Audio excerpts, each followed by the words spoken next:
YouTube. This is Saratoga Live, and we have the Statue of Liberty Stakes this afternoon. Live coverage is always brought to you in part by America's Best Racing. For the love of the race, visit americasbestracing.net today. Hello, everyone. Front side, a long-time four-time Breeders' Cup champion jockey Rajiv Mirage, New York Racing Association analyst Andy Serling. I'm Lafitte Pinkai. The sad part is that our viewers missed the argument moments ago about the pace coming up in the first race. Promise me you'll recreate that. It's going to be tough to recreate it. Raj has probably changed his opinion already by now. We'd have to filter out some of the words. If you're smart, you've changed it. We'd have to filter out some of the words, but I think I'm right on this one. Yeah, you're due. 14 minutes out, race number 2. Today's race is brought to you by Claiborne Farm, 100 years doing the usual unusually well. Andy, on a day like this, as we look at today's schedule, the steeplechase event postponed, the AP Smithwick, that'll take place on Sunday. So we have the first flat race, the first race of the afternoon, 14 minutes out. As we get set for the first Wednesday of the season, Andy, I did want to ask you, on a day like this, when you have the off-the-turf scenario, no turf racing today, for a handicapper, what is the first adjustment you make? Well, I mean, it's hard.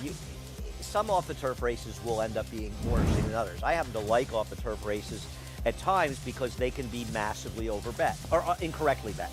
Because people will often look at the race and say, I really like a turf horse, he's going to be the favorite, or she, and they won't realize the horse has run a couple times in the dirt and didn't pick up their feet. Now, sometimes we saw a horse that didn't run well in a dirt race win last week. For the most part, horses that are overbet based on turf form, they underperform, and it creates value for other horses. So they can provide opportunities. For example, that Statue of Liberty, all part of the New York Stallion Series, off the turf, mile, starting from the Wilson chute. You saw the defections. Let's start with Sohana. 5 of her 6 races on dirt. This works out well for her, Raj. Her last win, 2 starts back, Aqueduct in the mud. Sohana in wire-to-wire fashion. And I think Sohana's connections, they can't be upset that this race came off the turf because she's been so effective on the dirt, including on the sloppy track this day, with this very impressive win in this allowance race. And she has a lot going for her in this race. She has a lot of speed, which is something that you usually find beneficial in wet track races. And she's going to be a major force in this race. Sohana seeking a first stakes win in the Statue of Liberty. And then number 5, Cap Ferrat, 9-2 on the morning line with Manny Franco. Revisit her debut, her only start, Andy, Gulfstream, mid-May, where she showed us some real speed and she showed us some real fight. Right, I mean, pay no attention to the morning line of 9-2. I imagine our morning line would have made her around even money, and rightfully so, had it been projected as a dirt race. And this, you mentioned that about Sohana. Well, even more so for Cap Ferrat, going back, because Destin, her sire, not really an effective sire with turf horses. So while there's a little bit of pedigree, this is more of a dirt pedigree. Second place finisher, came back, improved her buyer figure 6 points in her subsequent start. And while I agree with you, Sohana is a forwardly placed horse, so is Cap Ferrat. And I think, like a lot of people, I prefer Cap Ferrat over Sohana, and they look like the two that sort of dominate this field. Well, and what's interesting for me is they're the 2 horses with actual speed, so they have to kind of go after each other. They're the 2 main contenders. They both have speed. And there is one world where they get into too much of a duel going a mile, and then it sets up for My Shady Lady. The interesting thing is we don't live in that world, so I don't think it's going to really happen. But I don't know if you've noticed, since you left, we don't get a lot of aggressive riding around here since you and the MiG retired. The New York Stallion Series continues today. Statue of Liberty, race 8, post time 5:10 Eastern. Week 2 stakes scheduled. Tomorrow more from the New York Stallion Series. The boys in the Cab Calloway division. Friday, the Curlin potential prep for the DraftKings Travers. Saturday, Grade 1 Coaching Club, American Oaks, only on Fox and Fox Saratoga Saturdays. Updated odds, race 2. Good race. Maiden special weight. Fillies and mares, mile and an eighth. Save time. Odds on 4-5 after a couple of defections. She might have finally found a race that she sort of can't help but win. You've got 2 horses for Todd Pletcher that have only run on the turf, for all we know, and Raj likes one, I like the other one, but for all we know, they can't handle the surface at all. And then you've got a stretch out, refuse to lose on the outside. A Union Rags, but you don't know if effective she'll be going long. So she might have finally found a race, but she's been a bit of a money burner. Juddmont's Homebred, save time. Currently 3-5 as we welcome Acacia Clement to the broadcast. Standing by with this race 2 Paddock report. Acacia. Lafitte, just as Andy said, this is an intriguing race that does revolve around your favorite save time, but I am intrigued by a couple of the alternatives, namely with the number 1 Fade to Gray for Todd Pletcher, one of 2 for him in here, who gets a lot of changes today.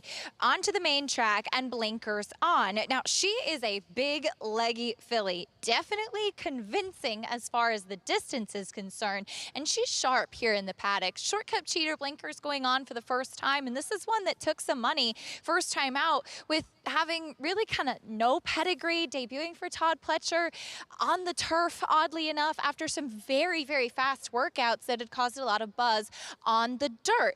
I wonder if it was more an idea of trying to get some distance for her, because she definitely wants distance, and I'm intrigued to see her on the main track. She does have a little bit of a turf hoof, so I kind of get it, but I like her in this spot, and I think that she should appreciate the surface switch and the stretch out. The number 5, Refuse to Lose, as Andy mentioned, is by Union Rags, which typically a very strong influence as far as distance is concerned.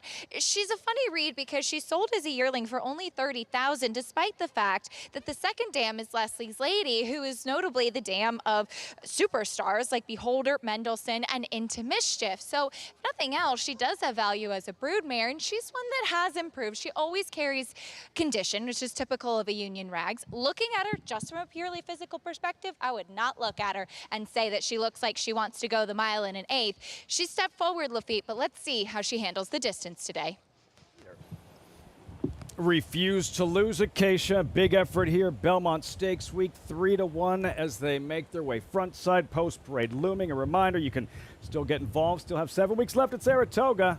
NYRABets.com. When you do so, use that promo code SPA250. Earn up to a $250 deposit match after your first deposit. Bet any track, anywhere, anytime. Join now. NYRABets.com to earn your $250 deposit match. Post parade race 2. Maiden special weight, fillies and mares, mile and an 1/8, $100,000 purse. We'll start with the filly Raj likes going in. Fade to Gray and Johnny V looking for his first win of the meet. The pedigree really does lean more towards turf. Not to say there isn't a dirt influence. And maybe the blinkers on, they'll be more aggressive, but she certainly had no speed in her debut.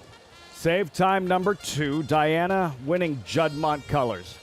This filly right now the current favorite, but she was beaten at second last time as a big favorite. Knocking at the door, though. Good night, my angel number 3. Manny Franco won the New York Oaks at Finger Lakes on Monday. Busy man. I'm hoping that she comes popping out of the gate and her pedigree is more dirt-oriented. On the other hand, Todd Pletcher only ran her twice in the turf. I'm hoping that she's a sneaky speed, but the board's saying she's not going to run. Carrera out, Refused to Lose in, as Acacia mentioned. Let's see how she handles the added real estate. The one that I think should be the speed of the speed, stretching out around 2 turns for the first time, does have a tendency to break slow a little bit. Look for her to have a better start today. And Fazul's is out. That's the field. Early pick 5 starts here. Solid, maiden affair. Who's ready to graduate? Another look at Refused to Lose here. Andy, lightly raced 4-year-old filly, her latest right here. Belmont Week facing similar. Overlooked at 15-1, and she's coming on strong. It's a funny horse. So she's got a gigantic pedigree. And the fact that she sold for $30,000 as a filly is remarkable. Her second dam is the famous Leslie's Lady, who's the dam of Beholder, Into Mischief. It's a $3 million pedigree, sold for $30,000. I remember watching her debut for Aussie DePaz, and he said, you know, I really have no idea if she's going to run. And she ran a 3rd, and he said, boy, she ran a lot better than I'd expected. She's continuing to improve. One of the problems I have with that race is it hasn't been a very productive race. The 3rd place finisher, Savology, bombed at a short price. The other half of the entry with the winner lost at 1-2 earlier in the meet. So I'm wondering if that's a race that's just not as good as it looks. And it was very beneficial to closers because it had a fast pace. Doesn't mean she can't win here, though. She's a Union Rags, Raj. Isn't she supposed to get a mile and an 1/8? Yeah, the pedigree screaming that she would appreciate more distance. And one of the things about visually watching her, she's a lightly raced filly, only has 2 races, and she looks like she's still learning the ropes. You can see her zigging and zagging a little bit in the stretch last time, kind of leans towards thinking that she's still a bit immature. And usually when you see that, they develop as they continue to race more often. Talking about Refused to Lose, there she is, winding up. Ricardo Santana, Andy, and your top selection. Good night, my angel. It's honestly a total guess in the sense that she has never been in the dirt. My feeling is if they want to be aggressive, she is the one that could be in front in this race. But she also has a pedigree that leans more towards dirt. Now, you could say that's a negative, Why is Todd Pletcher only running the turf? Maybe she's shown him nothing on the dirt. But I just wanted to bet somebody against Save Time, to be honest, who is the horse to beat, Raj. But I just wanted somebody else, so I took a little flyer with Goodnight My Angel. And what I was looking for was the same kind of thing. Some alternative to Save Time was run 4 times and haven't won. And what I lean towards is the DRF Clocker report to kind of give me an indicator of who's working better on the dirt. And for me, a Fade to Gray, my interpretation is she's been really working well. That 47 workout on June 1st was well within herself. And for those reasons, that's why I kind of think she will transition to the dirt. It was very strange that Todd Pletcher even ran her on the turf first time, because it came right in the heels of a 46-2 breezing from the gate. So it was sort of surprising even that day to see her on turf. We'll see. She might just be a dirt horse that needed a race. Fade to Gray, Raj's top selection. I doubt it'll be as lively, gentlemen, but how do you see the pace developing differently? You both have stark opposing views. I rely on the Timeform pace projector, which is based on pace figures. Now listen, these are lightly raced horses. You don't know intention. They have the 3 as the clear speed, which I kind of liked. I wouldn't bet a lot of money on it. It's not a most reliable bunch. I see the 3 in front. Raj sees it differently. Yeah, well, how I do pace is I look at what they actually ran in the race, and I thought Refuse to Lose would be the pace setter because the first time she ran, they went a half in 46-3, and she was 2 lengths off the pace. For me, that translates to in the 47 range. And if she goes 47 in here, there is no horse close to having her early speed. The chances she goes 47 here are the chances you and I have a slam dunk contest after today's show. Her second race, they went a half in 45-1, and she was 9 lengths off the pace. Every second is about 5 lengths, in my understanding. For the kids at home, I don't recommend you use this kind of logic to figure out paces and races. Acacia, all of our handicappers are taking a stab against us. Save Time, who is the odds-on favorite here. What are you seeing from her pre-race? She's very much the horse to beat. I will not chime in as far as numbers and pace projectors goes. I'll leave that to the handicappers. But one thing I can contribute is how they're warming up and trying to read some of the intention. And as far as the 2 Save Time, she probably had the biggest warm-up out on the track. Irad Ortiz took her right away from the pony, kept her moving throughout. She was sharp back in the paddock, but not over the top. And look, she's just run the fastest races so far and at this surface, and showing that she could handle the distance, finishing second last time, though as a short price favorite. Rising Inflation, the winner, did wire the field and was pretty impressive in that race, and I have no problems with Save Time in here. My one concern with her is that she's a short price again today, and for barns like this, the more that they run and are defeated, it seems every time is a negative for me. Now the other Todd Pletcher, the number 3 Goodnight My Angel, tries the dirt for the first time, and while she is the one that does have a pretty good dirt pedigree, it leans more towards sprint in the immediate family. I can see why they've been running her on the grass. She's a very lightly framed type of filly. She doesn't carry much muscle mass and condition in her hind end, which especially for horses switching turf to dirt, I always look for that because horses propel themselves through the muscles in their hindquarters, and that strength is so important, and sometimes the turf is just a kinder surface and easier for them to push off. She also got herself pretty hot in the preliminaries, and with the rain that we had earlier today, it has cooled down significantly. So we'll see what she does with the surface switch, but I just do wish she had a bit more muscle mass for trying the dirt for the first time, Lafitte. Slugging it out on a different surface, Acacia. Goodnight My Angel, Manny Franco. Raj, this is a demanding meet. It's a taxing meet. It's 5 days a week. And on his days off, Manny's still riding, winning that New York Oaks up at Finger Lakes on Monday. Well, one of the fortunate things that the Finger Lakes Oaks fell on a Monday, we don't have races here. And being a top jockey like Manny Franco, he's ridden a lot of winners throughout the year, and you fall on good horses. And sometimes unfortunately, they run out of town, and you have to be riding at your local track or riding somewhere else. And sometimes you end up losing those mounts. So that filly for Brad Cox, big time treasure, was a big favorite. I'm sure Manny was actually happy that she ended up running on a Monday. Do you think he took the party bus with Acacia? I heard it was quite an event, the Party Bus. I don't know if there's any video footage for the show. I'm very jealous I wasn't invited. How could you not? You're like the Party Bus king. I know. People rent you out to ride the Party Bus. They with them, usually right? pay me. I would have attended that one for free. Tough to Finger Lakes him Can't back. believe you Maybe they didn't thought I invite was him. booked. She must have thought. Probably thought you were riding there. Yeah. Good night, my angel. 6-1. Save time 3-4. Yeah, like you said, look, she could win. That would we could totally see that unfolding. She's an odds-on favorite for a reason, but it's fool me once, fool me twice, fool me 3 times, however many times, as much money she's burned in the process to get to this point. Especially for top barns. You see Chad Brown, Todd Pletcher, Brad Cox, Christophe Clement, the barns that win. When they have 4 stars, they're short prices and 3 of them, they're supposed to get it done, but she still may win today. I'm interested to see what kind of tactics Irad employs here, because small field, there's not a lot of distinct pace on paper, and she comes from off the pace a bit. I think he has to be aggressive and gun out of there to ensure that there's enough of a pace. The small fields tend to bunch in general. We'll see. 3-5 save time. Frank Mirmati, the voice of Saratoga, standing by with the call. First race, first Wednesday of the brand new meet. They're in the gate. And they're off. Fade to gray, save time. There goes Good Night, My Angel, hustled up for early speed and refused to lose, is at the back of the field. So Fade to Gray will set the pace, hugging the rail and going on with it. Leading it by 2 lengths over stablemate Good Night, My Angel. Then comes Save Time, who's guided to the outside, joined at the rail by Refuse to Lose. 3 lengths covers the field around the first turn, and it's Fade to Gray leading the way, prompted by Good Night, My Angel, who comes alongside within a half length of the leader. Save Time is racing in third, only a length and a half off the pace, and Refuse to Lose inside of her. Down the back stretch, Fade to Gray and John Velasquez, 3/4 of a length.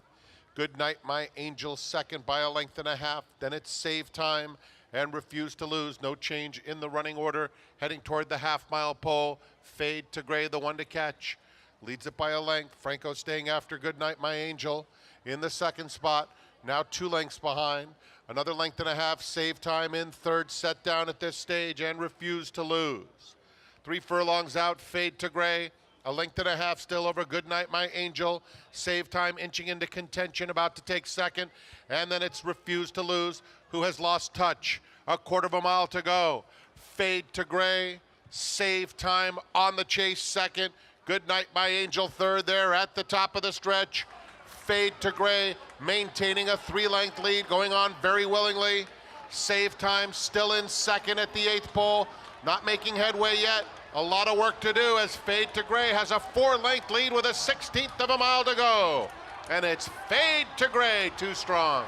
Fade to Gray wins by 3.5.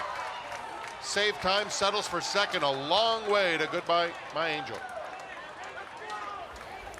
First win of the meet for Saratoga's all-time leading jockey, Johnny Velasquez, and so many of those victories for trainer Todd Pletcher. Teaming up once again, Raj, Fade to Gray in the second at Saratoga. Well done. Yes, the dynamic duo, and I started the day right, just like Johnny won a race. Drop the mic, walk off the set. But, took control from the outset, got away from a clean start, and you can always tell that she was traveling well within herself. Big filly with a long stride. One of the best places for one like this is just being on the lead and getting into that rhythm. And you can see Johnny V, he's one of the best at just letting the horse do their thing, getting into rhythm.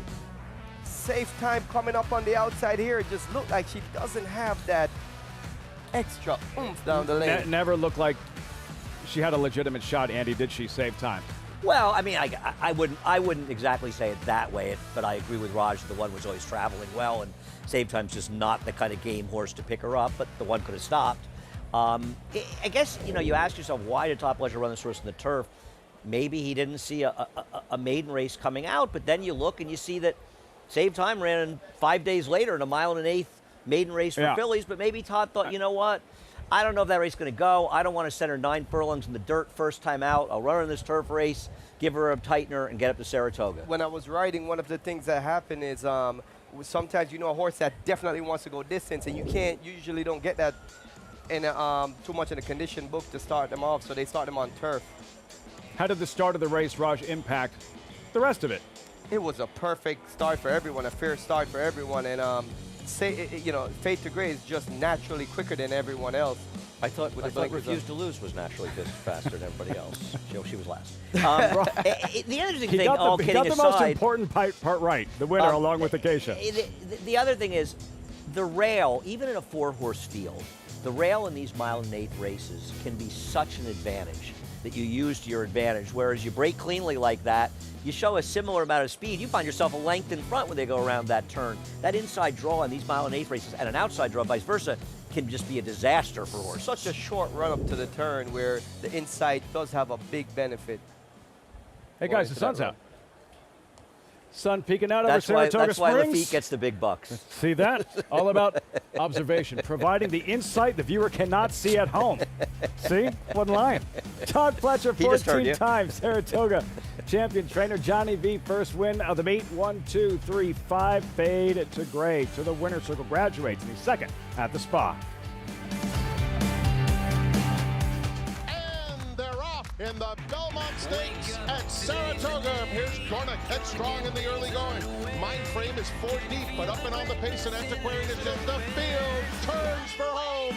Mind Frame on the outside is coming after Dornick. Dornick in an absolute thriller. Dornick and Mind Frame. It will be Dornick and Luis Saez to win the Belmont Stakes at Saratoga.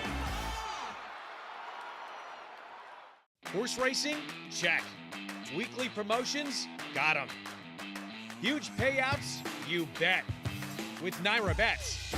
Download the app today and bet on any track, anywhere, anytime with live HD horse races, betting tips and tutorials, expert picks, and more. You bet with Naira Bets. Join now for a new member bonus at nairabets.com. Introducing a stallion, as top class as they come. In 22 career starts, he won or placed in 12 graded stakes, competing in 15 grade ones, earning over $1.7 million. His undisputed speed is evidenced by 7 100-plus buyer speed figures, a 3-time grade 1 winner, Raging Bull. Serving others is our foundation. That's why Naira is building a pathway for businesses, individuals, and organizations to support charitable groups connected to horse racing in New York State and beyond.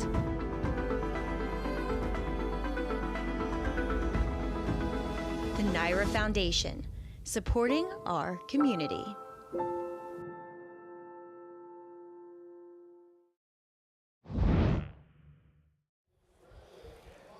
Fade to Gray. No catching her in her first start on dirt. She graduates for trainer Todd Fletcher. Johnny Velasquez in the second race, first race of the afternoon as they postpone the Grade 1 AP Smithwick steeplechase until Sunday. Fade to Gray, well job Acacia and Raj. $8.90 for your would-be $2 investment and save time. Disappointing once again. 1, 2, 3 to Acacia with Todd Fletcher in the winner's circle. Kicking off the day on week 2 with a win is Fade to Gray. It makes her dirt debut a winning one. And Todd, a big, excited filly. Certainly she was on her toes today, but she used that speed on the main track. Can you talk a little bit about the decision to run on turf for the first time? Well, we just felt like she's a big scopy filly. She wants a route of ground. Some of the Palace Malice handle the turf, so we thought it'd be a good starting point. She was very green, and Johnny said she might need some blinkers. We worked her back in blinkers and seemed to make a difference, and team at Belmont did a really good job having her ready today. And when she broke so well from the inside, did that give you some confidence using that speed, as I mentioned? It really did. That's what we were hoping for, but we weren't sure it was there. But when she got to the first turn and was able to get into that good rhythm, then felt like that really gave her a good chance. A lot of big stakes action coming up for the team this weekend as well. Here in the Coaching Club American Oaks, you'll send out Candide and Leslie's Rose. Can you talk a little bit about the two of them? Of course, Leslie's Rose we saw last time behind Torpedo Anna. Yeah, she ran very well that day. She was just second best, but it was a quality effort, kind of put the Oaks behind her. And then Candy, you know, we shipped out of town, ran against older mares in the Ladies' Secret. She won, and that race was flattered a little bit with the 1-2 finishers in the Delaware Handicap coming out of there. So, you know, we got a tall order, very, very good filly of Kenny's, and, you know, we just got to hope to improve, and maybe she doesn't have her best day. We look forward to seeing them this weekend, but you also will be running 3, it looks like, in the Naira Betts Haskell, Mindframe, Fierceness, and Tuscan Sky. I wanted to ask about Mindframe because he definitely showed his quality in the Belmont Stakes, even though so lightly raced. What have you seen from him since that effort? More of the same of what he's always done. He's always been a very impressive horse to train. He's a beautiful horse, great temperament, does what you ask him to do. We're just, you know, we were concerned about his lack of seasoning experience going into the Belmont, and, you know, he ran a tremendous race for only his 3rd start, so we're hoping with that experience under his belt he can make another move forward. Thanks for the insight, Todd, and congratulations on the win here. Thank you.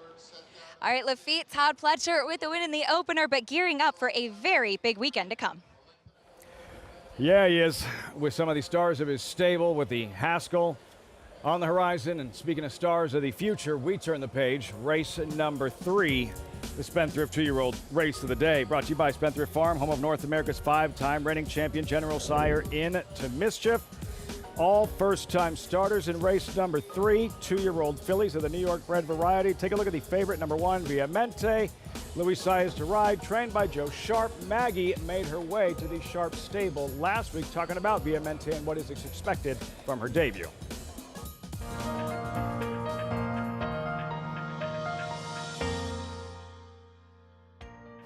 This is Viamente. She's a Vacoma, first-time starter on Wednesday here at Saratoga. Hi, and New York bred? Yeah. And tell us a little bit how she's been training. Training well. She was working at Keeneland and came up here and had I think it was a bullet. Worked in 46, I think, out of the gate yesterday. Jeez. Yeah. With in company? Yeah, Louis got a speeding ticket on her. So. Louis Saez. Yeah. But anyway, no, she worked well, came out of it great, so we're super excited. She's real forward, drew a nice inside post, which seemed to be, if the track plays next week like it has this week, that should be to our advantage. So, yeah, just really made the transition well as far as, you know, seeing all the new things, main track, Oklahoma. She's just taking it all in stride, so it's all you can really ask for. She's had her Paddock schooling and good. Yeah, checking all the boxes. And we've seen these Vacomas just get off to a real auspicious start with this freshman crop. Is that kind of, you know, have given you a lot of hope for her? Yeah, I mean, it doesn't hurt your confidence by any means, yeah. And honestly, like, to look at her, she didn't seem like a 5.5 kind of filly. She seems a touch stretchier, but she's really, really quick. And I think a lot of that has to do with her professionalism too, you know? A lot of that is what gets them engaged. She knows why she's here, even though she hasn't been introduced to the real thing yet. Hi. You are sweet. You smell good like feed.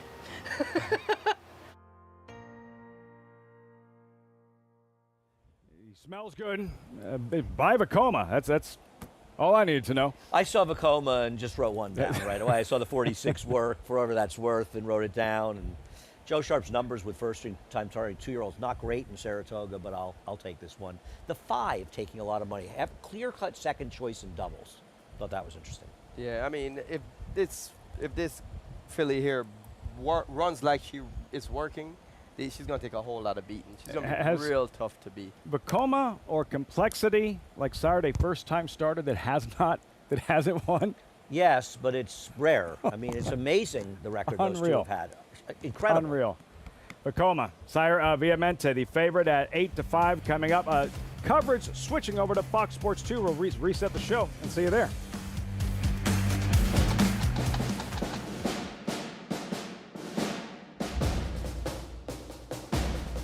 Down to the wire, Verstappen. Here's the finish, ancient roll. War Bomber's won the King Edward. Shield Team has won the Twilight Derby. Warfront, standing at Claiborne Farm. You have to be here to feel the rumble from 40,000 race fans. Mixed with the Pacific breeze, you have to be here to taste extravagance and witness greatness, race after race after race. You have to be here to take home a memory you'll have forever.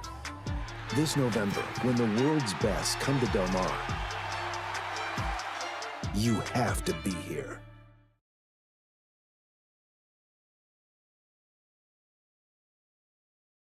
And they're off at Saratoga.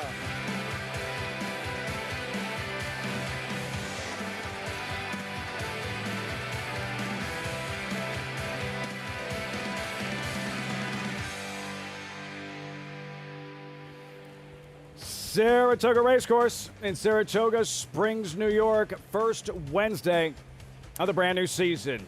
Heavy rain yesterday, no turf racing this afternoon, but the show continues. And all that works out well for Sohana, serious player in the Statue of Liberty, now on dirt. Both of her career victories on dirt. Brand new Jim Dandy Bar, great spot to spend the afternoon at the spa. This is Saratoga Live, as always, brought to you in part by America's Best Racing. For the love of the race, visit americasbestracing.net today. Trackside, with a good crowd on hand. Kicking off the first 5-day week of the meet, alongside Rajiv Mirage, four-time Breeders' Cup champion jockey, New York Racing Association analyst Andy Serling. I'm Lafitte Pinkai. Andy, on days like this where you have the surface switch, no turf racing this afternoon, in some cases, how can this create opportunities for the horse player at home? Well, I think you have to ask yourself when you look at a race, if this race had originally been drawn as a dirt race, who would you be betting on?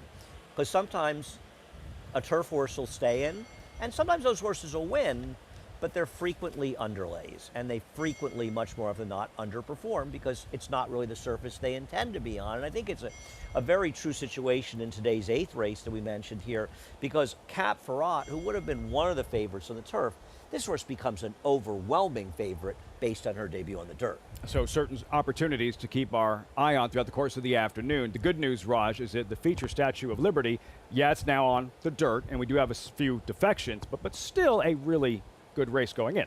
Yeah, what was really good about that is the race didn't just completely fall apart. Many of the top contenders that stayed in, they're actually dirt meant horses. Cap Ferrat has never raced on the turf before. She's only had one race. It was on the dirt. It was an impressive debut win. Sohana also was a winner in her most recent dirt race. It's all part of the New York Stallion series. Now a mile on the main track out of the Wilson chute. Sohana, this is her last win. Andy, 2 starts back, Aqueduct in the mud. Sohana in complete command, turning for home. I think it's important for people at home, if you're not aware, the track is fast. It's harrowed and fast.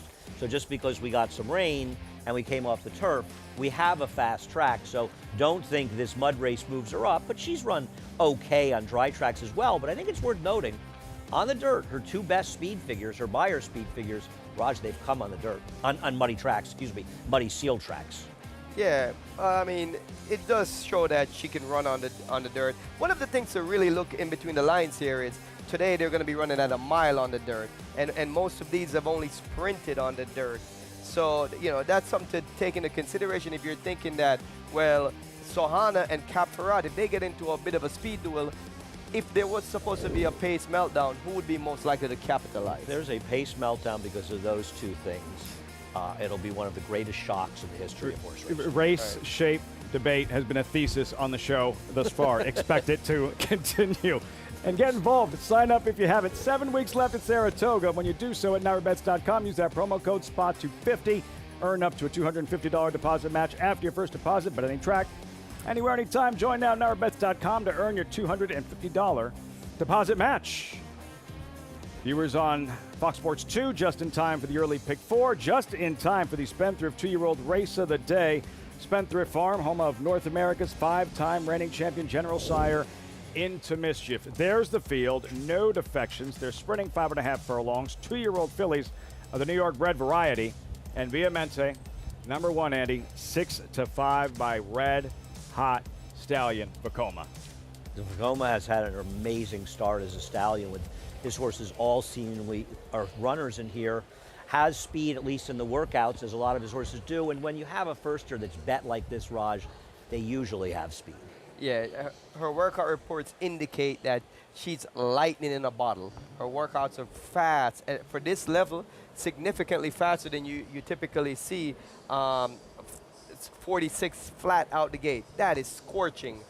If she duplicates that, she's going to be gone right away. Now, if you're looking for a reason to beat a heavy favorite like this, there is two things that I say you could take into consideration. First of all, breaking from the number one post means that she's going to be standing a long time in the gate, which sometimes for younger horses could be a factor that throws them off their game. And B, if she breaks slow and the horses come over on her, she's going to have to face some adversity. Now, she's also from a mare that's only run on the turf. So, you know, those are two things to consider. Surface, post. We'll see how it all unfolds. First things first, we welcome Acacia Clement to the broadcast. Standing by, Acacia, you had eyes on Viamente. We're looking at her on screen. What are you noticing?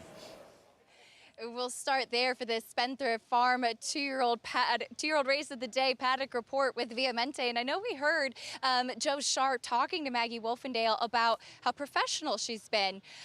She's not been the most professional here in the paddock. She has been very much on her toes and screaming, hollering, being very, very vocal ever since she stepped into the paddock and walking over here on the horse path. It even kind of started then. She's a little bit better now that they've gotten the tack on her. It seems like she's kind of saying, okay, I know what's expected of me now, but she looks incredibly quick. She is wearing blinkers for the debut, which sometimes for me can be a little bit of a negative as well, but she's well developed, she's compact, she's strong in her hindquarters, all the things that you want to see. I'm just going to keep an eye on her from that mental perspective as to how she'll handle everything. The number 7, Bellicose, one of several that came into the paddock in a training or schooling saddle, which sometimes the horsemen will employ just so that it's not a big change when they put the actual tack on to keep them settled as they come in. And while she has that energy bubbling beneath the surface, she's not been naughty at all. She looks terrific coming in here for Jeremiah Englehart. The second dam,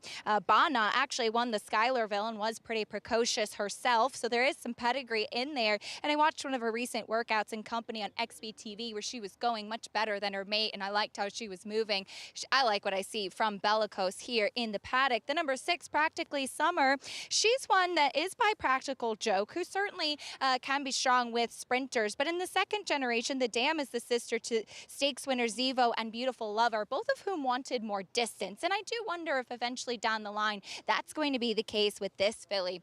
She's very laid back here in the paddock, very quiet, and she does have some good leg to her. An attractive individual, but wondering if this is just a starting point for her feet. As with these 2-year-olds, you wonder who's going to be ready today and who are the ones you want to watch for the future. Great stuff, Acacia. Thanks so much. Spendthrift 2-year-old race of the day in 11 minutes. When we come back, what a year for Kenny McPeak. Finally, that first Kentucky Oaks win, a first Kentucky Derby win, and the top-ranked 3-year-old filly in the nation. You'll see her this Saturday here at Saratoga in the Grade 1 Coaching Club American Oaks Torpedo Anna on national television on Fox.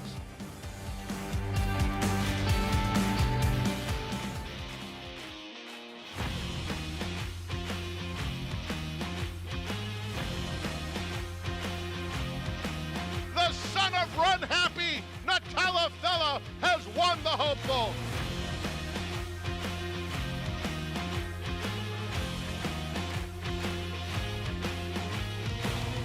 Eclipse champion Run Happy, price for value, and standing strong at Claiborne Farm.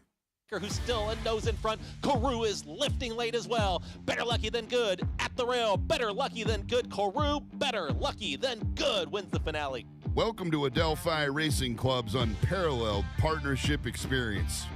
Exclusive access to the backstretch at Belmont and Saratoga, premier accommodations on race day, and of course, experience excitement like no other. Contact us today and come hang with us this Saratoga meet.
This is Viamente. She's in first. She's a Vacoma, first-time starter on Wednesday here at Saratoga. Hi, and New York bred?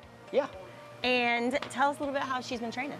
Training well. She was working at Keeneland and came up here and had I think it was a bullet. Worked in 46, I think, out of the gate yesterday. Jeez. Yeah. With in company? Yeah, Louis got a speeding ticket on her. So. Louis Sire. Yeah. But anyway, no, she worked well. Came out of a great. So we're super excited. She's real forward. Drew a nice inside post, which seemed to be.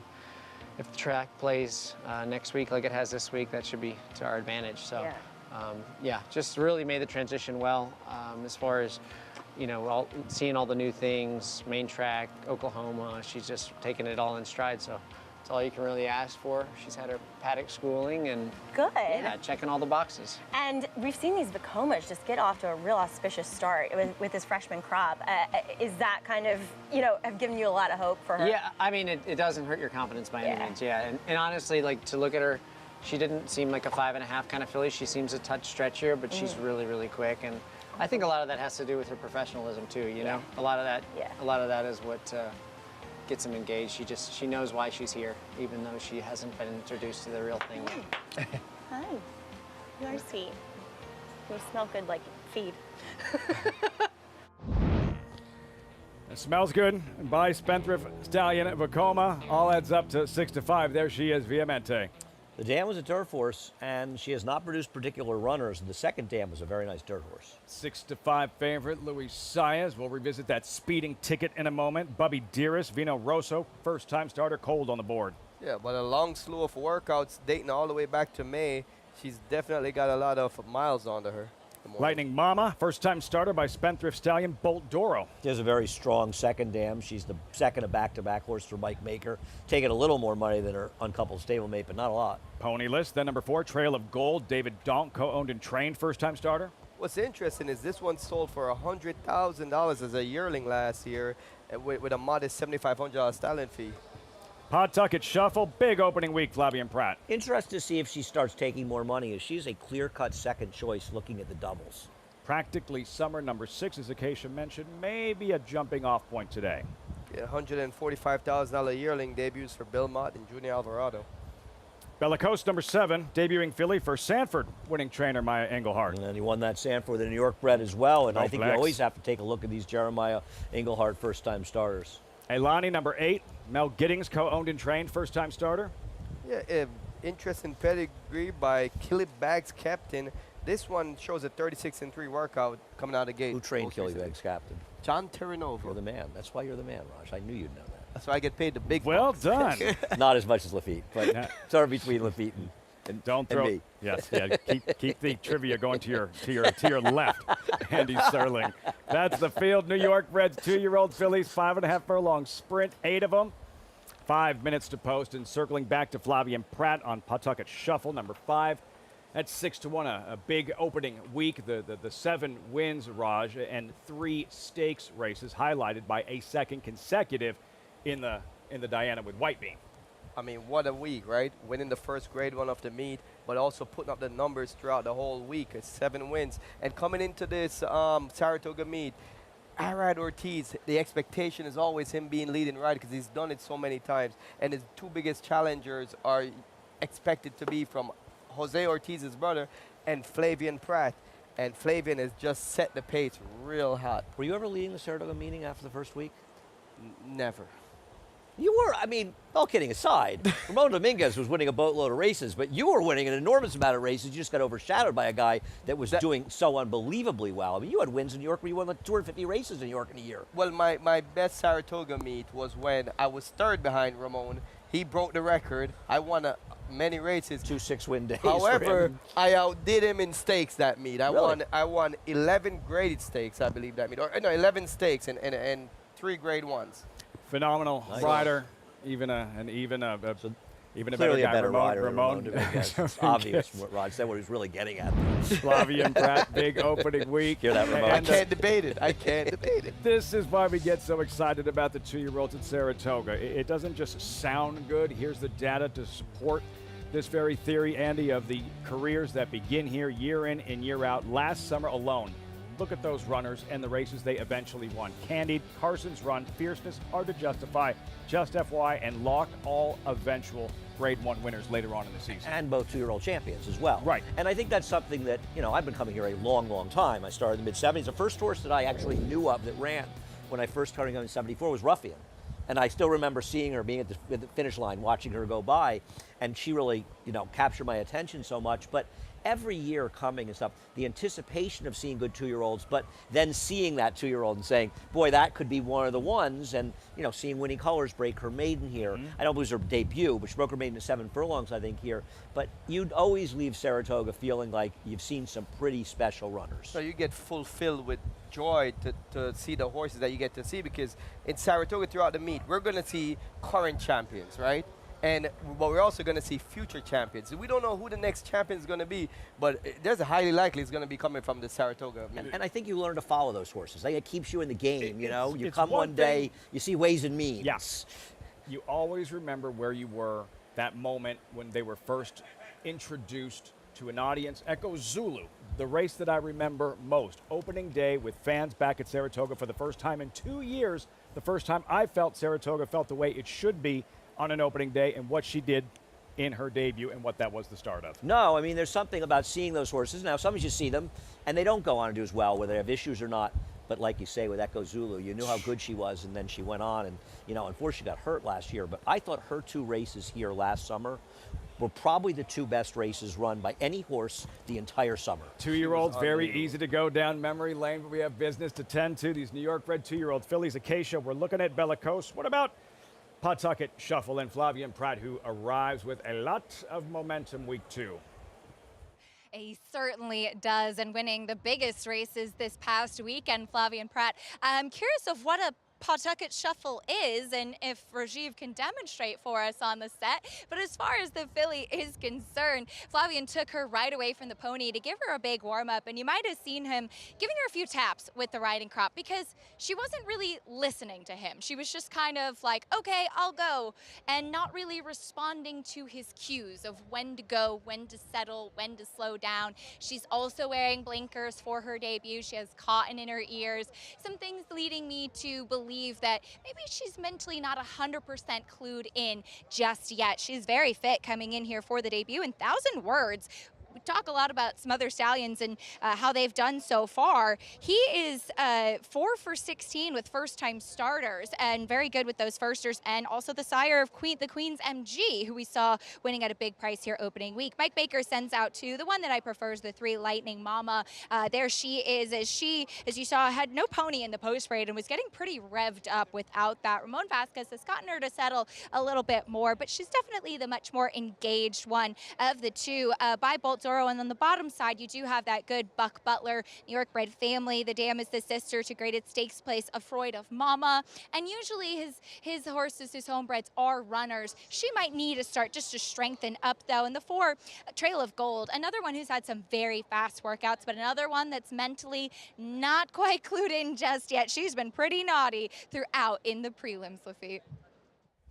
First day on the job, trying to figure things out. Trail of Gold, Johnny Velasquez looking to go back-to-back in the Wednesday program. A heads up on Saturday. First Fox Saratoga Saturday of the season. Torpedo Anna takes center stage in the Grade 1 Coaching Club. American Oaks will dive deeper after this 3rd race. The CCA Oaks this Saturday on Fox. Final thoughts, gentlemen, via Mente, odds on 3 to 5. What was Joe Sharp talking about, Rajiv? That speeding ticket Luis Saez got for that most recent work.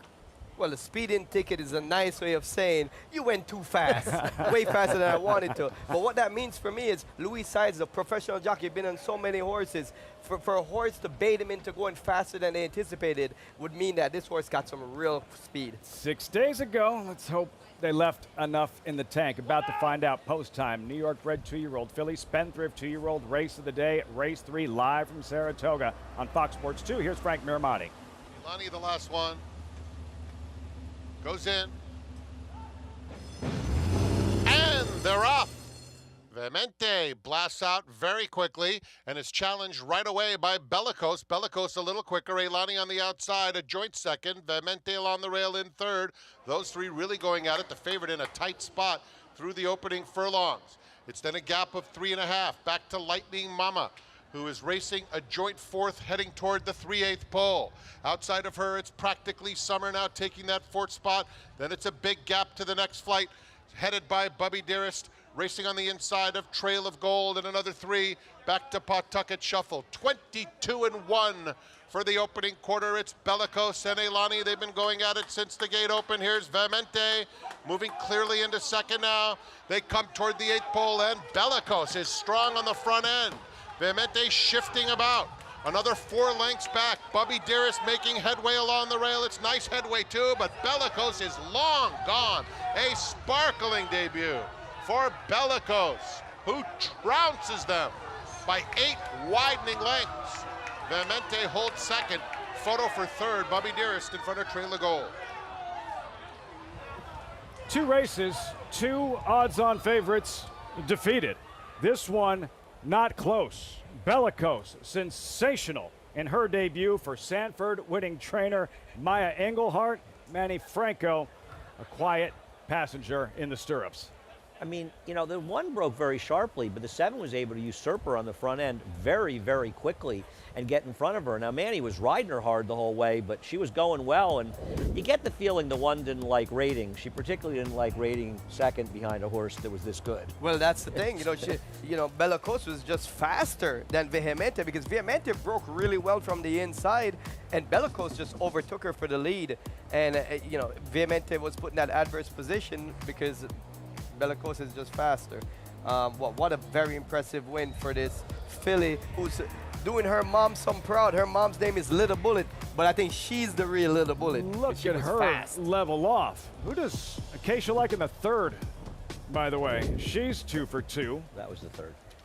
In the 4th. I get very confused. It's the 2nd race we've seen today. It's the 2nd race we've seen today. AP Smithwick on Sunday postponed. Who does she like in the 4th? 6-1. Bellicose over Vehemente. Raj, what'd you notice? You mentioned Vehemente. She had speed. Bellicose just had more speed. And a very clean start for all first-time starters. Usually when you see so many first-time starters in a race, some of them with inexperience break bad. Both of these fillies broke well. Even the number 8, Alani, broke well as well, but Bellicose was just faster. Hands down, the fastest horse won this race. Vehemente just couldn't keep pace with her. Bellicose well prepared. Jeremiah Engelhart is super good. The trainer of Bellicose with young horses, first-time starters, and he won with Complexity earlier. With Moplex, Sanford, the New York Sanford, yeah, and Bellicose is really fast filly. Keep an eye on that final time, 105.08. We have an off-the-turf race in the 6th, and these are older fillies in a maiden race.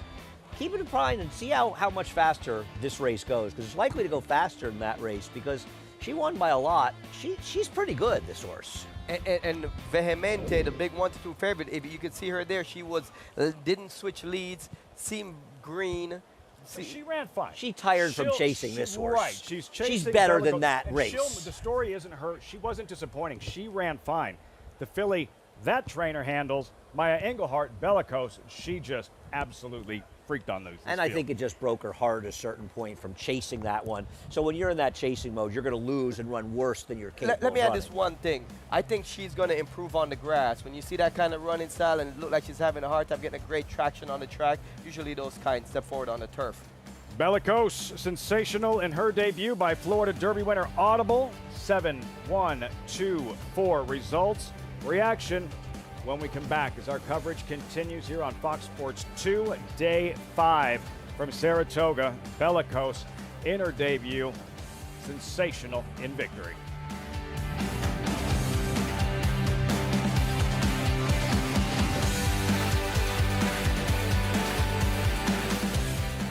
Liam's Map, a 2-time Grade 1 winner with 6 consecutive triple-digit buyers, including a 114 to win the Breeders' Cup Dirt Mile. He's already taking the lead as a sire, with Grade 1 winners Basin, Wicked Whisper, Colonel Liam, and Juju's Map, plus multiple 6-figure yearling sales and 2-year-old sales up to $1.2 million.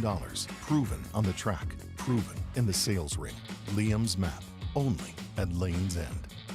Horse racing? Check. Weekly promotions? Got 'em. Huge payouts? You bet. With Naira Bets. Download the app today and bet on any track, anywhere, anytime with live HD horse races, betting tips and tutorials, expert picks, and more.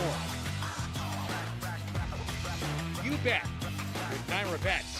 Join now for a new member bonus at NairaBets.com.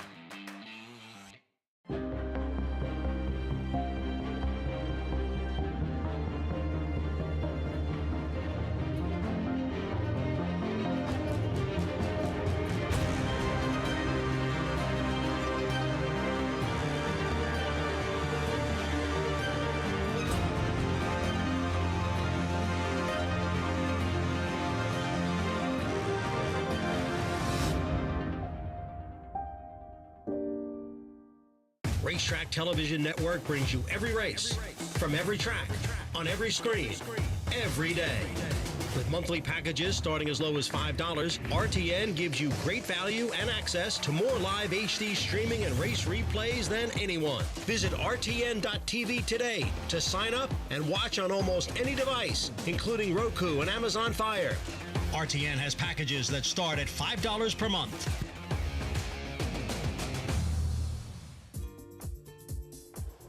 Welcome back to Saratoga Live. Welcome back to Saratoga, where you can check out the treehouse for a bird's eye view of the historic, gorgeous Saratoga Paddock.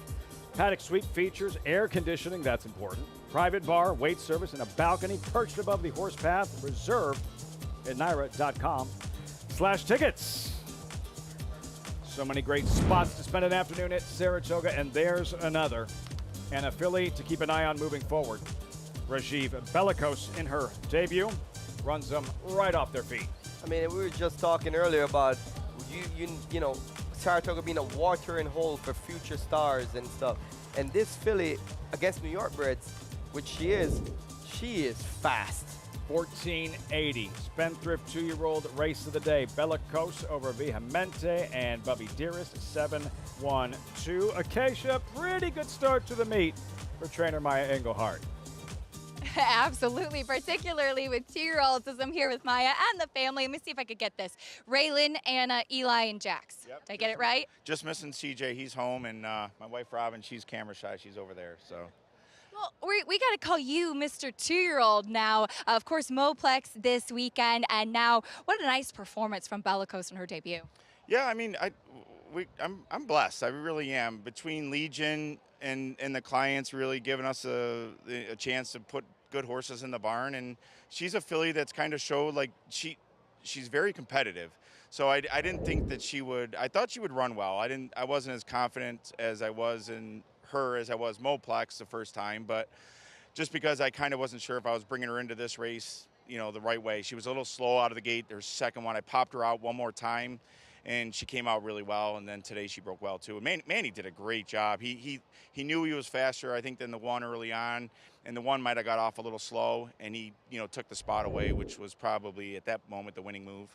Manny Franco so aggressive right at the start. And you mentioned coming out of the gate. How important is that gate schooling for these young 2-year-olds to be able to transfer that to the afternoons? I think more so than anything, the having them be able to relax in the gate and then break away from there well is extremely important, especially with the 2-year-olds. So. Now, she was so professional on debut as well. Any big thoughts from here for her? One of the races I've kind of always liked was the Seek and the Annie. I've won it, I think, 2 times or maybe 3 times. And I had one of my favorite fillies, Party Like Grandma. She won it once, and I always kind of look for a filly to be able to run in that race. So hopefully I'll be able to do that. Looks like you got a pretty good one. Congratulations, Maya, and to the whole family. Thank you. Guys, say thank you. Thank you. Here with Family Day at the races, Lafitte.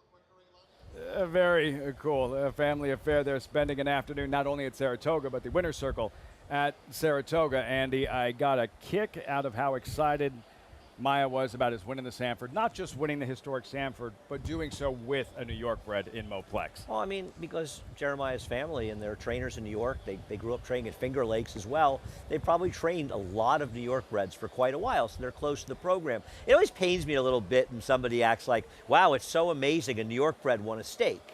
And that's not what you're saying. But other people say it like they're surprised you're going to compete. funny side, commentator. There have been some great, tis the Tis the law. law. There have There have been been- many incredibly talented New York breds. And I think to say, wow, isn't it amazing when they accomplish something, or this horse ran, and he's a New York bred, or she's a New York bred. New York breds can compete at the highest level, and I think that's one of the fun things to see. And we just saw the start of another promising career bellicose. Today's races brought to you by Claiborne Farm, 100 years doing the usual, unusually well. Race 4 is next, starts the pick 6. 5, start of the late pick 5 and featured event. All part of the New York Stallion Series, the Statue of Liberty. Who'd you like in the fourth before we move on to the Coaching Club American Oaks? Kind of a tough segue from $16,000 claimers to the Grade 1 3-year-old fillies we'll eventually get to. Well, I don't know. You know what? If you bet the winner of the race, it feels like a Grade 1. Grade 1 Coaching Club American Oaks, the America's Best Racing's race of the week. 3-year-old fillies.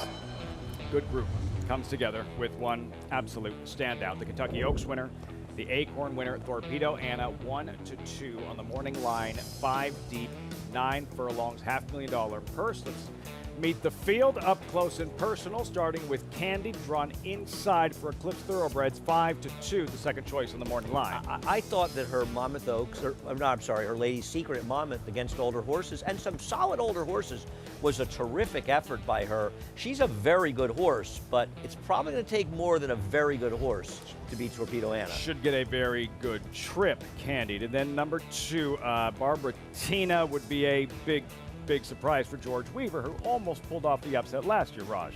Yeah, I mean, Barbertina looks a bit overmatched on paper, but you got to be in it to win it. Her last race is a better race than it looks, just probably not good enough to win here. Torpedo Anna, nothing short of spectacular, her 2-year-old season. I was talking about how, I'm not thrilled with the idea of maybe they go into Travers, but the more you look at her, you understand why they're thinking of it. This is a horse that could hold her own with any 3-year-old filly we've seen for a while, not named Rachel Alexandra. Leslie's Rose, potential thorn in the side of Torpedo Anna, drawn outside Torpedo Anna. Yes, she's the wild card in this race because what's John Velasquez going to do? Is he going to engage Torpedo Anna early? Is he going to take it to her? No. Or is he going to just sit there and track from the outside? Only filly to have ever defeated Torpedo Anna, Intricate. Interesting, you look at some of her earlier form, and she's not that bad on her good days. But just right now, you mentioned that with Leslie's Rose, we saw what Just FYI did, and I don't blame them for trying to be aggressive against her. But being aggressive against this filly, she disposes you like you're a $16,000 claimer. Yeah, she chewed them up and then spit them out, and that's what's tough, going into the race. If I'm John Velasquez, I'm thinking, am I going to be riding to win? Because John Velasquez rides to win, so I think he's going to be somewhat aggressive, but you can't overly do it. But don't you think you almost ride for second and you hope that something goes wrong with her? I can't. Because you take it to her. Statements. The last 2 horses that tried to take it to her were Ways and Means, who got beaten almost 12 lengths, came back and ran a 104 buyer. Then it was Just FYI, last year's 2-year-old champion. She might be at the 8th pole right now after that race on Belmont Stakes weekend. This filly just destroys horses that try to run with her early. So is it a darn if you do, darn if you don't scenario? Kinda. There's nothing wrong with trying. You ride for second saying, I want to win, but I don't want to sacrifice my filly, and maybe Torpedo Anna doesn't run a race, so I don't think you want to engage her. So you can only just hope she doesn't show up with her A-race. You stalk her. But you don't engage her because she's a monster. Isn't that why we get excited as you look at our Fox Saratoga Saturday schedule? Starts Saturday, CCA Oaks, because what separates great from very good, a filly like this, she runs fast, she takes pressure from quality horses, and still finishes with authority. No question. She's just not just winning. She's winning. It's like Rachel Alexandra, not as well as her. It is. I think we use the term great too easily, and she's clearly not great yet. But she has the potential for greatness, and that's not a bad thing. It's very Rachel Alexandra-esque, the way she does the way her she running. wins. Not as fast, but the way she runs. Yeah. That's next Saturday. When we come back, we'll look back at some of the highlights. Week 1 from Saratoga. You're watching Saratoga live on Fox Sports 2. And they're off in the Belmont Stakes at Saratoga. Here's Dornick, headstrong in the early going. Mind Frame is 4 deep, but up and on the pace, and Antiquarian is in the field. Turns for home. Mind Frame on the outside is coming after Dornick. Dornick in an absolute thriller. Dornick and Mind Frame. It will be Dornick and Luis Saez to win the Belmont Stakes at Saratoga. spirit of Bushido. Courage, respect, integrity and honor. With honesty and sincerity, we hone our spirit to a winning edge. The way of Bushido runs straight and true. The soul of racing.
It's Aoraki in front. Fidjidal in between horses. The Queen's MG running nicely in third. The Queen's MG emerges with the lead and pulls away. The Queen's MG in a Schuylerville runaway.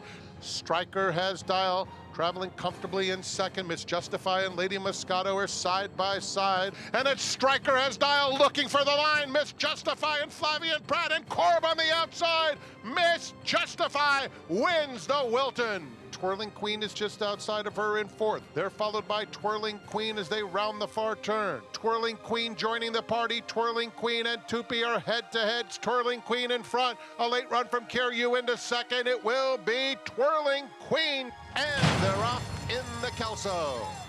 And Call Me Harry sprints out of the gate. Talk of the Nation is right up alongside. Carl Spackler will settle just behind the top pair.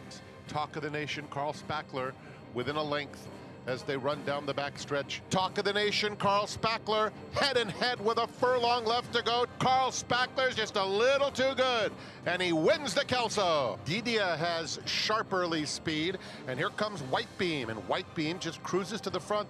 White Beam gets it all her own way. Into the far turn, a length and a half in front. They're in the final furlong, and White Beam keeps on going. White Beam all the way in the Diana. Moplex flashes that early foot and takes the lead. They're at the top of the stretch, and Moplex has a 2.5 length lead, and it is Moplex, the New York bred, to win the Sanford. Star of Mystery will be in fifth, 7 lengths off that loose leader, followed by Star of Mystery, who's still in fifth, 5 lengths off the lead. And here comes Star of Mystery, unleashed and blowing on by. Star of Mystery. Ooh, she was good. Star of Mystery handling the boys in the Grade 3 Quick Call. Saratoga Weekly Wrap brought to you by Walmack Farm. Tremendous opening week, and the highlights. Stars in the making, primetime performances, the Diana, the prestigious Diana, White Beam going back-to-back for trainer Chad Brown. 8 of the last 9 and 9 overall in the Grade 1, the Diana. Highlights from opening week. 7 weeks left here at Saratoga, where it's cocktail hour. Front side, gentlemen, so what did we learn? I'd say what we learned, and White Beam, obviously a nice filly, or mare, but I think we learned that the filly and mare turf division is a very deep one. And I don't think she's asserted herself as being a dominant member of it. I think we've seen a very competitive vision, and we'll see good races in the Boston Spa and the races going forward this year. But I think the best horse or best performance we might have seen was Star of Mystery in the quick call against the boys, where she got a 106 buyer, and also showed you how good Cogburn is, because he beat her by 4 lengths. There are some very good turf sprinters around this year. And very good, but then Cogburn is just on another level. I mean, She's a 3-year-old filly, man. World record holder. We'll get to the tumblers in a moment. Rajiv, for you, what did we learn? What did you learn? Well, this is a wide open meet. That's what I learned, because in the first week there was a variety of connections winning races, and the jockey, the trainer race, it hasn't been distinguished that there's going to be one runaway winner. And the jockey race is the same. It's going to be a tight battle up top between at least 5 or 6 different jockeys. It's still anybody's race. It's going to be a battle for the tumblers. I have about 22 in my car as is. Week 2 highlights coming up next week. We have the Statue of Liberty this afternoon on the main track. Tomorrow, the boys in the Cab Callaway division. Friday, that's always exciting. The Curlin potential prep for the Travers. Saturday, Coaching Club American Oaks on Fox. And Sunday, Grade 2 Chuvie. Tumbler, Andy, giveaways tremendous this summer in Saratoga. This is a very, very nice giveaway. I plan to steal all 3 that are on the desk. There's actually a 4th. Very, very nice giveaway. Rajiv a little upset there's no curly straw. I'm going to fight for mine, Andy. But, so. oh, no, I got you. Free refills at the Jim Dandy Bar for you, Rajiv, just for you. Oh, yeah. Empty tumblers. This is nice. No, it's a quality it's about half here. the size of the MiGs. When I hit Rajiv in the head with it, it's gonna really, I think it's gonna hold together pretty well. The giveaways this summer, with the tumbler on Friday, the baseball jersey August 2nd, that trucker hat, and just as the weather starts to turn on the 1st of September, the Saratoga windbreaker on Fridays. These giveaways at the Spa, just another reason to come visit us. It's a big winner. This is a big winner. Good. Yeah, this is good. Lafitte's offering quite a few on eBay. Why do you think I have 23 in my car? Riders up in a moment for race number 4. We'll check in with Acacia, gearing up for the $16,000 claiming event. You're looking at the favorite, Malou. Burned money in her last 2. What will she do today as the 2-1 favorite? 10 minutes out to the start of the Pick 6.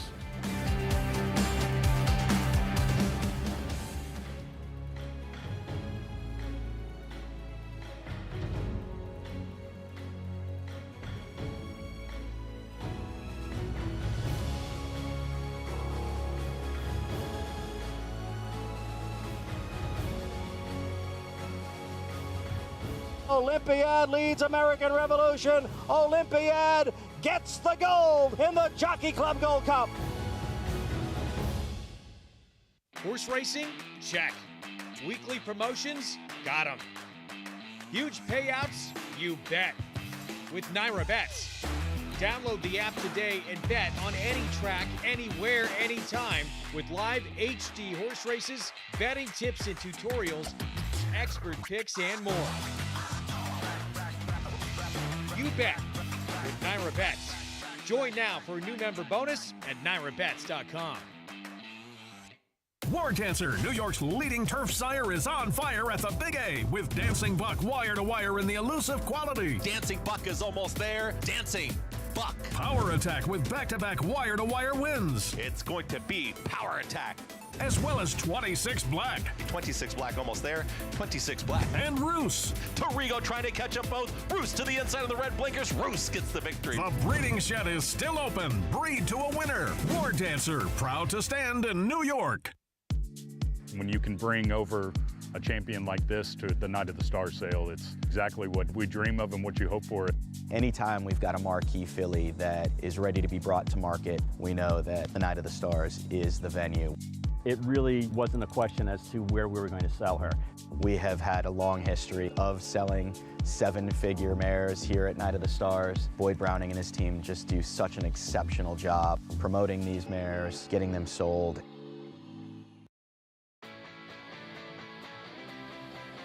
Welcome back.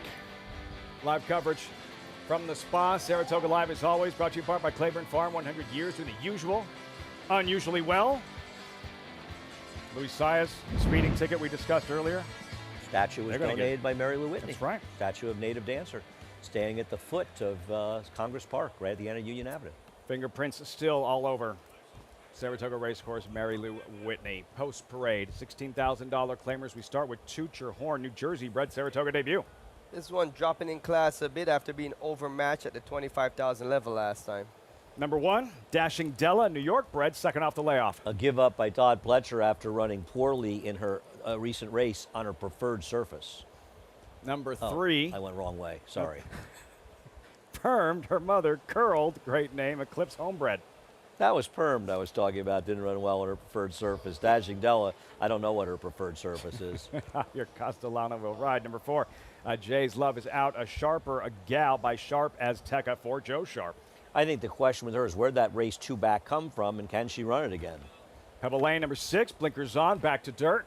I picked this one as a super wise guy horse, but she's getting bet down pretty hard. Blinkers on, Romero Mirage in the saddle. Handsome, Cousin in the saddle. Number 7, Accelerina, a Spunner, Wheels on Grass, back to dirt. I mean, she gets back to probably her somewhat preferred surface. Is she fast enough? Big price if you like her. And Malou to the outside, back in New York, and the 2-1 favorite. Takes a big drop in class, but it's a necessary drop in class after not showing much as the favorite against Tougher last time. That is the field for this 4th race. $16,000 claimers, non-winner to lifetime, extended sprint, 7/8 of a mile. The Pix 6 starts here. Post time, 5 minutes. You're looking at Sharper Gal, who is the second choice at 5-2, and this race 2 starts back, Andy, to graduate at Churchill Downs by many. I think you have to look at her form a little carefully and realize she's only run 3 times on dirt. So in a lot of ways, her last 2 races might be the only races that sort of matter. Her debut, she obviously didn't lift a hoof that day. She ran a Beyer figure of 70 here, winning by 6 3/4. That would make her an extremely likely winner.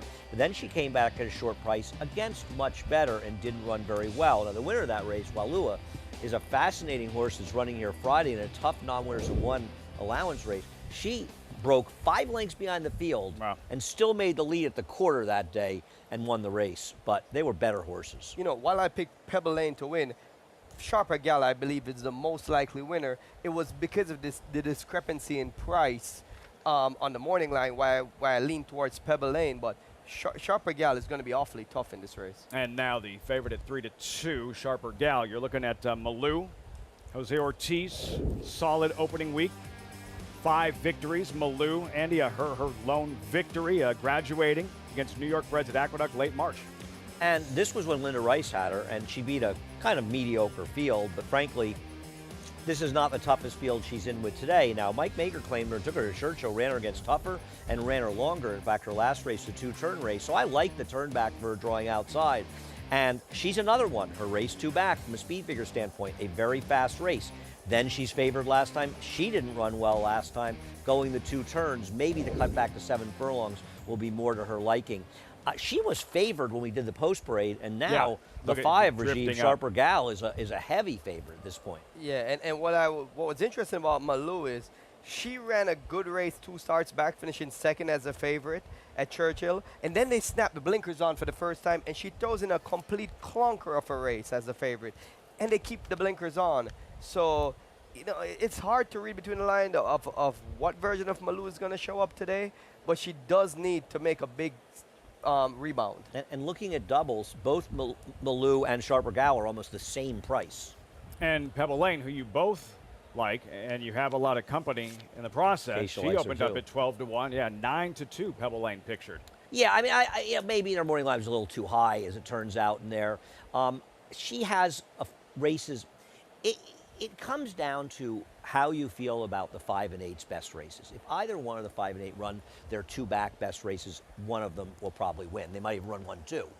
But if not, they all kind of fit together a little bit. I'm a fan of David Duggan. I like 2nd off a layoff, turf to dirt, maybe a prep last time. I don't love her, Raj. I was looking for an alternative. I think you were as well. Yeah, and I see a lot of angles that I like for a 2nd off a long layoff, and also switching from turf to dirt, like you mentioned. Blinkers go on today. And when you look back at her back races, she could win this race off those back races. So, you know, some of the reasons I like her. The what-ifs with the horses, I can't take the short price with the what-ifs with the 5 and the 8, and that's where I lean towards her. But price is going to be where I would end up with my pick. Keisha, you've been locked in. Couple of winners, first couple of races, and now with these 2, Pebble Lane, your top selection as well. Whew, maybe we just threw out an anchor, Lafitte. But yes, I did like Pebble Lane for a lot of the reasons that Raj and Andy mentioned, because they came back after such a long layoff, tried the turf last time, protecting her as well. And I think now her connections are just being very logical and saying, we waited to get her back to the races. We just need to put her in a place where she can win. As I touched on earlier, with sometimes the turf being a kinder surface, sometimes you'll see that as well for horses off a layoff to just kind of get them a race coming back, and she really didn't show much of anything. The short-kept cheater blinkers do go back on, and I will say from when I saw her a year plus ago, she was always very revved up, bucking all over the place in the preliminaries, and while she's sharp today, she's definitely much more settled back now as a 4-year-old. The big two that are also dropping in, starting with the 5, Sharper Gal. She's a horse who broke her maiden for 20,000, so coming back to the 16 I think just kind of makes sense. I noticed in the paddock she's wearing an extended cage bit. So we talk a lot about the cage bit where it's a straight bar across the mouth, and then you have that bar underneath the chin as well, providing the rider a lot more control because it does not bend. With the extended cage bit, there's an extra, the bar through the mouth kind of goes out as well. You can kind of see it protruding from the cheeks and even stronger. And I asked Joe Sharp about it if she'd had this for a long time, and he said she can't race, she can't train without a very strong bit on because she's very hard to handle and she can get out pretty badly. So this is a normal thing for her. He said she's better outside of horses as well. She's totally fine in this spot. The 8 Malou also taking a drop in class. I wish that she had a little bit more strength behind the saddle. She's a little bit light across her flank for me. She's very fit, almost no excess weight in here, and would have liked to see a little bit more muscle mass coming in, but one who broke her maiden for 30,000. Again, the drop in class at this level just makes sense. Physically, she looks like a horse that does want longer, so I see why they tried it, but maybe she's just getting back to basics as well. She got much sharper out on the track, Lafitte.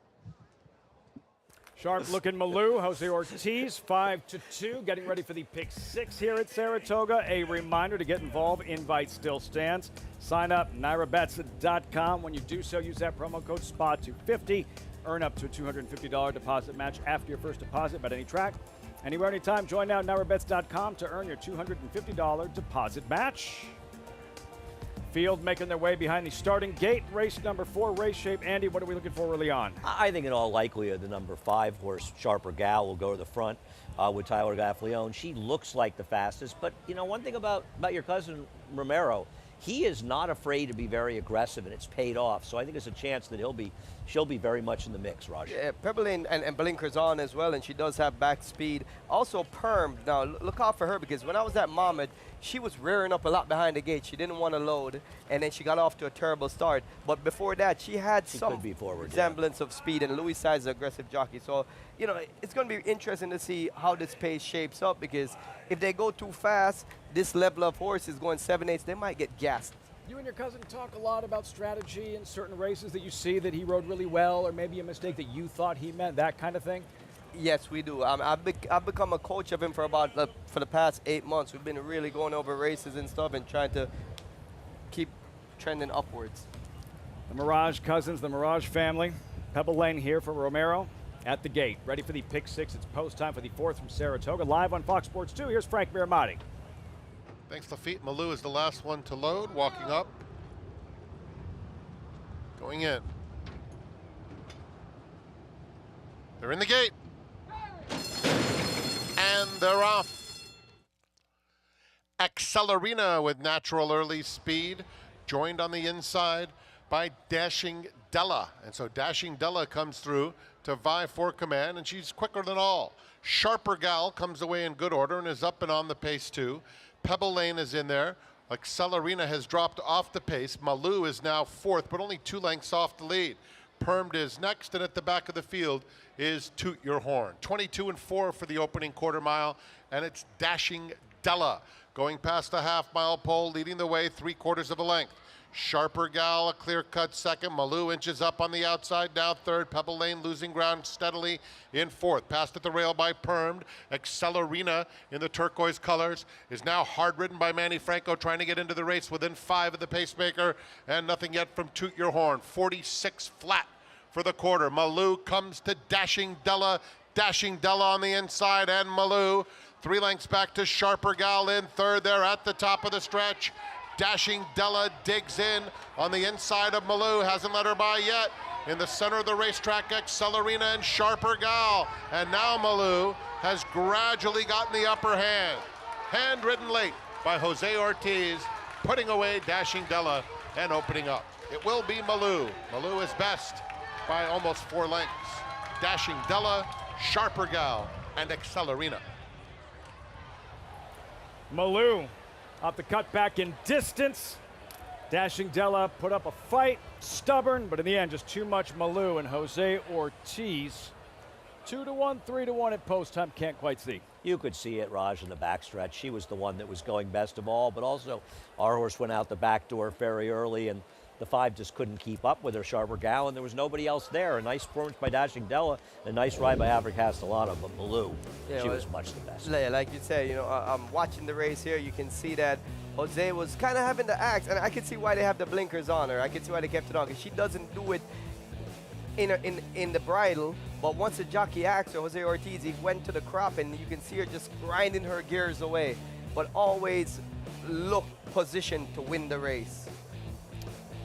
The cut back in distance, handicapping angle you follow closely. Andy working in this occasion, finishing with more authority in this one than she had in her previous 2, Malou. I don't know why things work. I just know they do. I mean, I guess if you want to think about it, one of the reasons, and Rajiv rode one of my favorite turnback winners of all time and to win the Amsterdam Stakes here a number of years ago, about 13 years ago. I'm not that old, Andy. It was less than 13 years ago. It was 2011, wasn't it? Wow. Yeah, won the Breeders' Cup Mile with that 13 monster. years ago. I think that gives them conditioning, the extra distance, it enables them to finish better. And I'm talking about, I can't believe I can't remember the name. Caleb's Posse. Caleb's Posse, who came on and beat Uncle Mo here in the King's Bishop, now the Alan Jerkins. Uncle Mo ran a tremendous race, but he was such a good horse, Caleb's Posse. He overcame Raj. Yeah, that's a big feat. had to squeeze that in there. Paradise Farms Malou victorious 8-1-5-7 in this 4th race at Saratoga to kick off the Pick 6 awaiting results. We touched on the Coaching Club American Oaks on Saturday on the undercard. More 3-year-old fillies and the Lake George on grass. There's the field, Andy, and you love to see this. Some of these stakes races last year that we saw some of these smaller fields. Not the case this year. We didn't have it in the Diana. We don't have it here. Oversubscribed, 5-2 morning line favorite. And the race is oversubscribed because there's only 10 can go. Is Goa going to get in? And Goa, I'll tell you something about Goa. She faced on synthetic some fillies that went on to run very, very well in Europe in her subsequent starts. Oversubscribed got the pace to run at last time, but running she did. Yeah, this was one crazy race, the Wild Applause, because the front runners were setting this fast pace, and just perfectly timed by Pratt here. Once he pulled her to the outside and got her in the clear, she really just leveled off and just put in that big stretch run that she has. I just think it makes it that much more exciting, Andy. Of course, Chad Brown, who's had a stranglehold on this division, 3-year-old fillies grass, older mares grass, but in the Diana, 11 strong, willing to face other trainers, their horses facing the 5 that Chad Brown ran. And here as well, a big, deep field quality in the Lake George. Yeah, I mean, Oversubscribed hasn't shown herself yet to be a horse that you're supposed to be overly afraid of. I thought Todd Fletcher, the filly trying the turf for the first time right outside of Oversubscribed, could be very dangerous as a potential speed in him. Yeah, I thought as a potential speed, and she's got the pedigree to handle grass. Oh, yeah. And if Goya gets in from the outside, from the also eligible. Yeah, it'd be hard for her to get in. I don't know if she's necessarily as good as these, but sometimes you look at her, she's never run on turf, and she faced some horses who went on to do a lot of good running on the turf in subsequent races. She is interesting. All right, we'll step aside for a moment, take a brief pause as our coverage continues right here on Saratoga Live.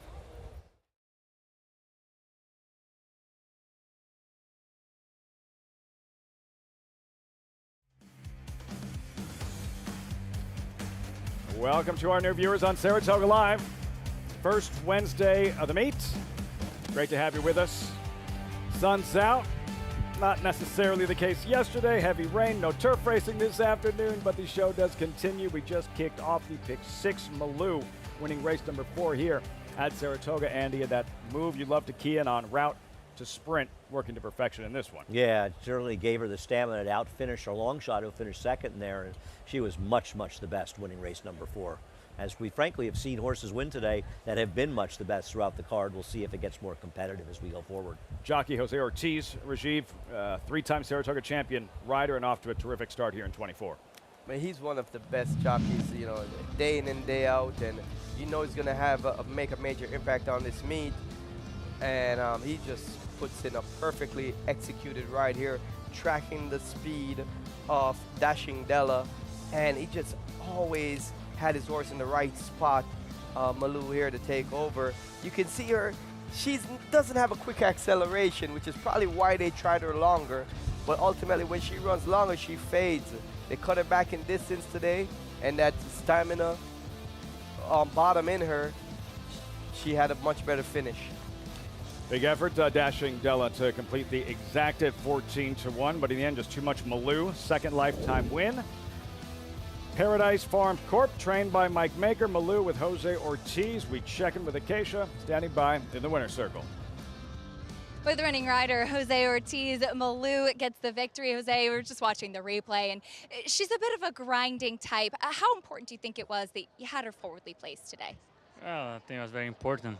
She never gave me a kick. She was one speed every step of the way. I think the post position helped me a lot today too. I think that's the reason I won today. Talk a little bit about riding those types of horses. You have to time it right with them because, like you said, you don't have that turn of foot, that acceleration that we plan to see, and you're not necessarily going to be able to run down the whole field. Well, not much you can do. You just got to try to be in a good position at the 3A pole to not stop their momentum and just keep them going forward. And luckily, I had the outside post today, and I could keep her going forward around the 3A pole. I think that helped me a lot. You're off to a good start here at the Saratoga meet. You're riding at Monmouth on Saturday, like many of the jockeys here in this colony. For a rider at the top level, you have to follow the horse, right? And traveling to the different tracks. How much do you have to prepare for when you're riding at all the different tracks or wherever you are, depending on what big stakes are coming up? Yeah, you have to watch replays, but honestly, most of the track I've already been to. Monmouth, I've been there. So I know it's going to be tight turns, short stretch. So we got to be ready for that. But it's really fun to travel around with the guys, especially a big trip like Saturday. We go all together. We come back together, spend a good day with all the guys. You know, sometimes it's fun. And we get to, the best thing about traveling is you get to see new places. I have seen many of them, but I'd like to go to a racetrack for the first time. It doesn't matter what kind of level racetrack it is. I want to visit them all. I love that. Well, we're going to miss you all on Saturday, but best of luck this weekend, and congratulations on the win here. Thank you, Acacia. Lafitte? Lots to smile about this opening week. Plus for Jose Ortiz, the 5 wins opening week of victory here. Malou and Rajiv, he arrives with, it's like an added weaponry, an arsenal to dip into where you know he's going to have the support from the trainers here in New York, and now having spent the spring, summer at Churchill and riding as well as he did, the Kentucky Invaders as well. Especially with the success that we've seen the Kentucky horses have at this meet so far. You know, horses come from Churchill have been having some great success here, and some of the connections that he's spent time with riding over the past few months in Churchill are definitely going to be using him, and also horses that he's had success with over there in Kentucky. He gets to ride them back here if they do run here, so he's definitely got some good ammunition. He'll be at Monmouth on Saturday. Andy, the marquee day of racing at Monmouth and the Haskell with serious implications on this chase for a 3-year-old title. Yeah, I mean, obviously I haven't had a chance to really look at the field or anything and know exactly, but I know that Dornock and in all likelihood Mindframe will be squaring off. I know that Fiercest is entered, but they're supposedly not running. He's insurance against Mindframe.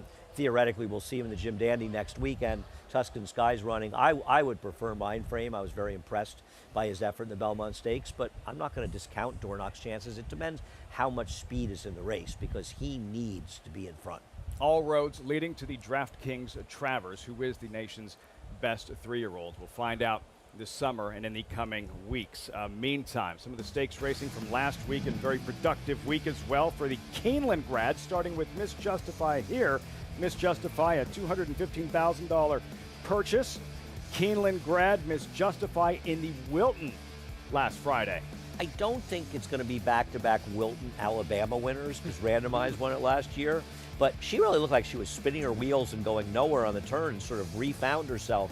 Second finisher ran well despite the pace, but a nice win by her, and she has clearly turned things around for Todd Pletcher. I'd love to touch on that point that you said. I love the way Fabienne rode her because she had shown speed in her allowance win at Churchill. She didn't make the lead, and she looked like she was spinning her wheels down the backstretch, like she wasn't engaged. He just gave her a chance to gather herself up, and ultimately that's what made her finish. Sometimes we get desperate riding when a horse isn't going the way we want it to go early, and we get into them too hard, and then it just kind of takes her from their finish. I think he did a great job with that And one. our good friends at Keeneland, lots to be proud of based on the results here at Saratoga Week 1. Miss Justified, Twirling Queen in the Coronation Cup, several maiden special weight winners having emerged. Keeneland grads making their presence felt in a big way here at It's a Saratoga. miracle with a 99 buyer breaking his maiden on Sunday was impressive. Reynolds Channel ran well. He got a 90 buyer figure. How about the filly Twirling Queen? Since she has gone to synthetic and turf, she's undefeated for her new connections.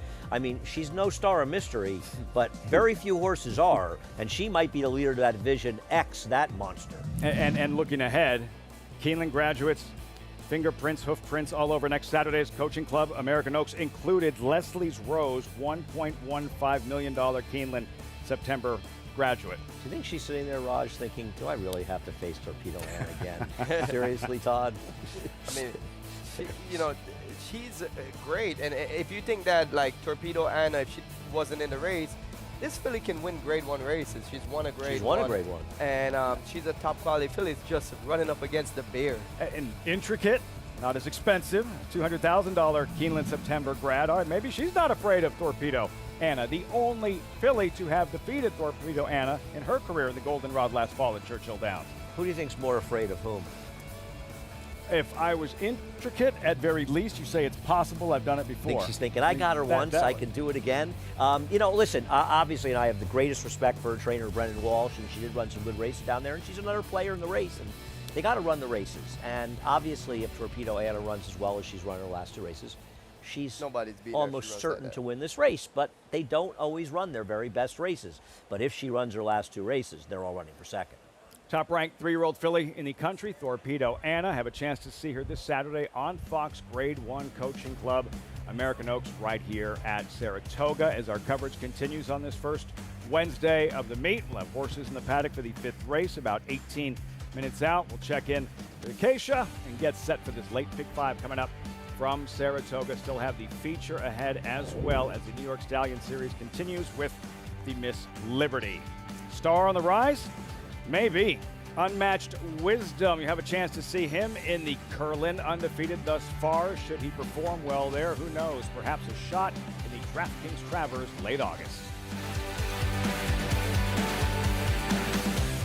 Curlin's Grade 1 son, Solomini, New York's leading sire of 2-year-olds in 2023 and sire of Grade 2 winner Winstock. Winstock's just the leader from Stronghold and Coach Prime and Winstock. New York Stakes winner My Shady Lady. My Shady Lady gets the victory. 2024 Stakes winners Solo Shot. Solo Shot and also Geopolitics in a tight photo. And Doc Sullivan. Doc Sullivan dominates the Mike Lee. Solomini, standing at McMahon of Saratoga Thoroughbreds. Just minutes from downtown Saratoga Springs, you'll find GMP Farm, a revolutionary state-of-the-art equine therapy and rehabilitation facility offering the most advanced equipment and knowledgeable staff to care for your equine athlete. From oxygen therapy and laser treatments to thermal imaging, dry stall room, and cryotherapy treatment, all alongside a 7/8 mile Tapeta training track. GMP Farm is revolutionizing equine care. To see a full list of services and book your horse's rejuvenation session, visit gmpfarm.net today.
Heads up, a Friday feeder contest, $40 contest, low-cost way to earn your entry into the $300 Saturday contest. Registration closes before Saratoga's third race, post time on Friday just after 2 o'clock.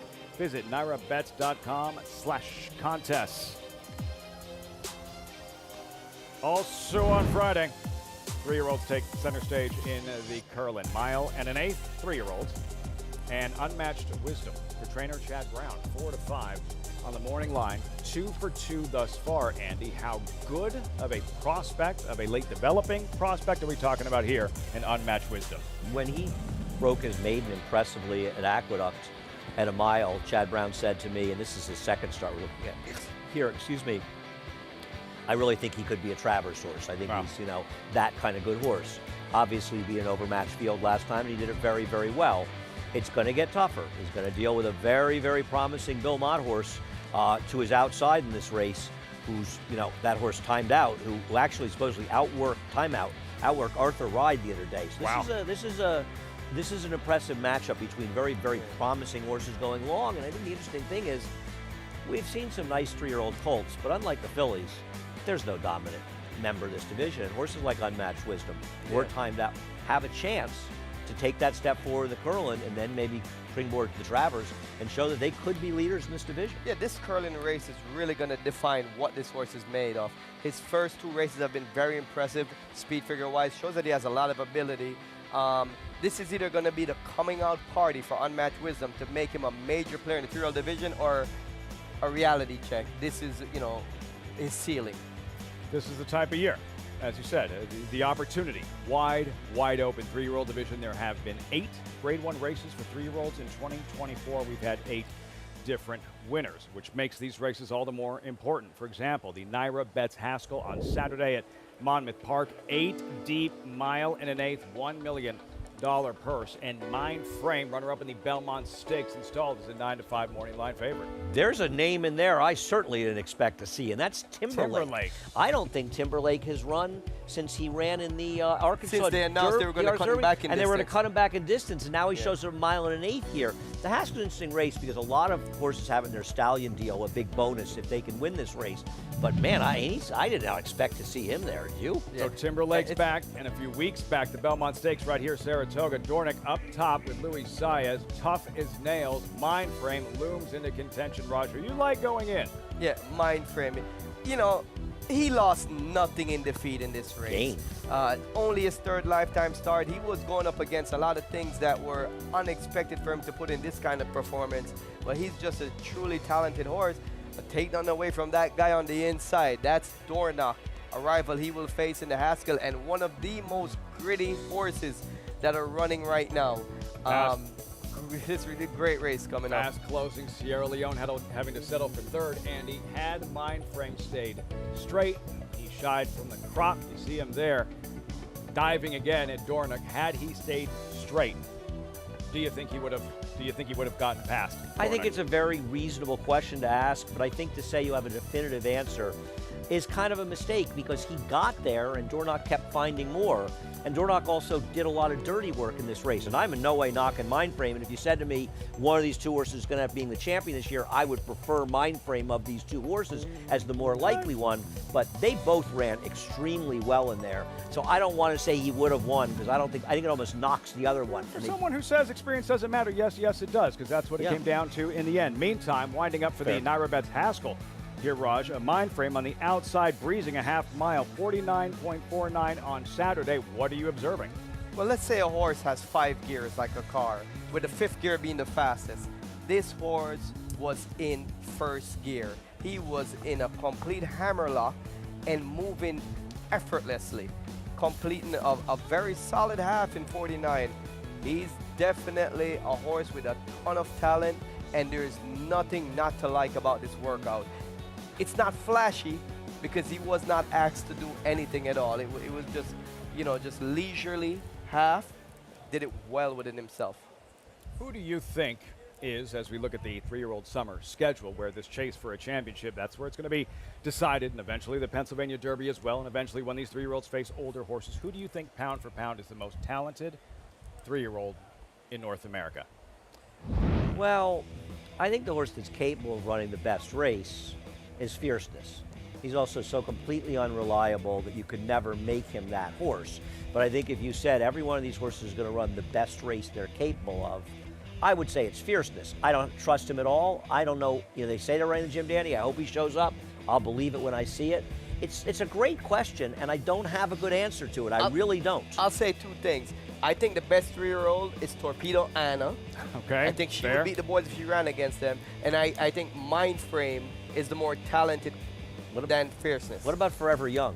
We're not even talking about him. He's Oh, not yeah, here, him. and I think he ran the best race of anybody in the Kentucky Derby. Him. Japanese superstar Forever Young. Absolutely. That's a great point. Absolutely. Wish he was here more often. It's a great conversation. It's going to be a great summer. We have the Haskell on Saturday. 3-year-old fillies coaching club American Oaks here with Torpedo Anna. And riders up soon for the 5th, the Spa.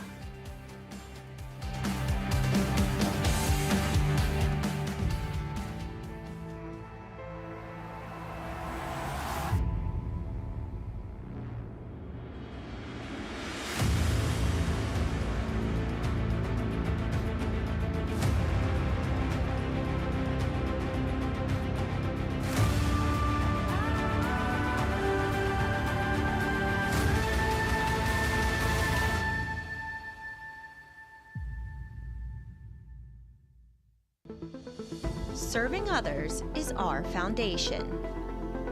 That's why NYRA is building a pathway for businesses, individuals, and organizations to support charitable groups connected to horse racing in New York State and beyond.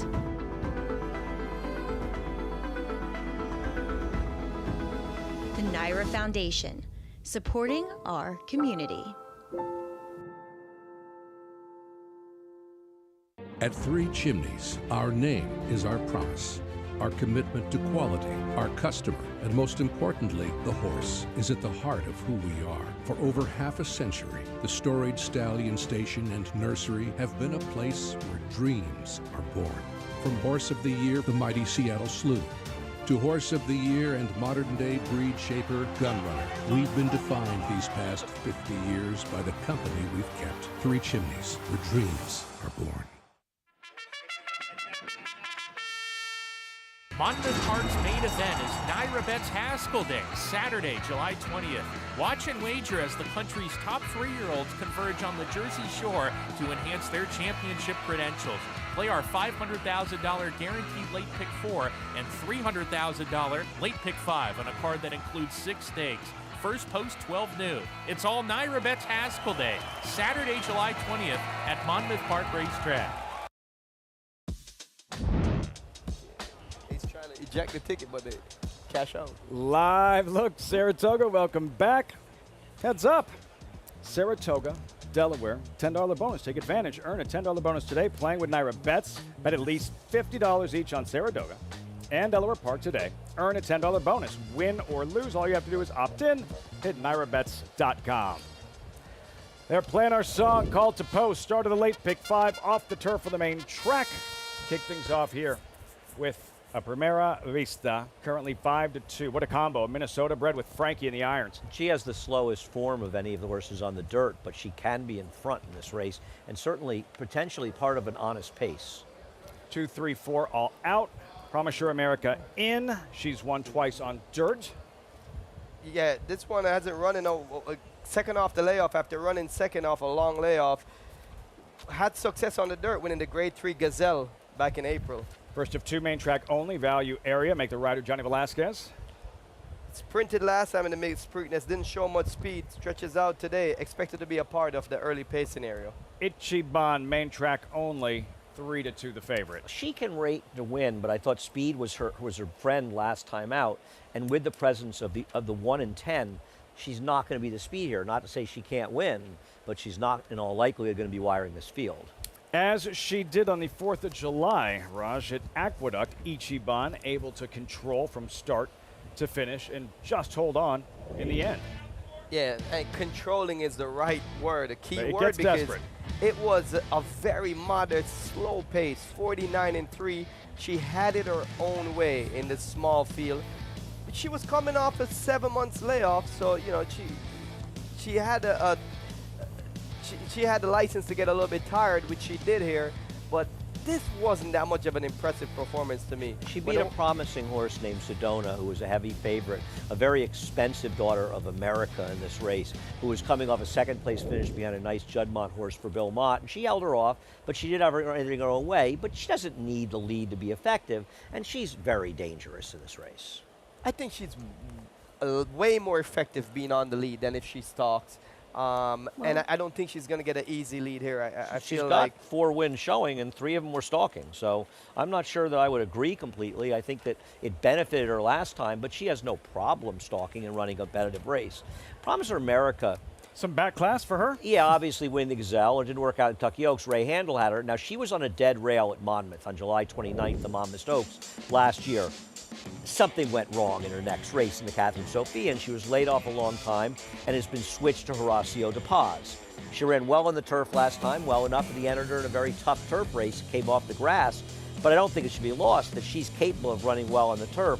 She's not going to be the speed in this race, but she's shown, like the 12, that she can rate, or the 11, excuse me. But that's why I like her. I think the dynamics of the race is going to be very suitable for her. I feel like a Primera Vista is going to go from the inside with Frankie Dettori. Value area stretching out a bit after stumbling at the start last time is going to show speed. Ichiban is going to be right on top of them from the outside. And I just feel like Promise Her America is just going to be sitting right in the garden spot. Off these 3 horses setting a pretty contentious pace, and it's just going to fall in her lap. Rajiv has been attending some racetrack I have never gone to, where he keeps seeing these contentious paces that never seem to materialize, but I think that she's not going to be compromised if the pace isn't pretty quick, which it's unlikely to be. So you don't, what part of the pace don't you see materializing here? Paces don't materialize around here, so I see, because I'm I follow New York racing 12 race. months a year, and the races you two don't continue materialize. this debate as we check in with Acacia Ichiban here, and it's trainer Linda Rice, and always ready, always poised when the opportunity presents itself with these main track onlys. Absolutely, Liffy. It's such a big piece of it. It's not only just training your horses for the race, it's finding the right spots for them. And now, as we enter 6 days out this summer, you have to be a little bit creative and sometimes just take a shot with taking those main track only opportunities, because you never know what the weather is going to do up here in Saratoga. And Linda Rice is very, very crafty with that. And as far as Ichiban is concerned, she had a very strong solo warm-up. Jose Lascano took her away from the pony, gave her an aggressive warm-up out there. I know she was able to wire the field and control things going the 1 1/8, and lately that's been her winningest distance, but she's run well going shorter. She's even won at 7/8, and as Andy and Rajiv were mentioning, she's shown that she doesn't have any problem rating a little bit from off of it. But with how aggressive Jose was from her warm-up standpoint, I would imagine she's going to break sharp from the outside, and she does have the benefit of being drawn outside to see how things play out inside of her. If you thought she had a strong warm-up, though, the warm-up that value area, the 10 got, was even more aggressive. Johnny Velasquez was really asking her to get going, and I think that's in large part because she was so quiet and laid back in the paddock. Now, she is stretching out in distance for the first time in a while. She did finish second at a mile, but lately has been better going a bit shorter. But this is a filly who acts the 10 value area like she should be able to handle a little bit more distance, and she had a lot of good substance to her. I haven't seen her in a while, and she has filled out as a 3-year-old as you see her settled back down now. But I appreciate that Johnny really seemed to get her to wake up out there on the track. I picked the 11, and I'm not proud of it at the very short price, but I'm going to stick with my picks from Talking Horses, the handicapping show, but just physically, the 5, Promise Her America, looked the best here. She just really, everything is where it should be as far as the way that she's grown and filled out, the muscle definition in all the right places. She had a much more reserved warm-up on the track versus the other 2 that I just mentioned, and she actually ran quite well on the turf last time, but that back class that we talked about with the Gazelle win, even the maiden victory prior to that, I think this is the right spot for her, and nice for Horacio de Paz, who really, she could run on either surface no matter what the weather did today. She looks tremendous second off the layoff, and just the one who maybe, if their pace does materialize, given the warm-ups, it looked like there should be some, she might sit a triple feet. Ricardo Santana, Acacia, looking for a first win of the meet. Not that long ago, 5 Grade 1 wins one summer at Saratoga. Ricardo Santana. Andy, you said we just don't see fast paces here that often. Why is that? I can't answer why. It almost seems like sometimes when one rider is decisive around here, the others abdicate and they don't go after them. So it's unusual to see those paces. Now, sometimes with lesser riders, sometimes you see them be more aggressive, and sometimes horses have one way to go. But listen, I don't know the answer. I really don't. All I know is I follow this racing extremely closely and have for a long, long time. And I know that where we used to see more aggressiveness. When did you notice that trend start? This trend? Dozen years ago or so. I think a lot of the more aggressive riders, guys like the MiG, guys like Jorge Chavez, they don't ride anymore. And I think these riders just are not as aggressive. And one of the reasons that Flavien Prat has done so well here is he's taken advantage of it. And he's won quite a few races, sending horses that don't appear to have speed to the lead because he notices, I think, the absence of aggressive riding. Yeah, and when I handicap a race, what I look at is I try to put myself in the jockey's shoes and think that if I was riding this horse, how would I ride the horse? What would give me my most optimal chance of my best placing? And that's how I would think the jockeys would ride it. But everyone has different perspective. Every jockey has different style. And sometimes you got to factor that into your handicapping as well. Jockeys race here, just a handful of them in this 5th race. On the main track, out of the Wilson chute, filing in. Final check of the tote board reading 8-5. Ichiban, any final thoughts? One thing you'll see is you'll see a faster second quarter than first quarter because of the nature of the races around that turn. The first quarter is not usually that fast, and then they'll speed it up usually the second quarter. It's really the nature of the course and the way the race is run. The favorite, Ichiban, Jose Lezcano, steps forward, start of the late pick 5, race 5 live from Saratoga. Here's Frank Miramati. They're in the gate.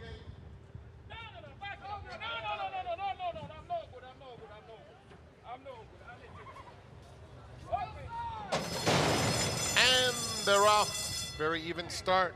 Primera Vista is going out for the early lead and sprinting clear 2 lengths. Promise Her America comes away in second. Then it's Ichiban, and Value Area will be at the back. 4 lengths off that tempo being set by Primera Vista, who leads it by a length over Promise Her America. Ichiban, Value Area now inches a little bit closer along the inside to take that 3rd spot. The opening quarter went in 24 seconds flat. Primera Vista leads at a length and a half. Promise Her America trying to keep pace in second as Value Area moves up willingly inside of Ichiban, who now trails, but just 3 lengths covers the entire field as they come to the half-mile pole. Promise Her America the controlling speed. Value Area steady headway along the inside. Promise Her America, yellow cap, and now Ichiban makes her bid. There goes Ichiban through a half in 47 2/5 seconds. They're approaching the quarter pole. Primera Vista has been there every step of the way. Ichiban second. Value Area looking for a spot along the inside. Promise Her America is under pressure. They pass the quarter pole and turn for home. Primera Vista. Value Area angles out, has every chance. Ichiban has flattened out in 3rd. They're coming to the 8th pole. Primera Vista digging in, trying to fend off Value Area, who's within a length and a half as they come toward the 16th pole. Frankie Dettori and Primera Vista. Here's Value Area with a surge now. Value Area, Primera Vista, Value Area. Photo finish. Looked like Primera Vista might have held on by a nose. Value Area was right there with her, and a long way back to Ichiban. Just a 4-horse field, thrilling horse race. Noses bobbing at the wire. Primera Vista, Value Area hitting the wire simultaneously. Wow. It looks like Primera Vista had held on. Frankie Dettori here employing her for everything she has. Switched the crop to the left, tried to float out towards the oncoming Value Area. Oh, wow. What a bob Value Area got. This is so close. Crowd reacting to the... It's very close. What do you think, Andy? I don't know. Let's look at this right here. You are right. She got the bob of life, as they say, because she never really was in front. I'm not sure she got him, but it's close. It wouldn't shock me if it's a dead heat, to be honest. Not at all. And I think what's interesting to note about the first 2 finishers, save the 10 coming out in the stretch, both of them raced on the inside for primarily the most of the race. And you look at today's results, and there might be an argument to be made that horses racing down on the inside have had a distinct advantage. The long so shot far Dashing today. Della ran as good as she ran in the last race. Yeah, and I think there's a chance that you want to be inside to have the best chance today. And I give a lot of credit to Primera Vista, even if she lost. Number 10. Wow. The bob of life, Rajiv. Yeah, what a close finish here. And, you know, it's great to see these two of the most legendary jockeys in this sport. Frankie Dettori, the European superstar, and John Velasquez. And it was Value Area who gets up on the bob. By a flared nostril, Value Area. Quiet opening week. John Velasquez holds just about every record there is to hold at Saratoga. Todd Pletcher, 14-time Saratoga champion trainer. They've teamed up for so many big wins here over the years. 2 on the afternoon, having won race 2, and now this one, Value Area. Johnny Velasquez. Tough defeat for a Prima Vista, who literally, Raj, does everything but win. She was in front the entire way until the last moment at the wire. And that's one of the exciting things about horse racing. Many races are defeated by such a narrow margin, and everyone has to ride so perfectly. Everything got to go your way. And this was the toughest beat for those connections. But think he'll rub it in Frankie's face and give it a flying dismount?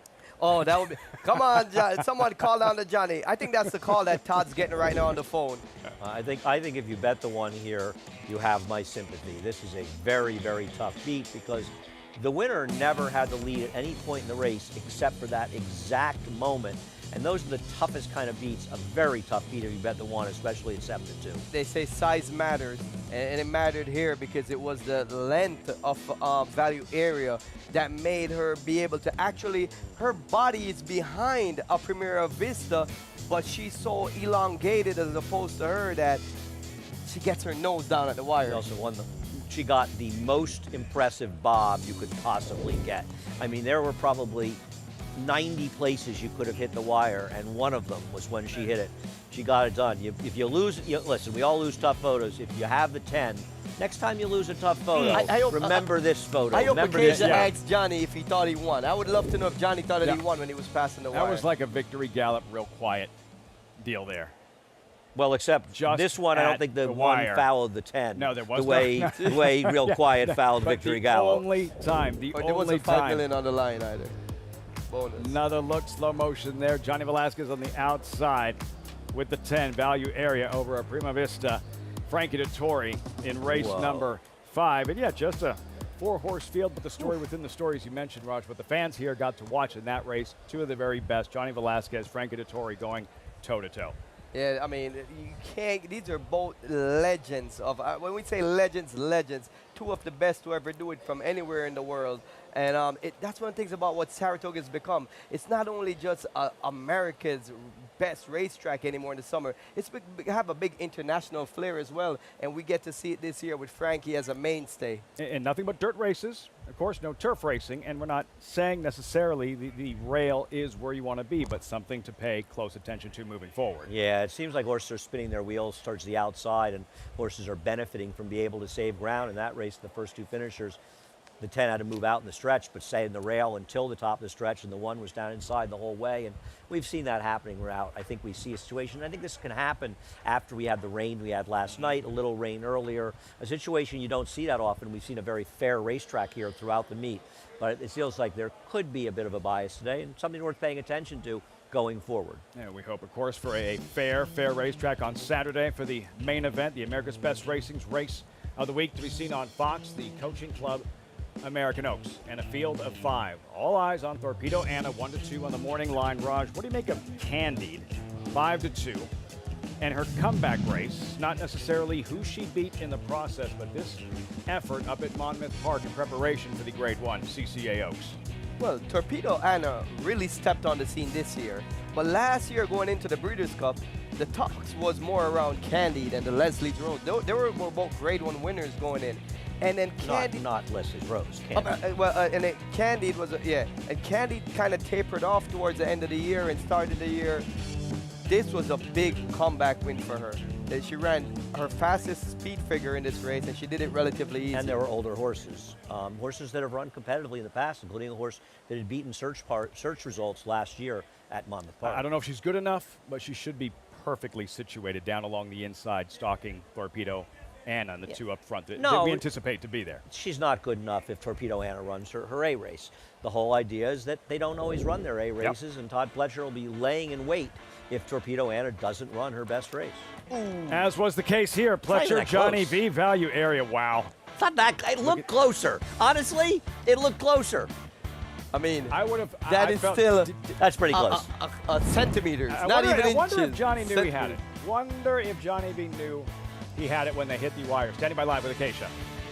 That's the first thing he told me, Lafitte. Johnny, you said you thought you had it when you were going, but that was a true head bob making the difference. It really was. I mean, I'm looking at the picture. She looked like she's still kind of half up. Though. You know, I thought she was the head all the way down on the wire. It's like I was pretty confident that I got it. Now I look at the picture. I was like, man, I was much closer than I thought. Of course, any win is nice, but it has to be sweet when you really have to work on a horse in the stretch and she gets there just in time and all that work paying off. Well, in the quarter pole, you know, once I got out and she got onto the cliff, she started running, and then by the time we got to the 16 pole, she's reaching to him. So I thought she's going to pass it, though. And then 20 yards to the wire, you know, she just kind of stay there. And I was like, hey, and then I had to kind of get after her again, you know, to the last couple of jumps, you know, to get her momentum going. And like I said, I thought she had the head down out of the wire. Wasn't that quite the way I expected it, yeah. They made it exciting, that's for sure. And talking about value area, I noticed too, you gave her a very strong warm-up with a short field and a horse that as big as she is. How important is it to get that position? Well, I rode her already, and she's definitely a big girl. And coming out of the gate, she kind of very clumsy out of there. And she still didn't break as good as I wanted to, and then she kind of got squeezed out of there. So I knew I rode it from behind. She'd come from behind anyway. I just wanted to get a little position the first part of the race, which she wouldn't be so far back. For the first 16 mile, I was like, oh man, I'm a little too far back. By the time she got to the backstretch, she got into the bridle, and I was comfortable the way she was doing it then. Always love to hear your insight, Johnny. You got the photo after all. Congratulations. Thank you, thank you. Lafitte. Great stuff from the record holder of just about every record here at Saratoga. Johnny V taking another look, watching his own handiwork in the stretch of this fifth race by that much. And Raj, you've been in one of those very tight photos with Johnny before here at Saratoga as well. Johnny's beat me in a lot of photos, but one of my favorite that I ever beat him was in the King's Bishop when he was on Uncle Mo, and I came storming down the middle of the track with Caleb's posse, and as soon as we passed the wire, the first thing that Johnny looks over and asks me, did you beat me? And I was like, I think I got you. You know you got that. I think that's jockey for I got beat. I can't believe I got beat.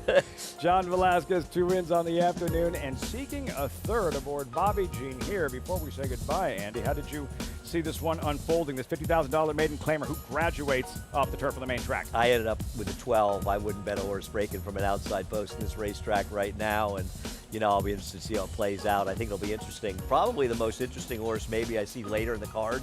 Maybe try to beat the favorite maturity date in the last race with the number 4, the Taco Lady, who I think is going to end up the speed on the inside with Kenner Carmouche. I liked her anyway, and now I think it's possible her chances are even more enhanced because of the track.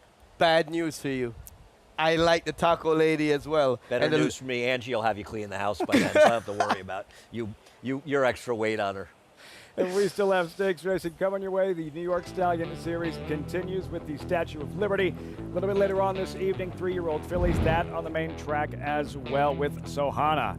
The surface switch works for her 2 wins on the main track. What will she do this evening, race 8 in the Statue of Liberty? As our coverage continues, Greg Wolf and the crew standing by from the paddock as coverage from Saratoga moves on.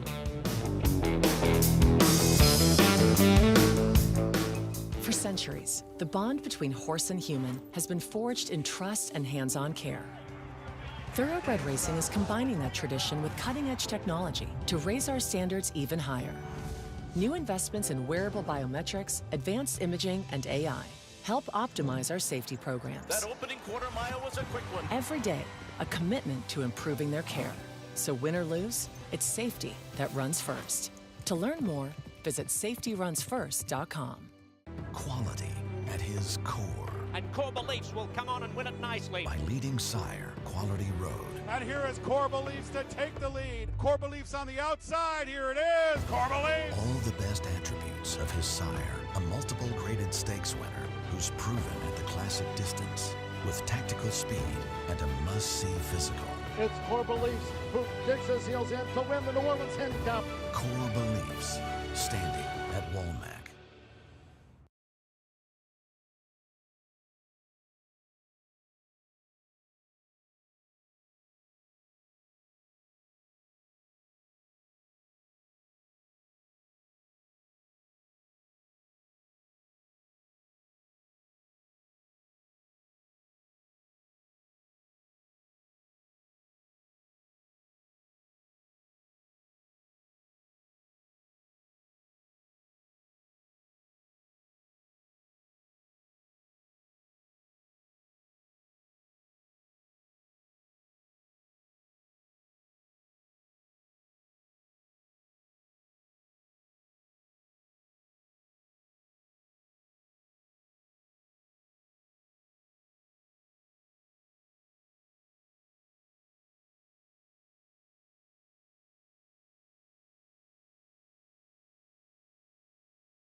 And they're off at Saratoga.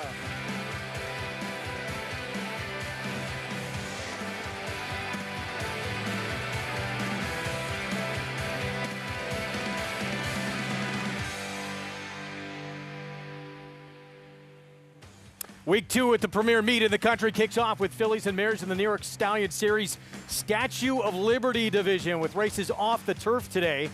Debut winner Cap Ferrat becomes even more enticing. The speedy filly gives up experience, but showed plenty of talent in her debut win.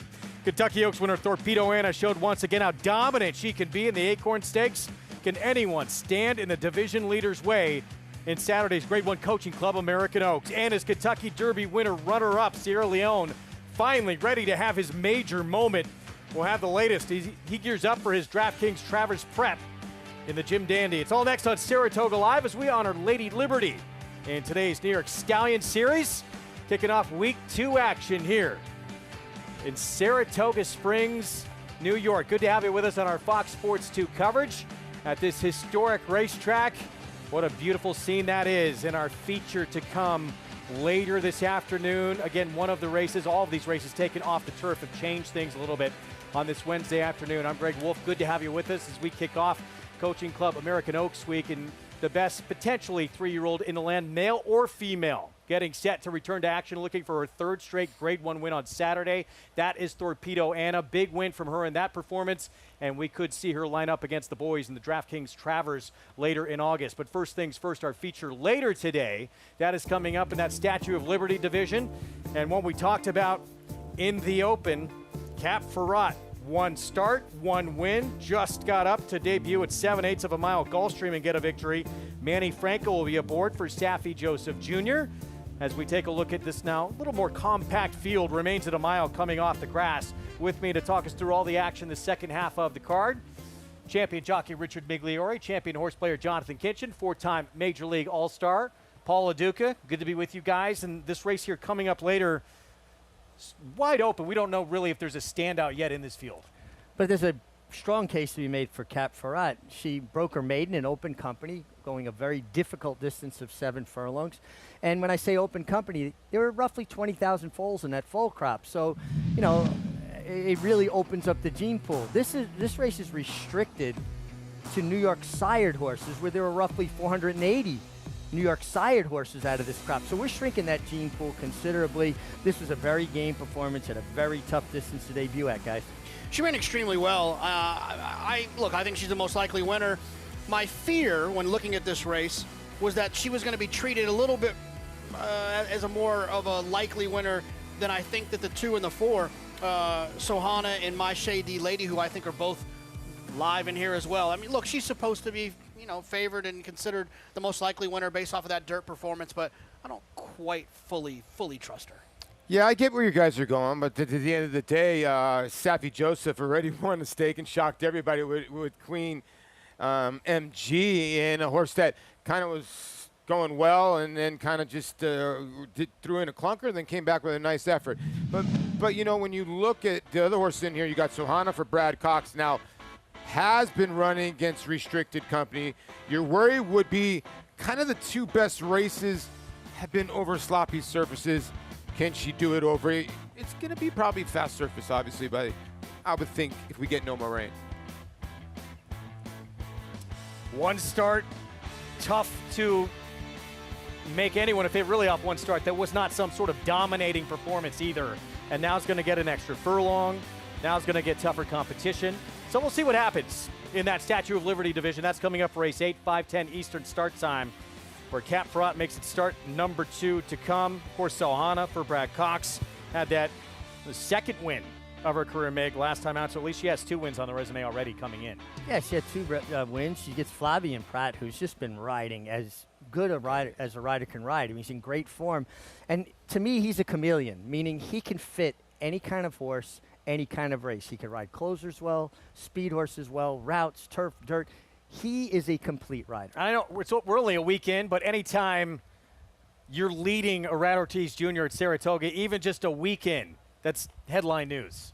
Yeah, Flavien Prat's doing that. Whoever won the first on opening day was excited to be ahead of Irat at that point. So, look, I mean, I think that of the people that can compete against Irat at this meet, I think his brother's one of them, Jose, Flavien, and then I think that there's even a small chance with the success that Manny's had in New York that he could maybe have a pretty nasty run and try to chase after Irat, but Irat's still going to definitely be the favorite to win this thing. Take a look at what's to come on the second half of the program here as we kick off this Wednesday action, or continue, I should say, with this Wednesday action. Race 6 is next. It's going to start the late Big Four.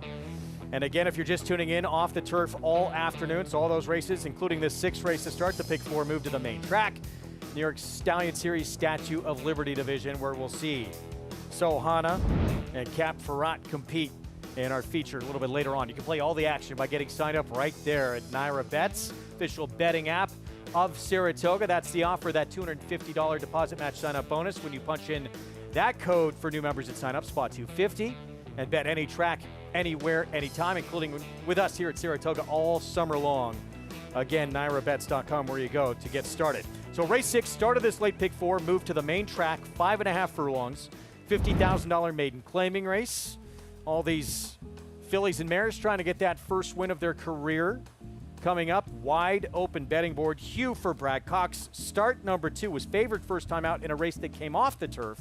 Bit of a drop in class here for start number 2 coming up. See how they look in the paddock and check in with Maggie Wolfendale.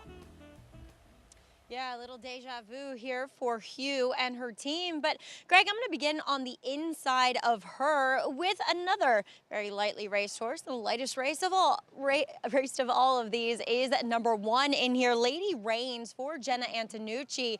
She comes in here with a work tab littered with quick workouts. I was only able to watch her last work, which was on July 5th on XBTV. She was by herself. She kind of had to be niggled at, but what I liked about her was that she's a bigger filly, as you can see here in the paddock now, that does seem to cover a lot of ground. And if you look through her pedigree, she could have handled the turf, but actually it's a pedigree more tilted towards dirt horses. So I like her staying in here on this main track today. She's been very professional, very focused as well. And like I said, despite being a bigger filly, she does look as though she's fit enough for this debut, though Jenna Antonucci more known to develop her horses than to have them cranked up and ready at first asking. Main competition comes to her outside in number 2, Hugh, as from a pedigree standpoint, yeah, she does have more turf, but I can see why they opt to leave her in yet again, because physically she's not overwhelmingly pointed that way. She looks as though she is fine sprinting on the dirt. She broke well at Churchill on June 26, where she was the beaten favorite, and then kind of couldn't keep pace, and she stayed on. Actually, it was a little bit deceiving. She stayed on better than that running line would kind of hint at. She wasn't really persevered with by Florent Giroux that day, and it was just kind of more of a learning experience type of outing, I thought, than really one where they asked a lot of her. So she has every right to improve here at second. Asking, she looks fit enough. She's taking Saratoga well within herself. She's really calm, cool, collected. I just wish she looked a touch stronger behind the saddle and kind of looked a little bit more freer behind too. As we'll take a look at one coming back off of a layoff, that's number 5, Bobby Jean. We haven't seen her since she debuted in an off-the-turf race up here at the spa for Mark Hennig. She's gonna get Lasix for this comeback. I'm sure Connections would have loved to see her on the turf, but please, they leave her in because she's done very well in the interim. She's a lot more fit, streamlined, and athletic now, coming back as a 3-year-old. I just wish, Greg, she was a little bit more relaxed. She seems a bit nervous for this comeback effort. All right, Megan, we'll keep our eyes on her, see if she calms down when she comes onto the racetrack. 10-1 right now on the 5, Bobby Jean, for start number 2 in that 3-year-old debut. To come, when we return, we'll get to the post parade as we get set to kick off this late pick 4 on our Wednesday card from Saratoga. He always showed up. From June at 2 and through 2 championship seasons, week after week after week of consecutive works. That's toughness. He always showed off. You know all about those 4 G1s. Here's his maiden on the Derby undercard. That's brilliance. Now his yearlings are at the sales. That's opportunity. Essential quality. Showtime. Horse racing? Check. Weekly promotions? Got 'em. Huge payouts? You bet. With Naira Bets. Download the app today and bet on any track, anywhere, anytime with live HD horse races, betting tips and tutorials, expert picks, and more. You bet with Naira Bets. Join now for a new member bonus at NairaBets.com. They're off in the Belmont Stakes at Saratoga. Here's Dornick, headstrong in the early going. Mindframe is 4 deep, but up and on the pace, and Antiquarian is in the field. Turns for home. Mindframe on the outside is coming after Dornick. Dornick in an absolute thriller. Dornick and Mindframe. It will be Dornick and Luis Saez to win the Belmont Stakes at Saratoga. Racetrack Television Network brings you every race, from every track, on every screen, every day. With monthly packages starting as low as $5, RTN gives you great value and access to more live HD streaming and race replays than anyone. Visit RTN.tv today to sign up and watch on almost any device, including Roku and Amazon Fire. RTN has packages that start at $5 per month.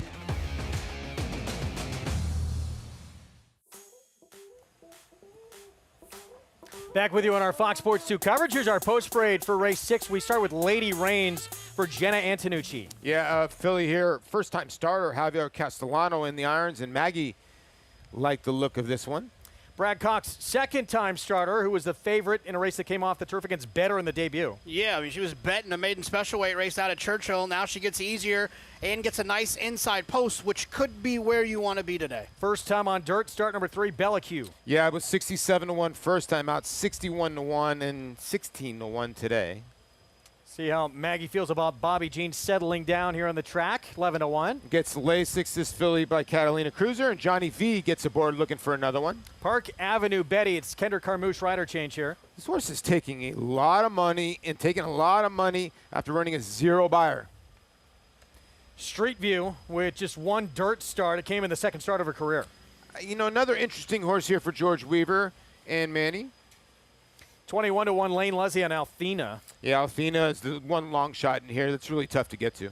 And 2 of the main track onlys. Here's Barstool Babe, Jose Ortiz. Jeez, I feel like I wasn't going to talk all the even scratch.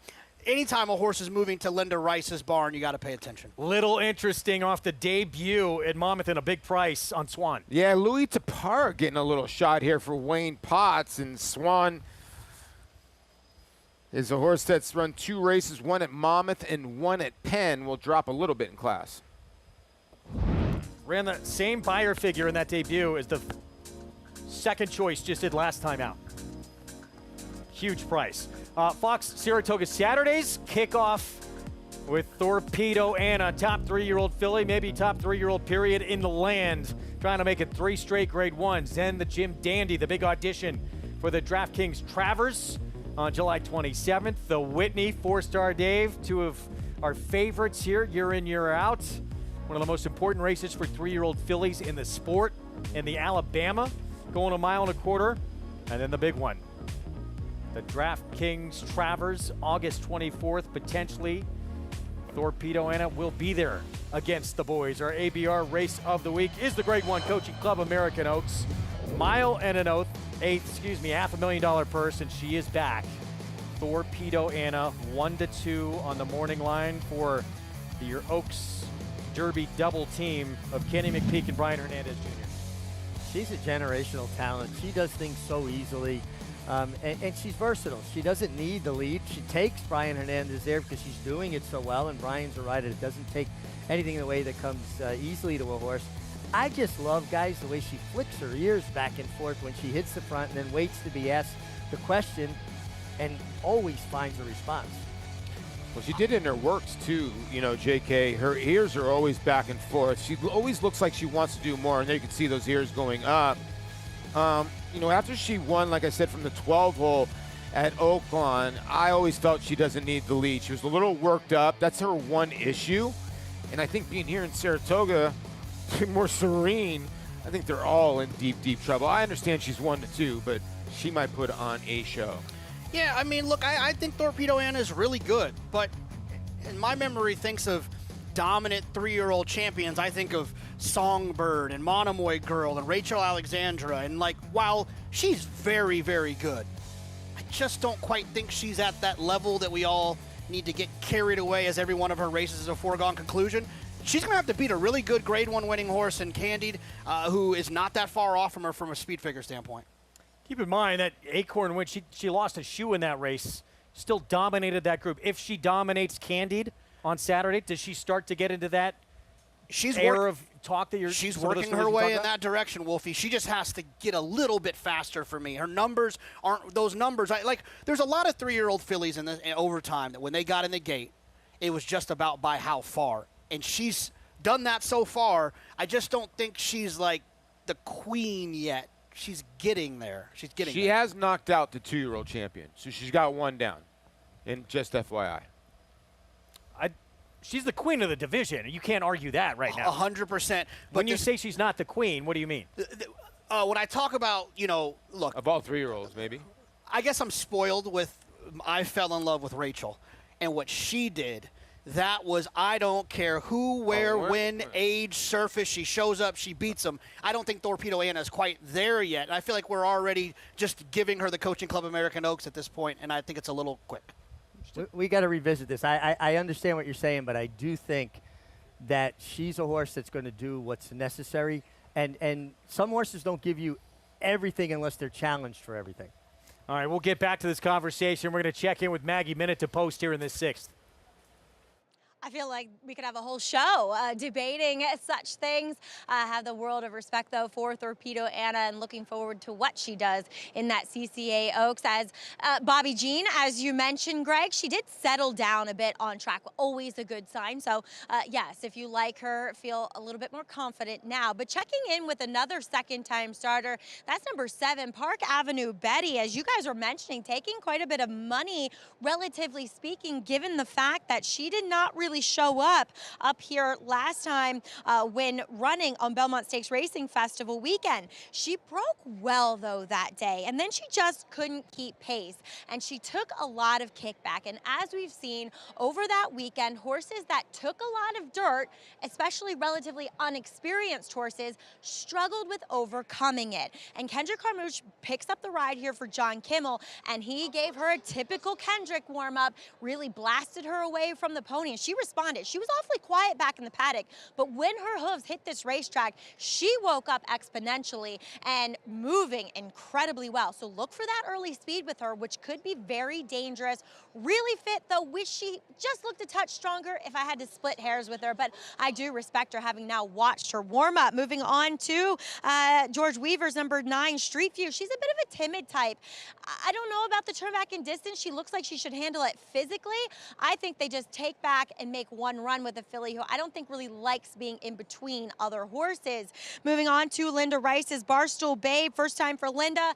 Always does the trick. This horse looks so much better in her coat and conditioning than when I saw her going back to over the springtime at Oaklawn. So I always respect any horse making their first start for Linda Rice, Greg.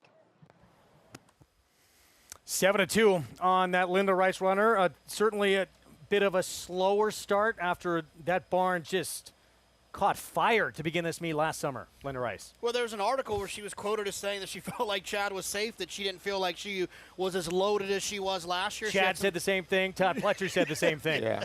Now, Pletcher's won 2 today, too, by the way. But, Barstool Babe, her issues are the gate. When Ron Moquette had her, the issues were the gate. And you wonder if now with a little bit of seasoning now in Linda's barn, does the horse break better? But, back to JK's point, she's probably not as loaded as we see a rider off here as she has been in. Look, she won 5 meets in a row. Well, Tom Amos a couple days ago on the show mentioned that she, if you paid attention at all, you saw. Oh. That's Bobby Jean, John Velasquez. Bobby Jean has been difficult away. the entire post parade. It's really the one giving Maggie a was hard talking time. about. Yeah, and she was keyed up in the paddock. Maggie reported she's been keyed up on the racetrack, and Johnny just landed that dismount though. You did. He landed it better than Frankie's been landing his flying dismounts. Johnny's had some tough moment. Complexion, banged his elbow in the gate, it looked like, on opening day. And then afterwards, I asked him if he was okay, and I saw him in the parking lot, and he goes, "No, I'm not." I go, "What happened?" He goes, "My car won't start." I saw that. That's a rough day. Set for the start of this late pick 4. Let's go to Frank Miramonte. We've had a little bit of behavior issues with Lady Rains in the gate. She's just been backed out. She was fidgety earlier. Javier Castellano jumps back up.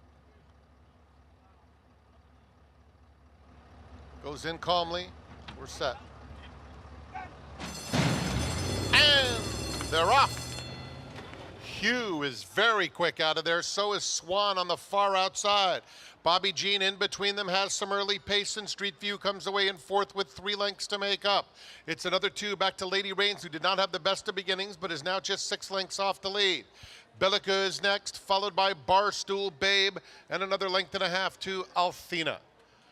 Opening quarter behind them in 22 2/5 seconds. Park Avenue Betty narrowly. Street View moves to engage. These two on even terms. With Swan 2 lengths, now 3 behind in 3rd. Down at the rail, Hugh is 4th. Bobby Jean is next. It is a distance to the rest there at the top of the stretch. Street View and Park Avenue Betty come for home 1-2. Street View running a big race on the outside up to take the lead.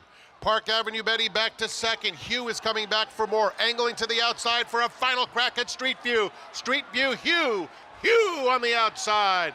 Hugh sprints right by under Florent Giroux and puts her away to score by 3. Street View was 2nd. Then it was Bobby Jean 3rd, Bellica 4th. Hugh comes with a big late run to get the win here. 2nd, start dropping down in class for Brad Cox. Well, this is when we talk about how kickback affects particularly young and inexperienced horses. You showed good gate speed, got outfooted by the 2 outside rivals, and it looked like she was running in place, like with the emergency brake on, until she got out of that kickback. You could see how dirty her face, her chest, her legs are. When she got out of the kickback, guys, she found another gear. And if you're keeping score at home and wondering if this racetrack might be a little biased with all the weather, maybe the inside's where you want to be, she finished in the 3 or 4 path, but that is not where she was for the entire race. She was down on the inside, And sometimes if that's where if the inside is good and you spend 3/4 of the race down there and get off of it, you still got a little bit of energy left, and I think that might have helped her out quite a bit in there, being down on the inside. Yeah, I think Florent did a tremendous job because Hugh broke right on top. So what he decided to do is when the other two horses went to the front end, he didn't grab. He sort of just kept on going a little bit, kept the two's momentum, Wolfie, and then got in that good spot. We knew this was going to come to an end. Brad Cox winless at the meet, gets his first here of probably many to come this summer with this class-dropping 3-year-old. Hugh is the 9-5 favorite. So Florent Giroux aboard for the win, 2-9-5-3.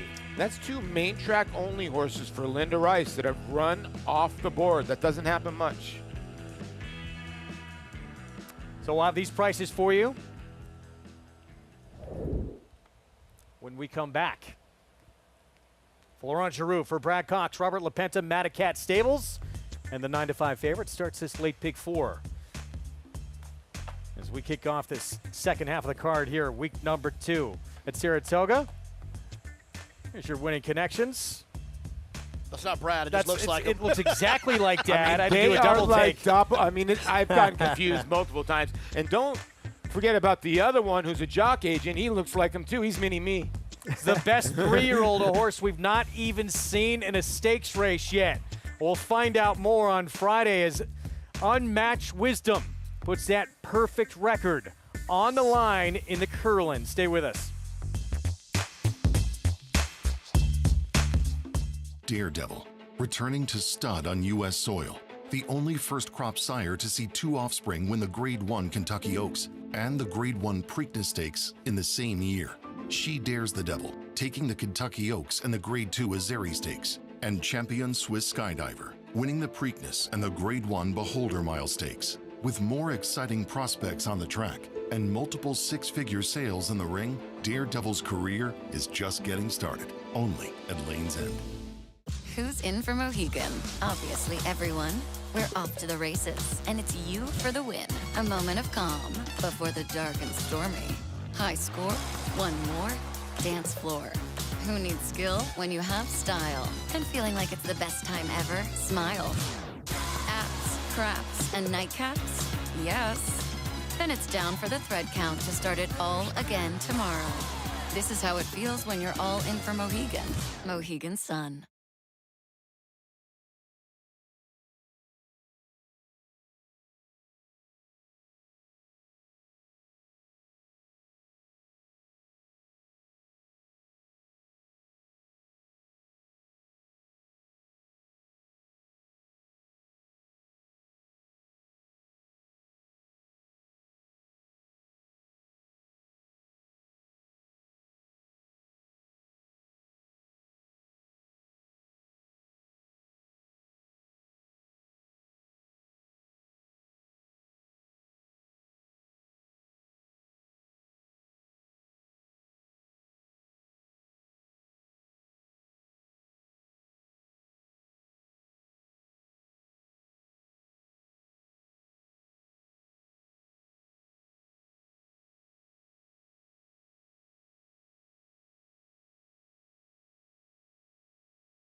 Back in our Fox Sports 2 coverage, that is prime real estate right there. You got to line up early and rush through those gates as soon as they open to grab your spot.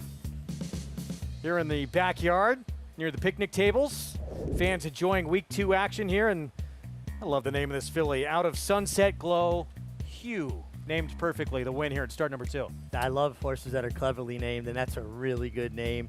and she won quite easily. And this race came up, pretty quick. I mean, I know they're 3-year-old fillies here, but we had 2-year-olds run 105 and change earlier in the day for the 5.5. I thought this was a really nice effort from this filly. And it's just great spotting. This horse was working at Indiana Grand.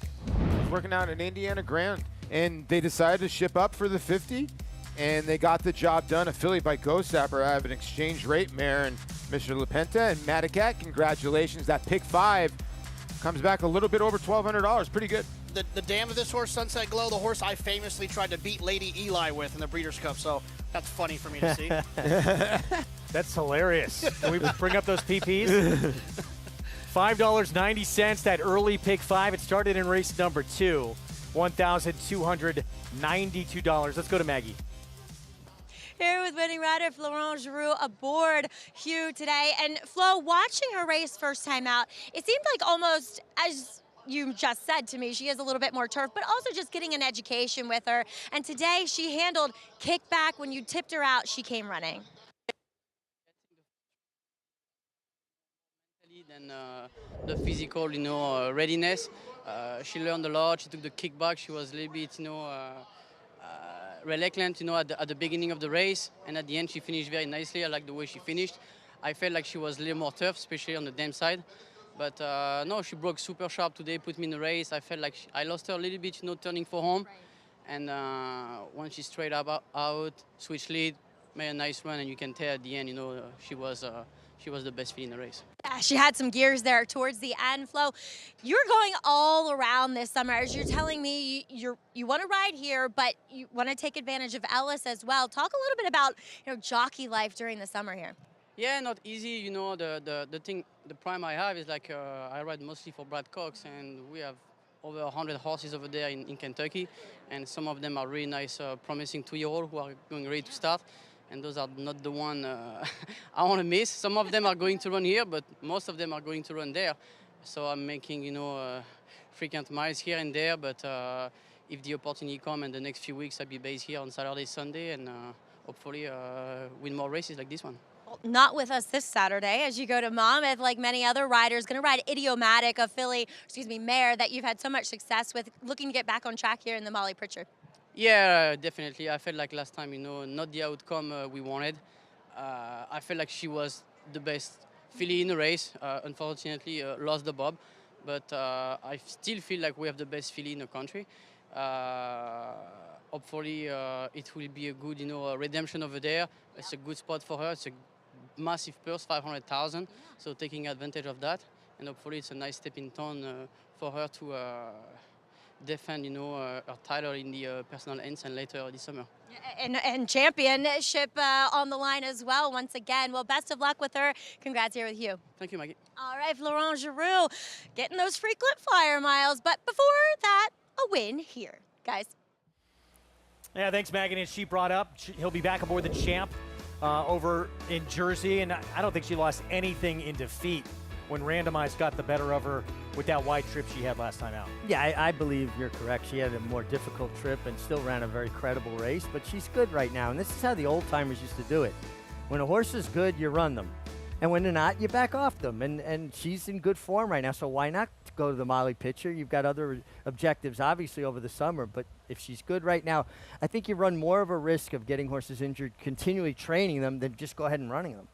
6th in the books. We move on. Race 7, 20,000 starter allowance, 7/8 of a mile. We're approaching the 19-minute mark to post.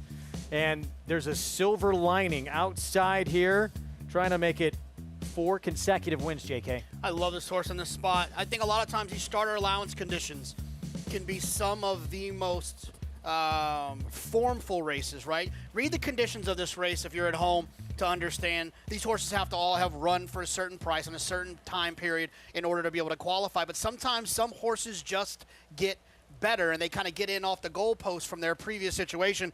That's why I'm going to play some doubles here. I'm going to play a $100 double. The 10, there's a silver lining with the 2, 4, and the 5. I just, in the next race, I just think that one of those 3 horses is going to win that race. I think the 5, Cap Ferrat's going to probably be a little bit overbet. I'll use that one as more of an insurance. I think the 2 and the 4 are really where the value come in on this double. So hopefully we can get this bankroll up. What am I down? That's nothing. We can get that back in a day and a half. 6:05 down is nothing. At what point do you start getting a little nervous? Never. As long as I got a chip in a chair, baby, I'll be all right. I'm with you. As long as you got a couple $100, there's a chance. By the way, I'm with JK. The 10 in this race is going to be really tough. Okay. Yeah. Right now, public agrees. 6-5 favorite. One more race coming up in a moment. Auditions for the Travers coming up on Friday in the Curlin Stakes. Mile and an eighth, and talked about going to break. One of the better 3-year-olds in the country. Maybe a horse who's not been in a stakes race. Unmatched Wisdom will get his first stakes test for Chad Brown on Friday. 2 for 2. Paulie, how good is this horse from what we've seen so far? Well, I think the one thing that's good is that, when he won his race in the mud, you always wonder, okay, it was in the mud. Do we want to really trust that number? Then he comes back with this in a mile and an eighth. And Mig, I don't know if I'm looking at this wrong. He looks like a horse that wants to go all day long. Look big, long, rangy animal. Son of Cairo Prince, and obviously Flavian Pratt. He's 1-5 this day. He was supposed to do it this way, but I thought it was well done. I think really the mechanics of his stride tell the story. He's just got beautiful mechanics. It's an impeccable stride. He keeps at it. And he's very talented, just like Sierra Leone's very talented, but he's a completely different type, right? He's push button. He's a jockey's dream, where Sierra Leone can be a little difficult, wants to lug in, and also Unmatched Wisdom possesses natural speed. He's going to create his own trip, and from the inside, doesn't that simplify things for Flavian Pratt? No, absolutely. I mean, look, if he runs well on the Curlin, gets a fast speed figure, I don't think they'll make him the favorite. I think he'll still be a little too cute to be the favorite in the Travers, but he'll be right there in the conversation, taking a lot of money as a horse that's improving. And that's what's great about the Travers. What I love so much about the Travers is that the Kentucky Derby is great, and it's awesome, and we love it, but it comes up quick for some of these 3-year-olds, so you don't get to see everyone show up to the party. In fact, in the Derby, there's probably 10 horses that don't need to be in there. But when the Travers comes around, you get all of those really good precocious 3-year-olds and the kind of late arriving ones. I think Unmatched Wisdom might be one of those late arriving ones. These next 2 weeks going to be very important to see who shows up in that DraftKings Travers August 24th. Fierceness, Mindframe, Dornick, all headed to that Naira Betts Haskell. Talked about Unmatched Wisdom, going to be a huge favorite Friday, and then the Jim Dandy presented by Mohegan Sun. Some big names as well, so that race will really start to take shape these next couple of weeks. Sierra Leone being pointed to the Jim Dandy Mig, and this was him working. This is a beautiful work. Watch him come off the turn. He's away from the rail, working solo, right? Now he's going to make this beautiful lead change here. It's almost imperceptible. Boom, he's on his right lead. That was very smooth. Now watch his head. He's wanting to lean in a little bit. Even though he's by himself, the rider has to correct him. You can see his head carriage. Points him out a little, points him out a little. Nothing nearly as bad as when he has a horse inside of him. But I think because he's a horse that tends to paddle, his stride, it's not the perfect stride, tends to kind of draw him the inside. But I think he lugs in worse when he has a horse inside of him. And some of these horses are just big, powerful colts that don't just want to beat horses, they want to bully them. They want to put their body on them and knock them around. I think if he could ever get himself straightened out and just run straight, he is incredibly talented. But it's that wanting to get over on top of horses that inhibits him to be his best. Mick, do you feel like he's too big for like an inside rail run where he can't get out? Or he can't lug in, excuse me? I think you get to a point where I would love to see someone try it. I know he's not a horse you want to stop and start, right? Once he builds into that momentum, it's hard to get a big horse like him to, if he had to steady or wait for room, to accelerate again. But it's gotten to a point where he's costing himself when he comes around getting on top of horses. Take a shot. Swing for the fences. Put him down in there and hope for the best. Inches from a Derby, Paulie hits the board in a Belmont Stakes where Chad Brown, I think a lot of people felt the track was playing a little bit to horses on the front end and maybe the inside that day. Has he been the most consistent 3-year-old in this class? Yeah, you could say he's the most consistent 3-year-old in this class. But, Mystic Dan's got the Derby on his resume where he lost by an inch. Sierra Leone had the worst of starts here. I think the second time Flavian Pratt's going to be key. Listen, this horse is hard to handle. So, to me, I always thought it was kind of a mistake for Chad to take, Tyler off because he's a tricky horse to ride.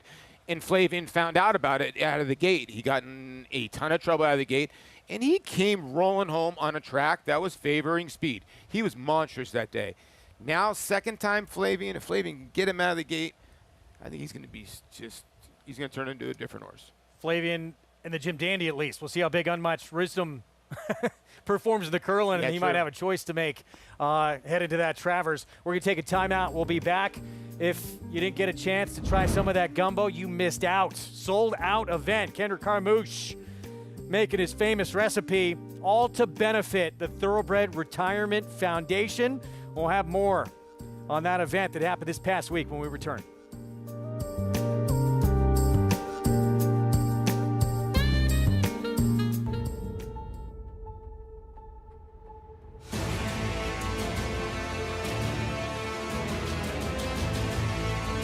In the Pilgrim Stakes, they come on for the finish. Annapolis by a head. It is Annapolis in front. It is Annapolis to win the Coolmore Turf Mile.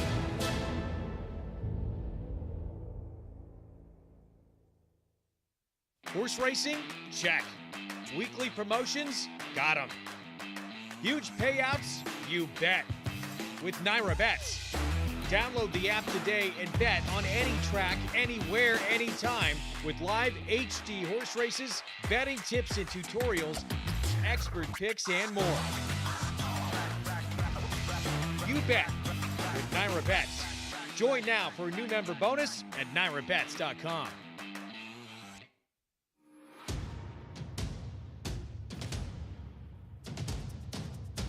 Drain the Clock will win and win by as much as he wants. He'll win by 6 in the end. It is Drain the Clock who will bound home the winner in the Bayshore. Drain the Clock, Jackie's Warrior, a terrific finish in the Woody Stevens that goes to Drain the Clock by a head.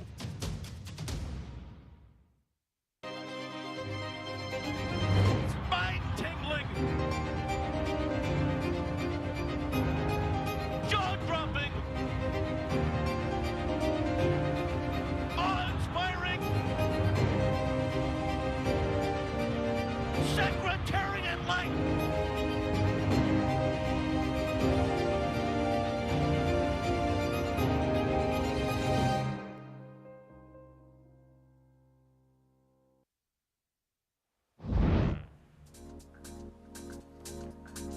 Back in our Fox Sports 2 coverage, Saratoga Live, and Kendrick Carmouche. Not only a fantastic rider, makes a mean gumbo, and was cooking up for a great cause to benefit the Thoroughbred Retirement Foundation. Wife and children were in the kitchen helping out, and Javier Castellano and Junior Alvarado's kids helping serve all the great food. Well, that's awesome. It's for a great cause. And listen, all of us riders and almost everybody in the game owns a debt of gratitude to racehorses, and Thoroughbred Retirement Foundation means a lot. Here's Kendrick on the big night. They've been putting on this retirement foundation for racehorses, and you know, I thought I should step up and be a part of it because I love cooking, I love doing what's best for the racehorses. Over the years, since I've been coming here, I've met a lot of good friends. I still come here to Prince of Presa and sit with some of these people because I love them. They come see me at the racetrack, they cheer me on. It's a family now, you know. My kids came here for the last 4 years to help to make them better humans in life too, you know. That's part of it, you know. And I love life. Life is good. I love giving back. And they're fortunate to have Kendrick as part of that team.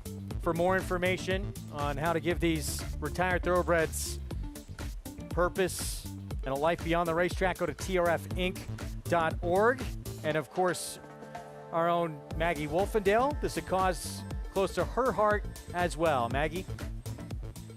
Yeah, that's right, Greg. Serving on the board of the TRF for several years now, I've really learned to love what they do, because it's not only helping the horses, which we ultimately need to do. They are our heroes and athletes of this sport, but it's also helping people that may have been down on their luck. Those incarcerated individuals kind of find their way back, and horses heal.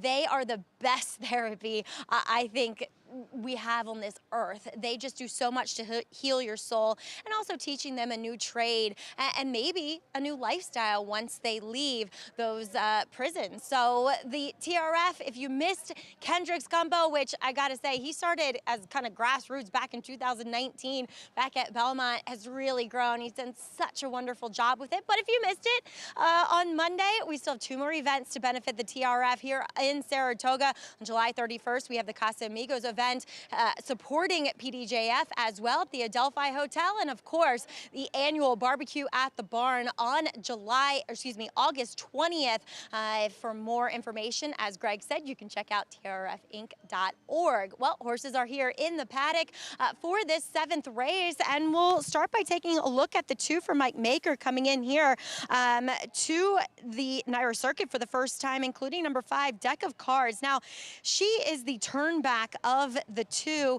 She kind of got to control things on the front end, and I say turnback, you know, sometimes a mile to 7/8 really isn't asking much, but she's only gone around 2 turns. She's never gone around 1-turn configuration, and so that really, I think, allows her to get into a nice rhythm. She looks fine here, but she's a little bit more elongated in her back and her frame, and I just think a little more ground might be preferable for her to do her best running, to find her best rhythm, as she is fairly subdued in the paddock. Now, on the other hand, Mike's other horse in number 10, there's a Silver Lining. She is on it. She's ready to rock and roll out there. She's really on her toes and on the muscle, and she looks like your true kind of sprinter. We'll see how she negotiates at the 7/8. Only tried it in her life with 2nd place effort, but it feels like she has gotten better as of late now that she's a 4-year-old. Love what I'm seeing from her. Super coat on her. She looks so fit and ready,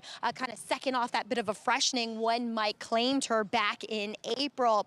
Then number 9 for Linda Rice, she caught my eye. She's coming back off of a layoff in a filly that in the past she struggled to carry some weight and conditioning, but now as a mare, she's really kind of finally filled out that big unfurnished frame that she once upon a time had. She comes back in here looking ready to go. I mean, she's been on the muscle, very eager in the paddock, and strong and fit. It does look as though at some point she'd been battling some skin disease, which can affect horses a little bit, but at this point it looks as though she's over it, just missing some hair, and I'm sure Connections hoping it grows back soon. Greg. Fans taking in the excitement here at a great spot to see it. Right near the paddock, 6-5 favorite. So the resume says all systems go. And looks-wise, according to Maggie, all systems go on the one to beat right now from this outside post. And this was the 3rd straight victory and a dominant one at Churchill Downs. Yeah, and she possesses natural speed. She's got the outside post. Luis Saez is aboard that day, is back aboard today. So it allows her the luxury to get into the race the right way. You're not going to take her back, but you don't have to send her. She's going to take you there naturally. And that allows the horse to get into a good rhythm, and they even breathe better when they're not under that kind of pressure early. She looks very tough to beat here. And we talk about the condition of this race. This is for horses that have run for a tag of $20,000 in 2023 or 2024. If you look at the 10, there's a Silver Lining. She ran for 50 and 1. For some reason, they ran her for 16. She won for fun.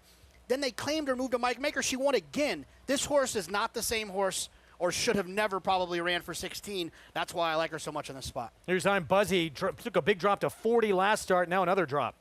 Yeah, that horse goes through. Here's the 3 Killy start for Carrie Contessa. And another horse that's actually gotten good. The last 2 races have been really sharp for this horse, winning with Carol Cedeno. Now Joe Rosario aboard. Yeah, back-to-back wins. Can she get 7 furlongs? Here she's awesome at 9-1. This horse has a couple of starts for Linda that I think would make her competitive, but she's not with Linda anymore. Rudy didn't run particularly well last time. Now, like her stablemate, this mare trying to win 4 in a row. She went off a year's layoff last out. Yeah, Ramon Vasquez got his 1 minute to meet at a big price yesterday. And this horse comes from Belterra off a big win. Jackie the Joker, first off the claim for the barn of Wayne Potts. When you're looking for price horses, sometimes just the change of scenery, the trainer change, can be enough for a horse to jump up and do something they haven't regularly been doing, making the 12-1 make a little sense. Oh, Brigada perhaps a little dangerous here at 6-1. Yeah, you do get Irad and Rudy Rod off a bad race, now a drop, blinkers go on. icy reply. A big race last start for 50,000. Huge number here. Yeah, ran okay last time. It's right there. Look, I've seen worse 23-1 shots. She caught my eye. Linda Rice, Jose Lezcano, the 5-year-old debut coming up. It's a horse that actually claimed for 14. That's why this horse can get in this condition. This mare has been off since October. And even money now, as there's a silver lining, tries to make it 4 in a row. Richie, for a horse like this that I think's best, that has tactical speed, that has Luis Saez, there is no place else I'd rather draw than the far outside. Yeah, you got a 3/8 of a mile to the far turn. You're out there out of trouble. You don't run the risk of getting pinched between. And if somebody wants to go crazy, you just set up shop out there like you're on the lead.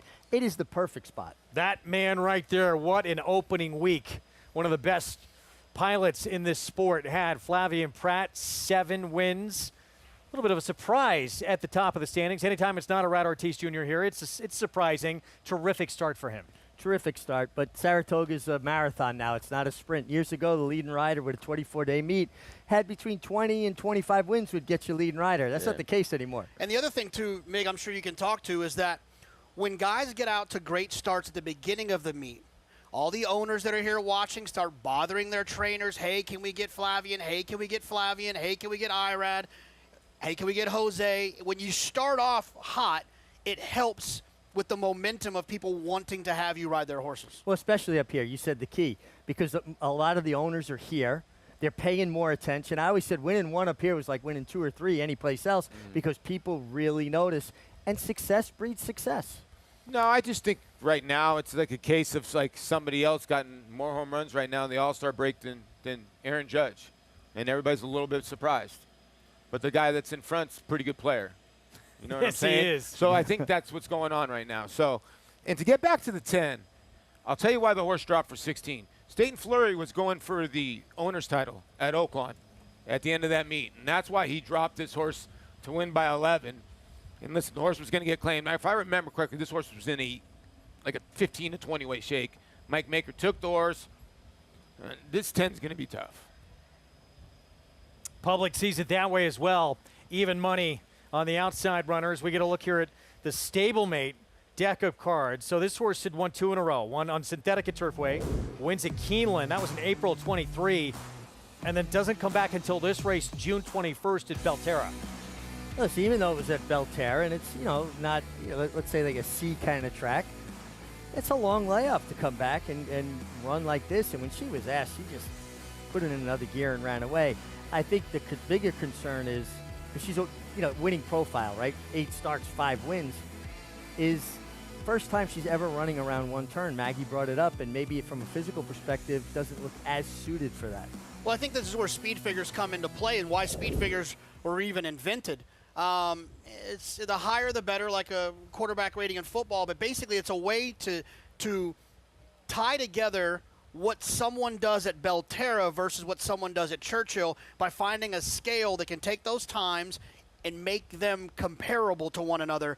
And so while the 10, there's a silver lining, is significantly faster than these horses, the 5, not far off, deck of cards, if she takes a step forward for Mike Maker.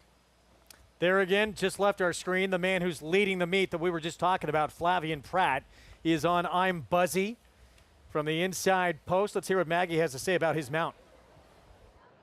Yeah, the Rodriguez brothers squaring off here in this one, guys, in race number 7, as we'll take a look at I'm Buzzy. I think, and both these horses actually coming out of the same race, I think she was the one that was kind of more with the track as opposed to numbers 4, She's Awesome, who I'll get to in a moment. But last time we saw Fancy Azteca wire the field that day, and it was a day you wanted to be more inside. I'm Buzzy, she never has that much early speed. She was able to chase inside and secure 3rd by a long way back. She's warmed up really well, though. I gotta say that about her. She is one that consistently warms up well. We'll see if Flavien Prat's able to work a little bit of magic with her. She's a consistent type, but is she always, is she gonna win here? in chase mode, I don't know. We'll see if there's any pressure applied to, there's a silver lining. But let's take a look at Rudy's charge. Second off the claim is She's Awesome. I think she was against the track last time, where she was steadied back at the start and then was put in chase mode in the 2 to 3 path and tipped out even further in the stretch, so kind of flattening out as the beaten favorite that day. So it feels like she's being totally dismissed at 13-1 here if dynamics are different, which it feels like we kind of pretty much have a fair racetrack. So she looks exceptionally well from the paddock onto the racetrack here. So I like what I'm seeing from She's Awesome, Greg. And I think she had a bit of an excuse last time. She had just a huge performance on that muddy sealed track back in mid-May, Belmont at Aqueduct. If she can reproduce that kind of race here on this fast going, she's going to be right in the mix. But as we say that, odds on outside, so there's a silver lining, trying to make it 4 in a row again. JK, can she control in this race? I think she can, but I don't think she has to, right? Just sit chilly. Let them do what they got to do to the inside. Try to get to the 2 path. If you got to take the lead, don't restrain her. You're on the best horse. Let's go to Frank Miramati. Here's the 7th from Saratoga. They're in the gate. And they're off. There's a silver lining out alertly. Here's deck of cards in the green in the center, quickest of them all. Obrigada moves up now to take second. Those two speed away with There's a Silver Lining, and She Caught My Eye racing in 4th. They're joined at the rail by Kelly Start in 5th. Icy Reply is racing in between horses. She's Awesome is 1 from the rail, 5 or 6 lengths off the lead. The 2 trailers, Jackie the Joker, who's making a little bit of headway, and I'm Buzzy at the back. 22-2 for the opening quarter. Deck of cards, 3.5 length lead. Kelly Start moves through to be a clear-cut second and cuts right into that margin. It's down to less than 2 with a half mile to travel. Obrigada racing in 3rd. There's a Silver Lining on the outside, still keeping pace, reclaims the 3rd spot, now going after 2nd. Then it's She's Awesome, who races 6 lengths off the lead. The half went in a snappy 45 1/5 seconds. Another 4 lengths back. I'm Buzzy trying to launch a bid from well out of it. Deck of Cards is the leader at the top of the stretch. Has it by 3. There's a Silver Lining in the pink blinkers in 2nd, followed by Kelly Start down at the rail. They're followed by She's Awesome. Center of the racetrack, I'm Busy. Buzzy continues to make some headway.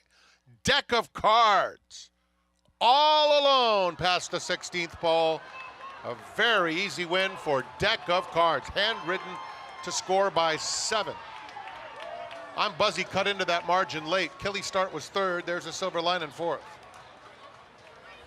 Win streak remains intact for the other Mike Maker mare in this race. Deck of Cards, 4 straight with about a year in between starts from that 3rd to that 4th. Well, as soon as she hit the front end, Mig, you looked right over at me like, she's going to have the bottom on her because she's coming out of these longer races. Yeah, anytime you see a horse show this kind of speed, turning back in distance, they tend to have the stamina underneath them to continue. And Deck of Cards, she was very good. Nice to see Ramon Vasquez get another win. This is a good rider. Hard to get good opportunities here, but he's making the most out of the live ones he gets on. And Deck of Cards, but she just pulled a straight flush. See what you did there. You know, she got sent to the front end, and it looked like Luis Saez was just not intent with the 10. Obviously, the stablemates don't want to go after each other, but the 10 was really given no chance to win this race. And look, this isn't an excuse. I know I was heavy on the 10 here. I just think this is an observation. I don't think you want to be chasing wide today. I just don't think it's where you want to be. She was getting beat no matter what, but she ran so poorly that you have to then ask what made her run so poorly. It's not like she lost the photo or was second beaten by a horse that just ran better. She kind of stopped in the stretch. This mare was running races as fast as the favorite, but did Belterra, did that throw people off a little bit, Paulie, maybe? Maybe it does. Belterra's a small little racetrack in Ohio, but at the end of the day, the way she won that last race, she actually took some pressure and drew off with Janet Elliott off a really long layoff. And I guess the key at this racetrack, if you come out of the Jonathan Wong barn, you're a W. 9-1, Deck of Cards, the other Mike Maker horse with the victory here. I'm Buzzy from very far back to get up for 2nd. Kelly Start 3rd and the 3-5 favorite. Can do no better than 4th here. Deck of Cards, now 6 wins from 9 starts overall, Mig. Winning profile. When she bounced out of the gate like that, first of all, that always signifies to me when a horse breaks sharp, that they're just good. They don't necessarily have to win, but when they leave the gate with run on their mind, it tells you that they're just in a good frame at the moment. And she just kept finding. This was a huge performance. Absolutely. She was comfortable on the front end. And, look, turning for home, I think that if, you knew the 10 was in danger and that she was going to be tough to beat. Half the show pool on the 10. There's Paula Duke has really over the last couple of years become your new best friend. Oh, Mike Mike Maker. Maker. He sent me a postcard saying, I love Greg Wolf, but I really love you more. You guys together on air, it's become one of my favorite things to watch. You bring out the best in Mike Maker. He's actually great, Mike. Mike is so misunderstood. He's very, very quiet guy. He reminds me of Todd Pletcher. Both of those guys are so quiet, but their humor is very, very, very like silent and great humor. I've been threatening it for years. I want to get Mike Maker on Card Talk, but I just found out that I might need to bring Paulie along with me. might need to sub in there for that one. Coming up next, our feature on this Wednesday afternoon, New York Stallion Series Statue of Liberty Division. And Cap Farad, debut winner at Gulfstream for Saffie Joseph Jr. Start number 2 comes her first stakes test. Stay with us. We'll be back. Gunrunner is the sire of 13 millionaires and 10 Grade 1 winners, including Gun Pilot, Vava, Toyota Bluegrass winner Sierra Leone, champion Echo Zulu, 2-time Grade 1 winner Cyberknife, 3-time Grade 1 winner Taba, track record setter Society, Locked, 2-time Grade 1 winner Gunite, and classic winner Early Voting. Hall of Famer Gunrunner, standing at 3 chimneys.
Back with you on our Fox Sports 2 coverage from Saratoga. It's brought to you in part by Mohegan Sun, all in for Mohegan.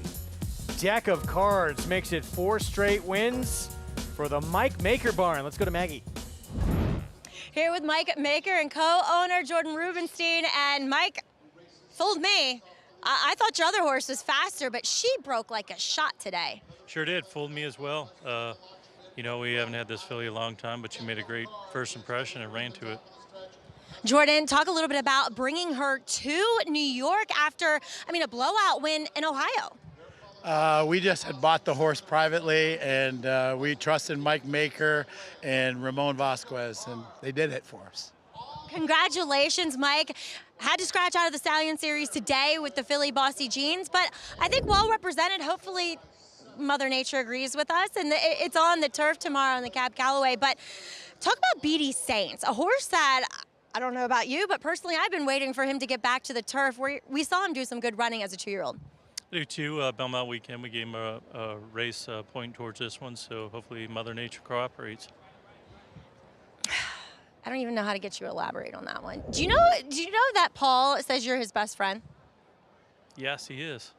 I send him Christmas cards, birthday cards, the whole 9 yards. He's not lying, Greg. How could I ever doubt Paulie, guys? Cue the Hall & Oates. Did we just become best friends? No, they've been best friends for a while now. We've done karate in the garage. Step Brothers fans, you'll know what we're talking about. Terrific trainer. I mean, JK is really one of the top trainers in this game. Does so well in the claiming game. Does so well, too, with really turning horses into long-distance marathon stars on the grass, too. He just has a knack for changing what a horse has been doing and being successful at it. But don't get me wrong. I wouldn't think anyone was crazy for giving Mike Maker $1 million yearling or something like that. He's an outstanding horseman. I think he could win with any type. But he does have a lot of clients that like to play in the ranks of the claiming game, and he does very, very well at it. He reminds me a lot, and I know Mig will know this name as you see Decker Cards gets the job done. Reminds me of the late, great Mike Mitchell. If a lot of people don't know Mike Mitchell, that's Phil Diamato's tree, okay? So we all know Phil Diamato, tremendous trainer, but Mike Mitchell was one of the first that would claim a horse for 40 or 50 and turn him into a long turf horse. And it seems like Mike's kind of taking that page, a little Mike Maker. I think that's a great comparison. Mike Mitchell would do the same thing quietly, steadily for years out in California. And Mike Maker's been doing it well over 100 wins already this year. And he goes about it without any fanfare because he's not a guy that goes around beating his own drum, right? His only time you see him smiles when he talks about his best friend, Paul. Got our first upset in that late pick 5, as you saw on the screen. Up next, our feature, New York Stallion Series, Statue of Liberty Division. And Cap Farah, we talked about at the top of the show, won that debut on dirt. We're off the turf here. A race meant for the dirt at Gulfstream. Never easy to win first time out, especially not easy to win first time out at 7/8 of a mile. She was able to do that. Yeah, 7/8 of a mile for, a New York bred filly facing open company, and she took a stiff challenge. And you would have said it was a great run if she ran second, but the fact that she battled that horse off, I think really bodes well for her here, stretching to the 1.5 turn mile. Things get a little bit tougher, though, facing winners for the first time. She does. She has tougher competition. I will say this, though. She'll probably end up going off pretty close to favored if you look at those doubles there. She was entered for maiden 50, but was scratched. That's a little bit of maybe she surprised Safi last time, too. We'll have more on this feature race on this Wednesday card coming up in just a little bit. Week by week, the stakes action gets more and more important. Tomorrow, that Cap Callaway, as Maggie alluded to. We'll see BD Saints in that race. Curlin, that Travers Prep on Friday, and then Grade 1 Coaching Club American Oaks on Saturday with Torpedo Anna, and just maybe with a big performance from her in that race. We see her go against the boys in the Travers, Meg. Yeah, listen, we know that Kenny McPeak is not shy about taking on those kind of challenges. He won a Preakness with a filly a few years ago taking on that kind of challenge. He'll send horses to Europe. And if she wins the Coaching Club American Oaks, she has 3-year-old filly championship wrapped up. So even if she was to run in the Travers and was defeated, it's not going to affect her championship aspirations. Let's go by the numbers in the Coaching Club American Oaks, established back in 1917, named in honor of the Coaching Club of America. Fastest ever run. It's Tricky back in 2011. She lived up to her name. Took Connections a while to catch her and put the halter on her. When they did, she blazed a new path in that race. Todd Pletcher, 8 wins, most by a trainer, including dual champion Ashado. Johnny V and Mike Smith, both with 5 apiece. Mike Smith with Songbird and Abel Tasman in back-to-back years. Calumet Farm, their 6 wins, most by an owner, including Devona Dale won the Kentucky Oaks, Acorn, and Mother Goose in that campaign. 3 winners of this race. Think of the Distaff as well. Monomoy Girl, first of 2 times she won that race, and 18 winners have been crowned champion, including most recently Nest back in 2022. She added the Alabama and Beldame in that championship season. Obviously, a very prestigious race with a lot of history. We've seen some crazy outcomes pretty recently in this race when Malathot got beat at a very short number just a few years ago. What are the odds of something like that happening in this year's edition? Well, I was surprised when Malathot got beat. I'll be surprised if Torpedo Anna gets beat. But Candy's last race was very, very good. And, if you really look at it, she was probably unlucky not to win the Breeders' Cup Juvenile Fillies last year. Had one race coming back in the Ashland. They stopped her there, regrouped. Nice win at Monmouth last time. Torpedo Anna's got a challenger here. I think the reason that happens is because, like we talked about a little bit earlier, comparing the Kentucky Derby and the Travers, is that you have these Oaks winners that show up, or 3-year-old Oaks types that show up for the Coaching Club American Oaks, and then there's some late-to-the-party types, or maybe some comebacking types like Candy is. I think sometimes that's where those upsets can come from. Well, there were no upsets back in 1975. Ruffian in the Acorn, she broke 5th of 7 in that race. She won by 8 1/4. Mother Goose, first time going beyond a mile. She won by 13.5 lengths gate to wire, and then she completed the Philly Triple Crown as the first to ever do so undefeated in this Coaching Club American Oaks. And what was impressive about this is there were questions about Ruffian being able to stay a mile and a half. Jacinto Vasquez was able to dole out her speed beautifully. She listened to him. Went the mile and a quarter in 2:03.1 and finished a mile and a half in 2:27.4. She came home like a racehorse. That's actually really fast. And Jacinto Vasquez, Hall of Famer, one of the greatest riders of his generation, talked about her like she was different than any other horse he ever rode, that nobody else even compared. So much so that he took off the Derby winner that year, Foolish Pleasure, to stick with Ruffian in that ill-fated match race. But Ruffian was so special, and I was so blessed to be a young kid falling in love with racing, watching horses the likes of Ruffian. Very special performer. Not saying she's anywhere near that kind of category, but against this year's division, she has been special. There's no question she is the leader, Torpedo Anna. Let's meet the group for this year's ABR Race of the Week. Grade 1 Coaching Club American Oaks. Just 5 3-year-old fillies will line up. Can Candied spring the upset for Todd Pletcher? She comes off a career best performance in a stakes race at Monmouth. She comes off a great performance. I think she was maybe not at her best in the Ashland. They regrouped, and she was very, very good last time. Inside post certainly aids her opportunity here. Biggest price on the morning line, moving to the George Weaver barn. Barbara Tino just won at Churchill Downs. Yeah, black type thoroughbred, Swinbank Stables, George Weaver, the switch. This is a horse that ran okay last time. Feels like one that might be in here grabbing a piece, if possible, of this coveted Grade 1. A win Saturday likely cements a championship for Torpedo Anna, trying for her 3rd straight Grade 1. She's fast, and she is very, very good. She's 1-2 on the line. She's going for 4 in a row. And I think she might just prove to everybody she might be the best 3-year-old in any division. Grade 1 Ashland winner. She's going to get a 3rd try against Torpedo Anna. And she was the one closest pursuer to Torpedo Anna in the Acorn. Get Johnny Velasquez.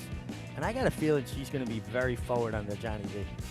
There's only one filly who has beat Torpedo Anna, and she shows up in the race. It's intricate.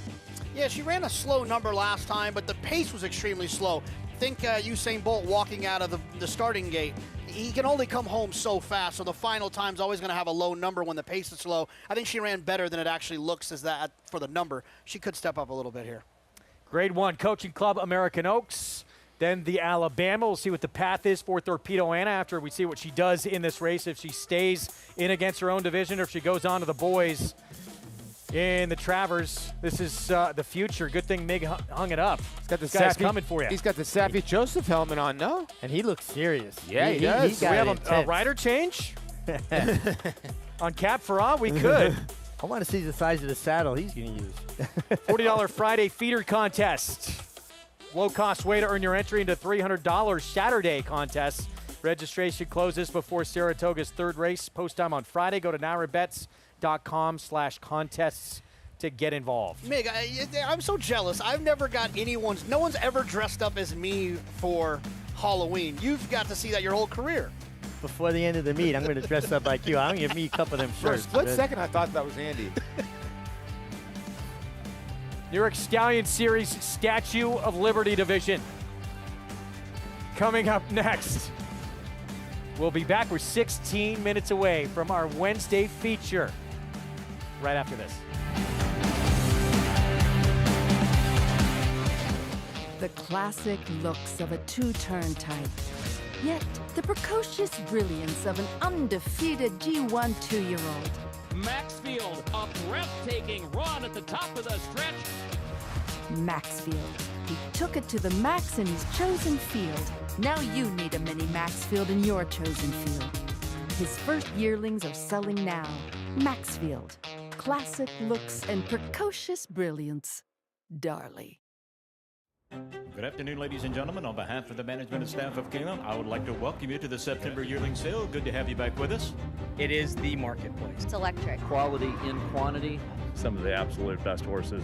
These are the horses we're going to be cheering on in the next 4 or 5 years to come. A shareholder to win the Norfolk. Dornick win the Belmont Stakes at Saratoga. Randomized in a dramatic photo finish in the Ogden Pit.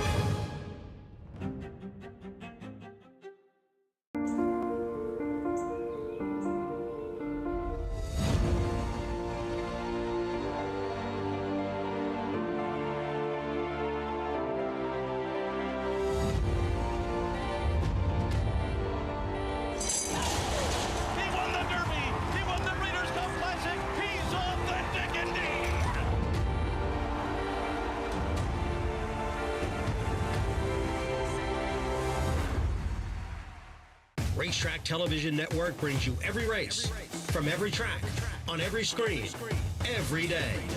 With monthly packages starting as low as $5, RTN gives you great value and access to more live HD streaming and race replays than anyone. Visit RTN.tv today to sign up and watch on almost any device, including Roku and Amazon Fire.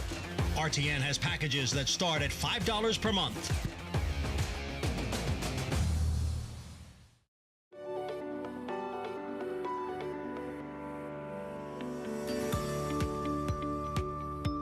Welcome to McMahon Thoroughbreds. I'm Joe McMahon. This is my wife, Ann. We're the proprietors of the McMahon Thoroughbred Farm. We bought this place in 1971. This farm here was 88 acres back then. It's now over 800 acres. McMahon Thoroughbreds is the birthplace of Funnyside, the winner of the 2003 Kentucky Derby and Preakness. This area has become popular for horse farms because of its proximity to the Saratoga racetrack and the sales, to the extent that now we have 4 major horse farms right within a few miles of here.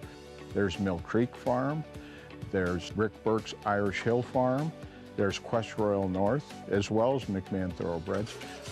Probably more importantly than those large farms, there's lots of mom and pop farms with 1 or 2 mares in the backyard. The area has really come into its own in the last 20 years. I measure success by the quality of the New York breds that are now raised in New York State. With this fantastic breeding program, out-of-staters have been lured into the state, bringing better stock, better stallions. Currently, we have a horse here called Central Banker. He's pretty successful. He's very popular. We're very blessed to have a good horse like that. We're getting a much better product to race in New York. Now, Joe McMahon, you saw in that piece, that dream to be in the sport started a long time ago, back as a 16-year-old. He was here at the backside at Saratoga, working as a groom, hot walker, exercise rider, and McMahon of Saratoga Thoroughbreds could have a very big impact in this race.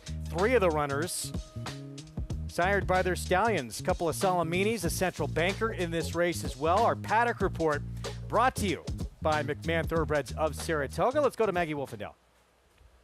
Well, and luckily, there is a McMahon of Saratoga homebred here in number 4. That's My Shady Lady, who's no stranger to these Stallion Series races, as she does return to the dirt after trying her hand on the turf last time out. She's a dirt horse, so I'm sure Carlos David and his team not upset about this rain that we got yesterday. So I do like her getting back to this surface. My thing with her is that I feel like she hasn't really gone on from 2 to 3. Kind of what you see is what you get. She's about a mid-60 buyer type of filly. Is she going to get better with more distance? My initial reaction is no. She's one that does get herself kind of keen and revved up, and she physically doesn't strike you as longer is better automatically. Now, let's take a look at your current 6 to 5 favorite in number 2. That's Sohana. You know, Sohana's one that continues to develop. Her form might not suggest that, but physically, this is one of the best times I've seen her. She looks really well developed. She's really filled out. And what I love most about her that really caught my eye today is how well she's overstriding, meaning that her walk is huge. She's overstriding by about 3 hoof prints. And while physically she doesn't grab you as saying, yes, I really went long, she's not that long, leggy, spindly type of filly, that walk to me says that maybe this mile is okay for her and feels like a filly that could handle, honestly, either surface that she runs on. And then there's the big question mark with number 5. That is Cap Ferrat, whom Safi Joseph had entered up here, Belmont Stakes Racing Festival weekend, but unfortunately she flipped over coming to the paddock that day and had to be a late scratch. She was entered in a dirt New York bred allowance race. So again, another team that I'm sure was not upset when this race taken off the turf. Now, she's really well turned out, and Safi and his team have done a great job of keeping her content today. In fact, he spent most of the time on her head here in the paddock while they saddled her on the walk. She seems really relaxed and happy from what I can tell as of now. I'll knock on wood for her, not to jinx her. Distance is a little bit of a question with her too, because she is built more like a sprinter. She's really round, kind of built downhill. She's incredibly well turned out, dappled head to toe, just everything you come to expect from Safi Joseph trainees. We'll see what she does here with the stretch out and distance, but Greg, it feels like the public has the right favorite pegged as a lot of question marks surround the distance. And she's a multiple winner on the dirt as well, the 2 Sohana, and here she is coming into your screen, 6 to 5 favorite. Leading rider at the meet, Flavien Prat for Brad Cox, and getting back to dirt here with this race coming off the grass as they come down Champions Way. Yeah, listen, and she's the only multiple winner. Well, no, her and My Shady Lady, who's faced some pretty good ones as well, are the 2 lone 2-time winners in this race. I'm very interested in Cap Ferrat. I just, the fact that she beat Open Company going 7/8 first time. Here comes our post parade, and we'll kick things off with 10 to 1 shot Tour Jeté from the inside, who's still a maiden in this race. Yeah, still a maiden. Did run a good second place finish, and now goes from Irad Ortiz to Jose. Next door, it's a 6 to 5 favorite for Brad Cox, Sohana. Yeah, what we've seen so far on this race day, being inside, not a problem. Sohana projects to get to that inside with Flavien Prat. My Shady Lady, she won first time out. She added another win in the New York Stallion Series to end her 2-year-old campaign. Yeah, I thought she ran well that day. I would probably want a little bit better than 5 to 2 to try to take on the 2 and the 5 here. Cap Ferrat, Manny Franco, Safi Joseph Jr. The debut win came at 7/8 at Gulfstream. The filly by Destin, probably one of the most brutal beats in Belmont history, losing by a nose. But this horse did run well first time out, and she's the one to beat. Here's Dylan Davis on Baroness Bourbon. Yeah, just doesn't have a lot of early speed, but that dirt race 2 back makes her at least a little bit competitive here. And Amy's Light, her victory came against soft $20,000 maiden claiming group. Yeah, I think it's going to be tough for Amy's Light to compete with this group. 7 minutes to post. In our Wednesday feature here, the Statue of Liberty Division New York Stallion Series. You can play all the action with the official betting app of Saratoga. That's Naira Bets. Get signed up started. That's the offer, that $250 deposit match. Sign up bonus. New members punch in that code SPOT250 at sign up to take advantage and bet with us all summer long here at Saratoga and beyond right there at NairaBets.com. So there's your favorite, Sohana, 7 to 5 as Brad Cox collected his first win of the meet earlier on this card. And he'll try and add a second on this Wednesday program here with this 3-year-old filly by Salamini with Flavien Prat aboard. And when she won Meg 2 back, she was on the lead and prominent early. Yeah, really good speed. And I think being drawn towards the inside and as aggressive as Flavien can be, she's going to be up on the pace. I guess it depends if she's quicker than the 5 Cap Farah, but I know if I was in that position, I'm coming out running. Yeah. I'm going to protect my inside position, particularly the way the track feels like it's leaning. Yeah, and she didn't break well last time. She's had a couple times where she has not broken well, and so maybe that has hindered some of her speed. She looks tremendous on the racetrack.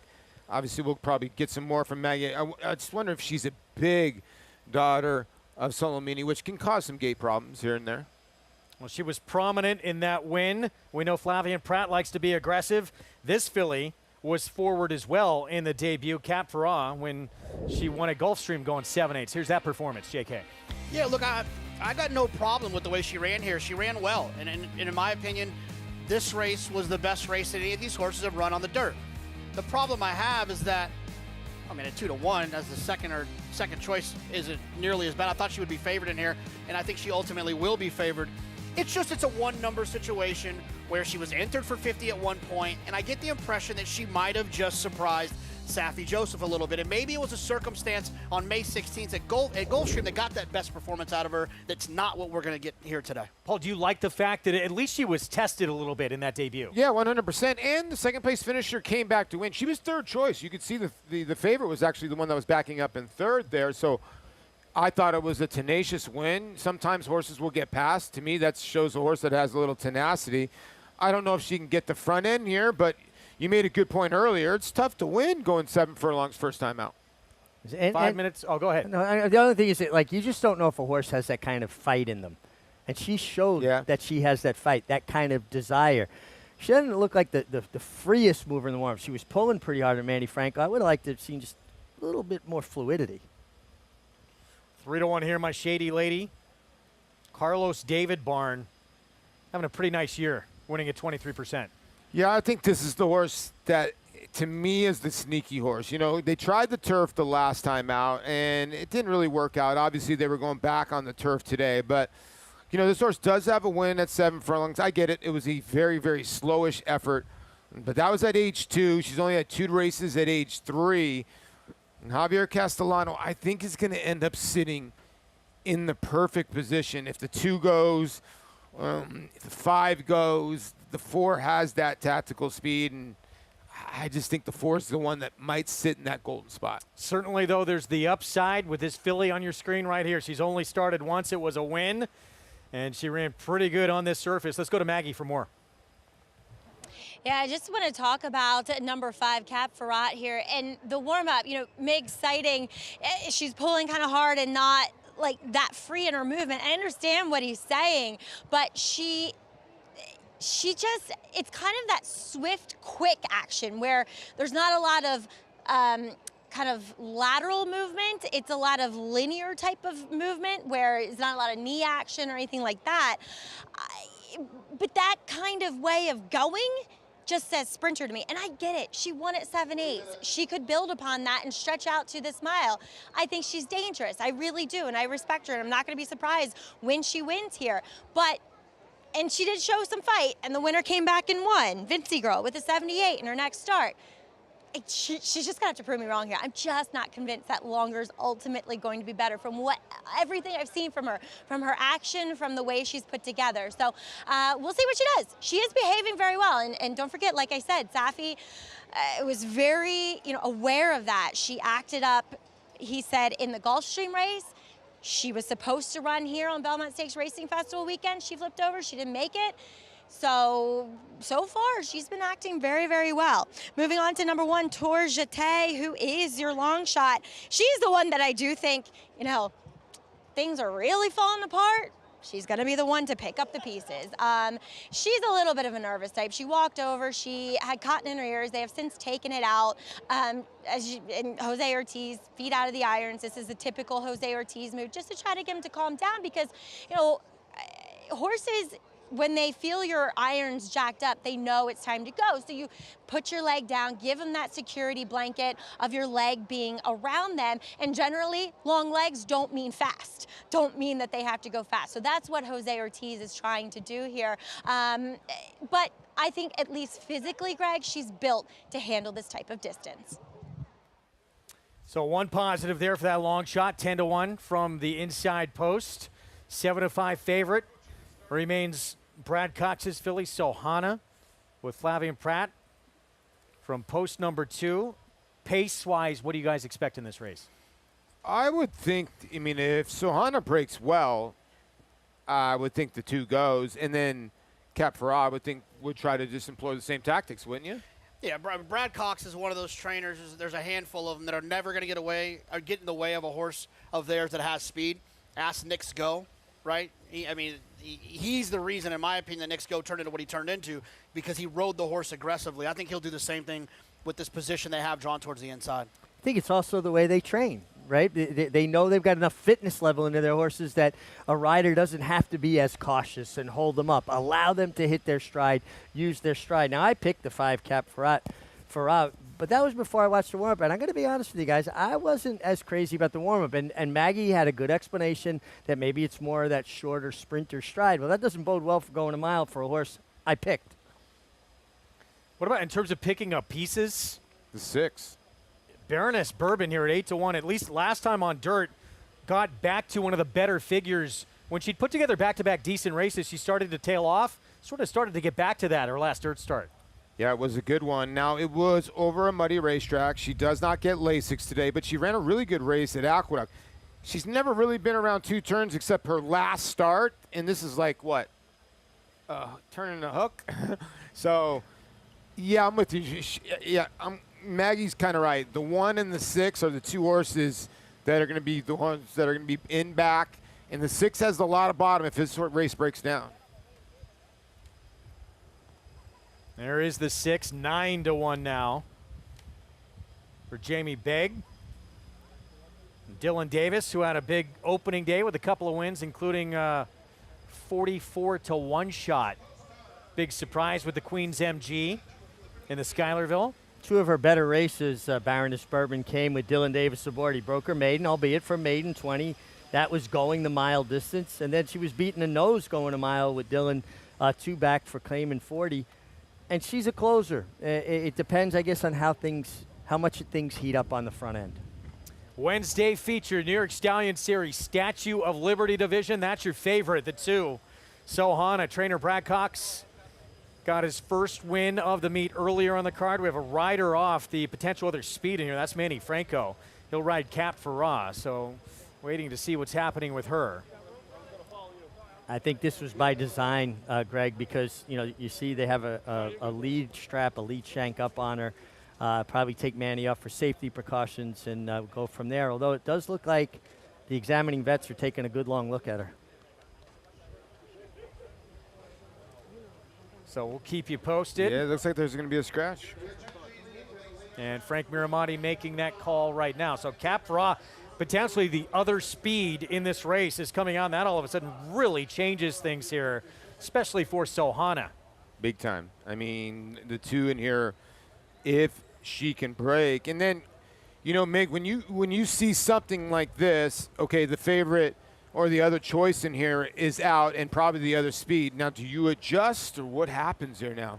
Well, I do think that it solidifies what Flavien Prat's going to do, right? He's going to seize control of it. Is there anybody else that can really wind their horse up and show that kind of speed? I don't see it on paper. I always thought the 4 was going to be the horse that was going to be laying in third. I think she's relegated to that chasing position now. I know. Maybe the 1? And the combination, and the other thing, too, is a different trainer, a different rider. Oh, yeah, maybe they would, kind of jack around and not make the lead with Sohana. Not with these 2. They are going to go. They're going to go. Yeah, and they're going to do it, in Richie, in a way that, I think we both agree on. Not in that walk the dog way. No. They're going to clip along on there and make them others chase. Make everybody else get tired chasing you. By the way, if you're live in the pick 5 or pick 6, you are rooting for the 2. You will get the favorite if you had the 5 in these multi-race wagers. Sohana, the 2, now looks like lone speed on paper under Flavian Pratt. Statue of Liberty Division, New York Stallion Series. Let's go to Frank Miramati for the call. Okay, Greg, we're just waiting on Amy's light to go in. There she goes. They're in the gate.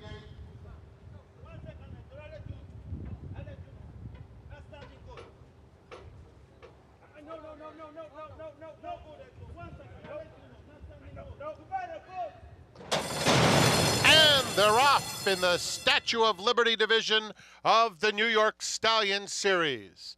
And it was a very quick beginning as expected for Sohana, who establishes the pace right away. My Shady Lady comes away in second, Tourjete in third, Amy's Light fourth, and then it's Baroness Bourbon at the back of the field. Onto the back stretch, and it's Sohana and Flavian Pratt dictating terms. Leads it by 3, My Shady Lady, a clear-cut second, Tourjete third, Amy's Light takes fourth, Baroness Bourbon along the inside, 7 lengths top to bottom as they run toward the half-mile pole. The opening quarter went in 23 and 4/5 seconds. Sohana widens. Now it's a 4.5 length lead.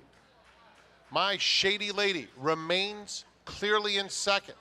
Baroness Bourbon has taken third. Tourjete pushed along, asked for a bit more, does respond a bit, and another 3. Amy's Light is at the back. 46 and 4 for the half mile. It's been all Sohana thus far. Sohana, the controlling speed, coming toward the quarter pole, maintains a 4-length lead on My Shady Lady. Baroness Bourbon along the inside, inching up a closer third. They pass the quarter pole. My Shady Lady makes a move now after Sohana. Sohana set down. My Shady Lady wanders to the center of the racetrack, but is trying her best. And here she comes, gets closer, and takes the lead with a furlong left to go. My Shady Lady and Javier Castellano. Home free, opening up through the stretch to win the Statue of Liberty division of the New York Stallion Series. Sohana kept to her task and was clearly second best. Baroness Bourbon third, Tourjete was fourth. Not the smoothest performance we've ever seen from My Shady Lady, but she rolls right on by the lone speed Sohana to take the Statue of Liberty division of the New York Stallion Series. And what basically turned into a match race after the scratch of the 5, Sohana had everything her own way, set fast fractions, but that cast My Shady Lady into that chasing mode, and I turned to you guys and said, I think they're all going to be a bit drunk in the lane. And watch this lead change coming up by My Shady Lady. That's exactly what I'm talking about. They all were a little bit drunk and not exactly holding their line, but she was best, ran away from Sohana late, who just didn't stay the mile distance. So, some who might have needed Sohana might say to themselves that that ride might have been a mistake, a little bit too aggressive from Flavian Pratt. I completely disagree. And in fact, I feel like My Shady Lady was always going to win, and it probably would have been more devastating of a win if she would have been connected to Sohana, who I thought Sohana did everything she could to try to win this race. She was just second best. And here's the start. We're going to focus on the horse Philly on the inside, the 1. She just had like a little stumble beginning, and she actually made a kind of bit of a big move around the turn. But, you know, we were talking about this, Mig. You want to be in chase mode. What Javier Castellano was so great at is that, you know what, he kind of let the 2 separate a little bit, and he didn't panic.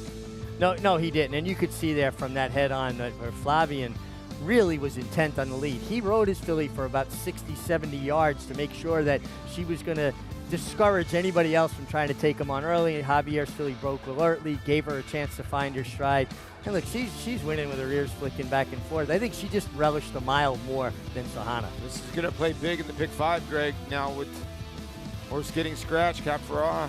Anytime you beat an odds-on favorite in a multi-race wager like this, it plays a lot bigger than what the odds, final odds look like, JK. Well, not only that, not only did you beat the odds-on favorite, you also beat the money of the 5 without having to race against the 5, who was scratched because all of that money went to the 2. Look, I mean, it didn't change anything, right? Like, that was going to happen always, but it was a lot easier of a situation for My Shady Lady. Javier Castellano for trainer Carlos David, Shady Boy Stable. My Shady Lady, one of only a couple multiple winners in this race, picks up number 3. And even though she was a little all over the place in the lane, she did it easily against this group to take the Statue of Liberty division, our feature on this Wednesday card.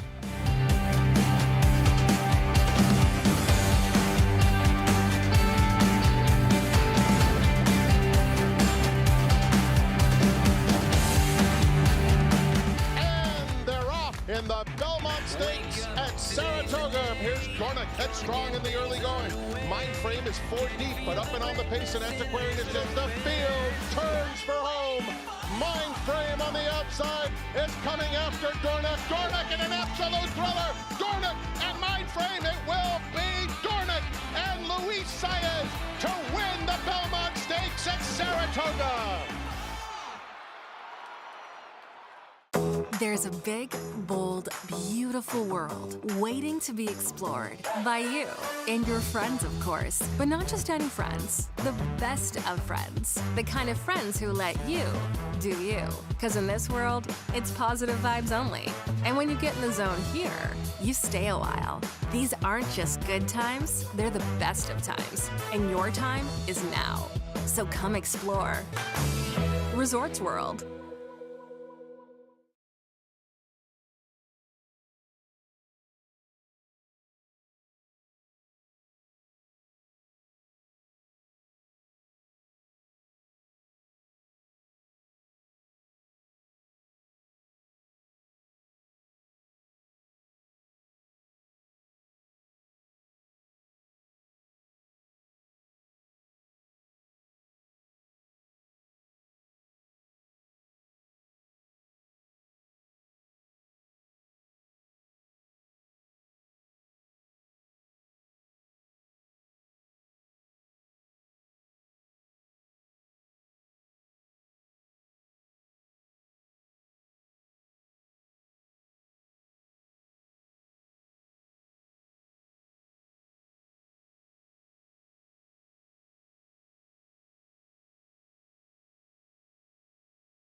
Back on our Wednesday coverage, feature race goes to My Shady Lady. 3 wins now from 8 career starts.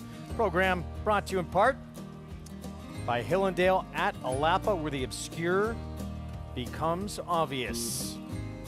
Nice performance here, even though weakens a little bit in a lane. Dominant by My Shady Lady. Fasig-Tipton Winner Circle lead-in.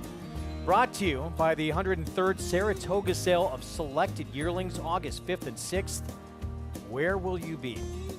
So Shady Boy Stable, native of Colombia, Carlos David and Javier Castellano, your winning connections in the Wednesday feature. Let's go to Maggie. Oh, we're having, Carlos and I are having hair issues here. Yeah. I went to the last minute to come here because, I mean, we're hoping for stop the rain. And I would stay home, and I was like, I'm going to wait until the last minute to come here and not get wet. But he hauled off, and I needed a fast track, and it worked out for the best. And this is our second Stallion Series race. Elise Jacobs, our Horsemen's Relations executive, said to me, how old is she? I said 3, Elise. She's like, what? I thought she was 6. I'm like, nope, she's just won a lot of these races. Yeah, and I mean, you know, I knew this was the cardio on the grass, and we tried her earlier last month and short on the grass, and you know, this race we gotta take advantage of them. And we kind of try her, and she ran okay. She went midfield, and Javi wanted to put blinkers on. I said, well, let me try the shadow wall first and see if that does it. And you know, also coming off the turf, you know, the turf worked out better for us. I think, you know, stretching her out was asking a lot for her going to turns first time. So this was a better turnout. I was going to say, a mile, this is her first try at it, and she handled it beautifully. Is this something, you know, do you just kind of go down these New York bred races, down that line, and take whatever comes your way? Or are you going to target, you know, specific distances now? Well, I think we have to target these kind of races because they're so restricted, you know, and it's good money, you know. And these are the races we want to win, and you know, she handled the 7 furlongs well. So I think that the mile was no issue. stretching her out a little bit. You know, she trains hard and never gave me like, you know, she doesn't take a breath. So I didn't have a doubt she could get the mile. Shot roll on, does the trick. Yeah, I guess. Yeah. Well, congratulations, Carlos. She's a nice little filly to have in your barn. Yes, definitely. We hope for more. Absolutely. So, any new clients are welcome. Well, it's the Carlos David commercial. But congratulations here with my Shady Lady getting another New York Stallion Series stake. Guys, thanks. Maggie, thank you. Carlos David used to take weekend trips with his uncle to a polo farm. That's where he learned how to ride horses. Says that's where he got the bug. And now having some very nice success. Actually cousin to trainer John Ortiz. Runs in the family. John Ortiz grew up in the shadow of Belmont Park himself. And, you know, here's the daughter of Solimini, who stands at McMahon Thoroughbreds, by Curlin, a Hillendale stallion, who not only is a fantastic stallion, but proven to be a sire of sires. So a lot of our sponsors all involved with this result here. And, you know, this is what the beauty of having a New York bred is as well. I mean, her earnings are now up almost $470,000 after today. And being by a New York sire, open to those stallion stakes is very lucrative. Absolutely. I mean, it's the New York bred program. We talk about it all the time, not just because we're in New York. It actually is an outstanding state bred program, and we're lucky to have it. It makes for some really good racing. This one bred by McMahon of Saratoga Thoroughbreds, so well done. Gave them a little love before we got into this race, and pays to pay attention on who we're talking about on this program. They have their winner here with my Shady later. Carlos David, Shady Boy Stable, Javier Castellano. Another upset, as the guys talked about, that could play a lot bigger than that, $6.40 in this late pick 5 with our nightcap to come. And we're going to close things out. Race meant for the grass moves to the main track. Now a 1 mile race, $40,000 maiden claiming event, so all for sale for that first price. And no question, this race goes through the main track only entrant maturity date for Linda Rice, the big class dropper, Paulie. Yeah, big class dropper here, and the horses just run tremendous numbers. Now, I will tell you, this horse did lose at 45 cents on the dollar last time, but, you know, might have ran into the field that she wants to. I mean, she's not much in here. Maybe the 4 or the 5. I thought those were the other 2 runners in here. The 4 in here, Michael Maker having a good day, and the horse on the drop, too, but the 15 is going to be tough. That's the nightcap. We'll have more on it when we come back. We'll look ahead to more weekend action as well. A bad start away from potentially being undefeated, oversubscribed, came back in a big way in the wild applause for trainer Chad Brown and Klarovich Stables. He'll be the one to beat. She will be, excuse me, in the Grade 3 Lake George this weekend. We'll have a preview when we come back. The sun shines bright on Caraconte. His first crops of racing age are showing brilliance on the racetrack with a high percentage of stakes winners. His versatility is evidenced by winners on all surfaces across the globe. Spandarella could not have been more impressive. The sun shines bright on this value sire. Fair down 25, fair down 25, fair down. Thank you. Right here, 525,000. Caraconte, standing at Gainesway. Horse racing? Check. Weekly promotions? Got them. Huge payouts? You bet. With Naira Bets. Download the app today and bet on any track, anywhere, anytime with live HD horse races, betting tips and tutorials, expert picks, and more. You bet with Naira Bets. Join now for a new member bonus at NairaBets.com.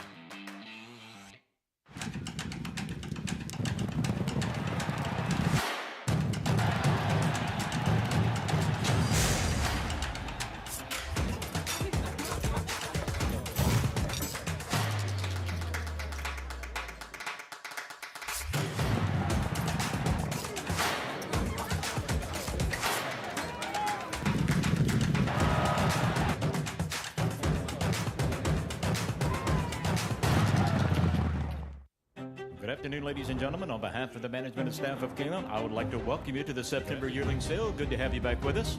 It is the marketplace. It's electric. Quality in quantity. Some of the absolute best horses. These are the horses we're going to be cheering on in the next 4 or 5 years to come. It's shareholder to win the Norfolk. Dornick win the Belmont Stakes at Saratoga. Randomized in a dramatic photo finish in the Ogden 5th.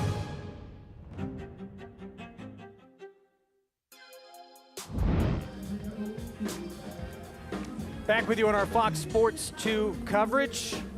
And did you guys get the invite to this opening week party to kick things off here for the summer season? I didn't. I didn't either. Dude, yeah.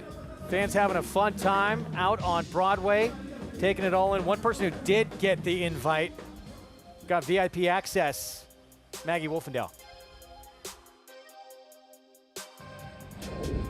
This is why Saratoga is one of the best cities in the world. The party starts at the track in the afternoon and it ends down here on Broadway in downtown Saratoga. The nightlife is just kicking off. I can't wait to see what kind of fun I can get into.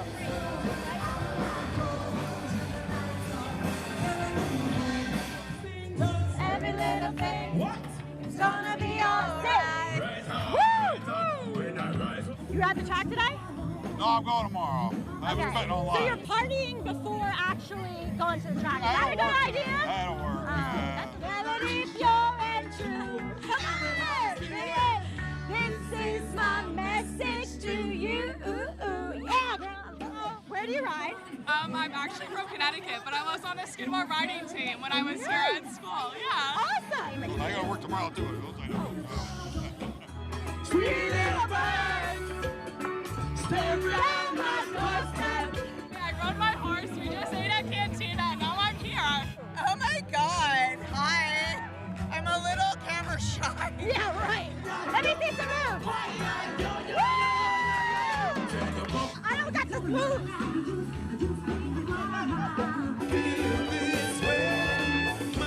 We've been married 30 years. Oh my God. Married 30 years. Terry's 72. I'm 69. So the secret is dance. For us it is.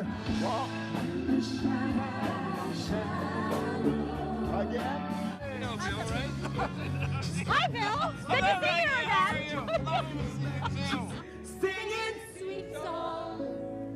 Wait, they just deserted you. They like left you here. They're like, oh, you know, Bill. This is my message to you. Just slowed it down on us. It's okay. Hey, back me up. Maggie, you told us on the show the other day you're in bed by 9:30 that night. Tell us the truth. I never tell a lie, Greg. I really was. I crammed. I party early. That's my secret to making it to work the next day. At least cram a lot in, get to bed. But no, so much fun. It was just a little taste, a little appetizer of what Saratoga nightlife is and what this city serves up on a daily basis, especially during the race meet. So I want to know if you're going out a little bit later. I'm sure everybody has their favorite spots downtown to get a bite to eat and a drink, and I always am intrigued to find a new spot. So please feel free to share on social media your favorite Saratoga spot, as we'll take a look at some horses here in the paddock for today's last race off the turf, mile on the main track. We'll check in with the Taco Lady. That might be my alter ego. I love a taco. Anyway, the Taco Lady, I think, is A-okay getting back to this surface.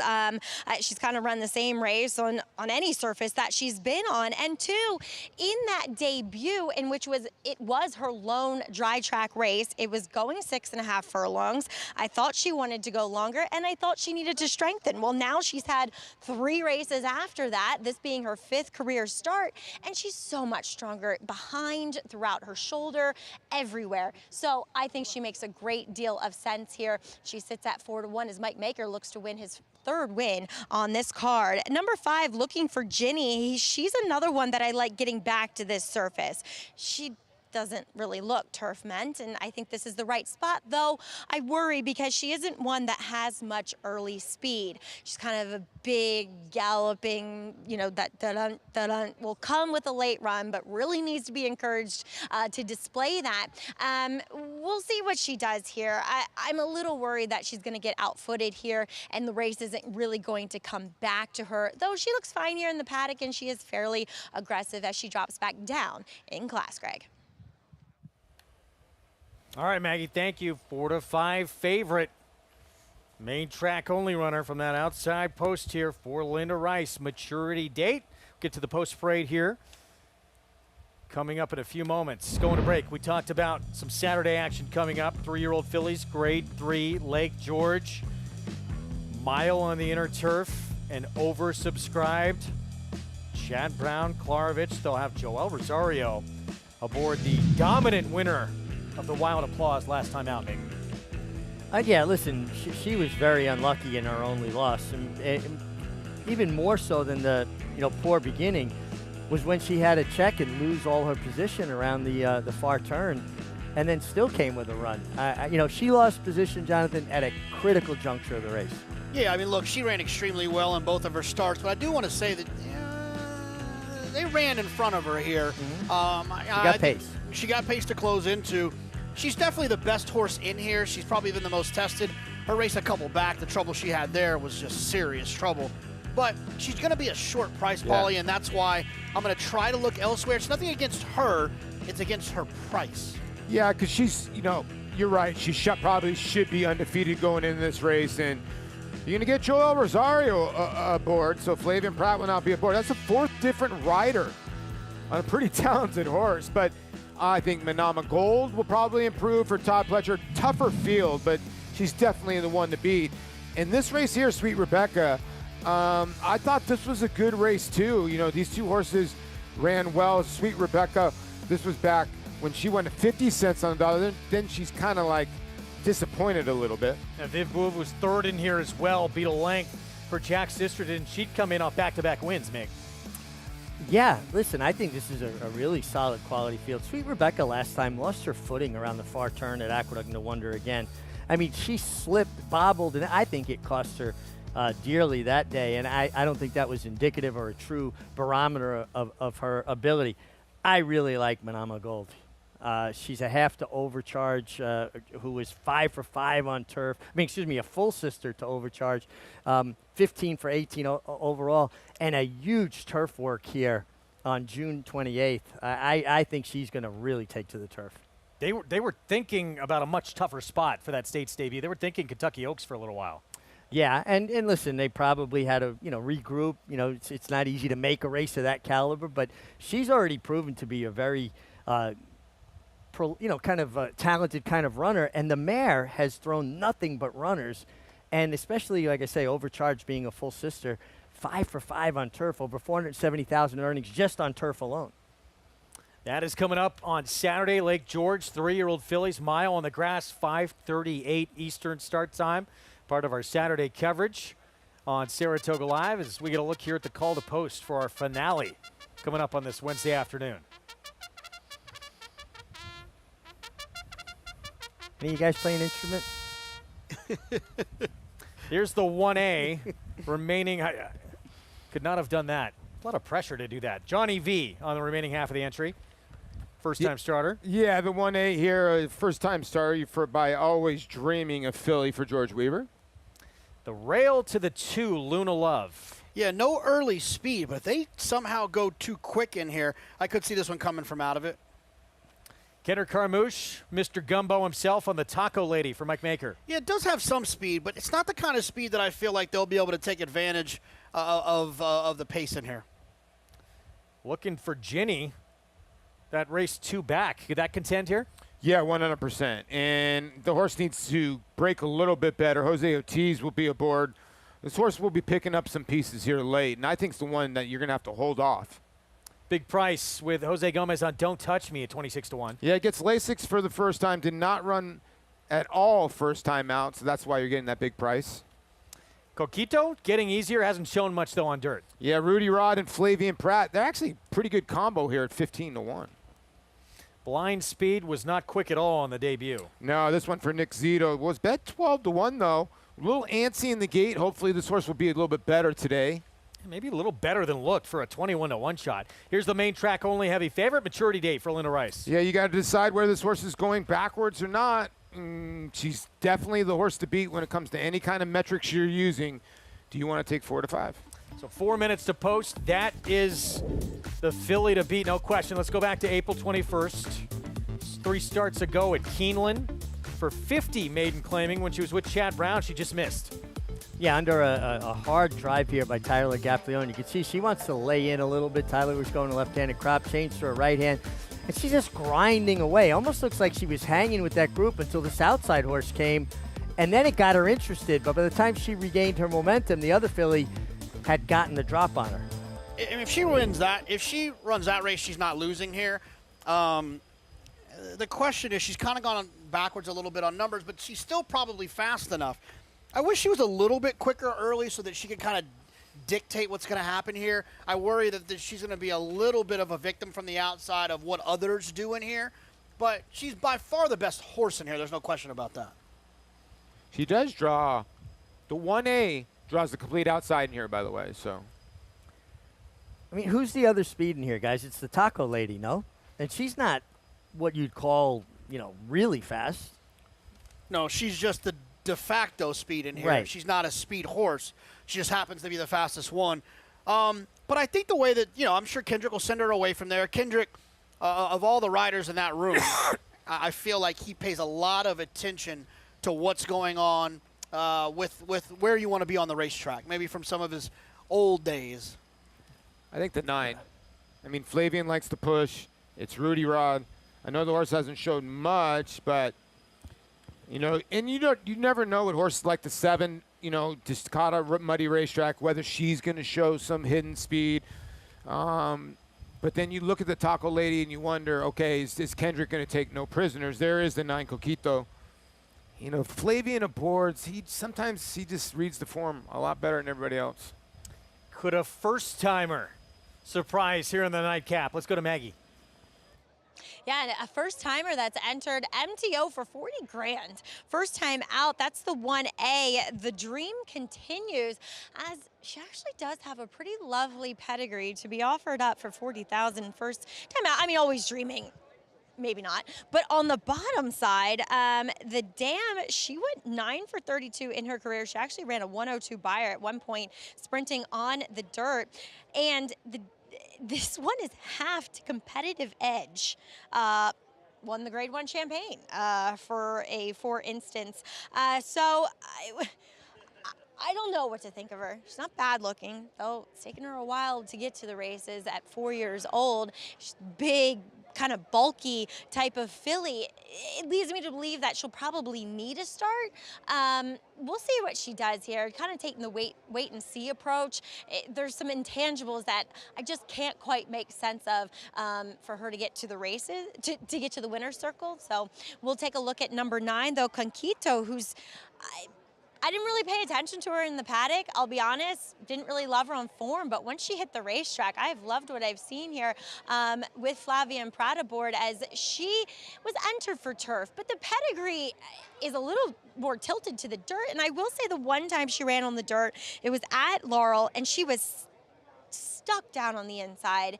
And for me, I feel like as many replays as I watched at Laurel, horses just don't win when trying to run down on the rail. So I'm kind of willing to forgive her. Plus, it was off of a layoff. Her first start for Rudy. Maybe he's gleaned more from her and learned more about her. As she comes back here, she looks incredibly fit. She's a big price. And the way that Flavian Pratt is warming her up, I don't think, she'll be on the lead, but he's not going to give up any early position from what I can tell. He wants her to leave there running. Greg? Usually the case, and why he's so successful. He's looking at one of the great spots to catch the action here at Saratoga, that 1863 club. Great vantage point of them coming down the stretch. We get set for our Wednesday finale. Flavian is one of those riders that is just good in every situation, and we have such a talented jockey colony. And ultimately, I listen, the favorite obviously is, on paper, looks like the best horse. Watching that replay from Keeneland, I think Irad Ortiz Jr. really helps her chances, because she looks like a horse that you've got to kind of demand it from her. Not ask her for it, demand her for it. And Irad's strong. It's funny you say that, because horses that sometimes struggle and you kind of lay off of them a little bit, had 8, 9, 10 starts. When Irad gets aboard them, Reynolds Channel, I think that was Junior, but he got, of course, a horse that was like 1 for something. for some reason, he finds a way and he knows what to do with these type of horses. Maybe he'll try to hit the front end a little sooner. He's going to have to stay, like you were saying, JK, at least attached to the front runners. There he is, and it was really not too far off of this time last year that he already put this meet to bed. He had the hottest start we've probably ever seen in the history of this racetrack. Wound up almost doubling up his brother, who was second behind him, a long way behind him for the riding title. Incredibly talented individual who gets to ride for, I don't think he's locked out of any barn, and that's a credit to his agent, Steve Rushin.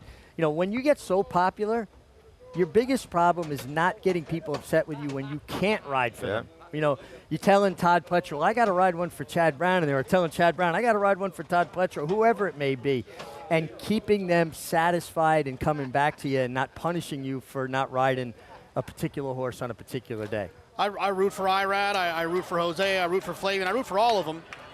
But I tell you, I am rooting for this to be a battle to the wire, because there's nothing like having a jockey battle to kind of be the storyline that goes along with all this great racing throughout these 8 weeks. I hope it stays close. Year after year, we usually get that. It's just his incredible start from Irad last year, sort of robbed us of that. Well, the predicament, and we're all mad about it. Well, the predicament he puts people in, like Big said, is, okay, now if he rides for a smaller trainer, that smaller trainer's in more pressure than Irad, if you think about it, because Irad now wants to be on a live horse for a smaller trainer, and if that smaller trainer wins with Irad, he knows that, oh, I might get Irad back. Am I wrong? No, absolutely. And also, you're reaching out for the guy who has been your Eclipse Award winner, is, one of the most dominant forces in the jockey county we've seen in a long time. You don't want to put him on a horse that runs bad. You're going to feel embarrassed by it. We're set. Nightcap from this Wednesday card at Saratoga. It's the 15 maturity date, the big favorite. Here's Frank Miramati. They're in the gate. And they're off. And it's a fast start for Blind Speed on the outside. Down at the rail, here's Luna Love, and the Taco Lady is flashing good early foot two. Up the backstretch they go. And now on the outside, it's the Taco Lady dueling with the Dream Continues. Gap of 4, Luna Love sits in third, and Coquito is fourth through that first quarter of a mile as they start to string out a bit. Down on the inside, Don't Touch Me with Blind Speed right next to that rival. Maturity Date, well held, just behind that trio, and it's a pretty big gap to Looking for Ginny. They string out as they run down the backstretch, and it's the Taco Lady opening up a length and a half. The Dream Continues now 2 behind in second. It's another 4 back to Luna Love in third. A half dozen lengths to the next flight. Maturity Date is moving in very nicely. The heavy favorite is within 8 lengths of the lead, gathering some serious momentum moving into the far turn. Then comes Coquito, racing 2 lengths clear of Blind Speed, and from the back of the field, Looking for Ginny is looking to make some headway. A quarter of a mile to go. The Taco Lady. But here comes Maturity Date on the outside as the field turns for home. Maturity Date is up to take command. Powering away from the Taco Lady in second, who is still trying very hard. Down on the inside, steady headway continues for Looking for Ginny, trying to get into second late. It's Maturity Date and Irad Ortiz Jr. clear by 4. Maturity Date. Too much for this field. The Taco Lady holds second. Looking for Ginny third, then Coquito. Best horse in the race, no question. Big drop down for Maturity Date. Main track only entrant. Easy time to close out this Wednesday card. Yeah, and she made a long, sustained run, hit the front, looked like she was going to win by 10. I also think she's a filly that started to just kind of shut down, wait on horses. Taco Lady got past like she was waiting for a bus on the corner, and then it looked like she was going to rejoin, but I think it was more a function of Maturity Date starting to pull herself up. Good effort from Taco Lady as well, because she took all the heat from the first time start of The Dream Continues. But no doubt about the winner, Maturity Date. Good, strong ride from Irad, the best horse. Yeah, Maturity Date and Irad were great in here, but I do want to give kudos to Kendrick Carmouche and the Taco Lady. Kendrick was aggressive. Some might in the race have thought too aggressive. I don't think he was winning no matter what, but he ran really well, and so did she. I think that the Taco Lady is one that you'd want to keep an eye on moving forward. Yeah. I mean, the 1A showed speed first time out and just backed out of it, and that was the one that the Taco Lady was doing with, but no doubt about it. You were talking about it. Irad is good on these type of horses, and when you hit the front end, you're right. Mig kind of idled a little bit, but the job was done. And there you see Linda. I want to talk about a hot start, too, from Ryan Ortiz Jr. last summer. This lady right here was on fire to start this meet. Been a little quieter this time around. Gets her second winner of the meet here as we look at that start, Mig. Yeah, I mean, you know, you see the horse just inside was that the 5 horse got really ping-ponged around. She doesn't have any speed to begin with, but you don't want to get jammed back like that. Kind of eliminated her completely at the start. The first time start of the 1A, the Dream Continues. She kind of hopped at the break and still showed that kind of speed. She might be interesting on a turn back. Yeah, and the 5 looking at Ginny, like I was talking about, is a horse that might have sucked up second, but was never getting there, was too far behind it. But maturity date looked like the horse to beat. The pick 5 comes back about $458 to this heavy favorite. 15,459, Irad Ortiz Jr. for Linda Rice, owned by Martin Schwartz, and 8th time out. Lowest level this 3-year-old filly's ever run at. She finds the right field, and she handles them with ease in our finale.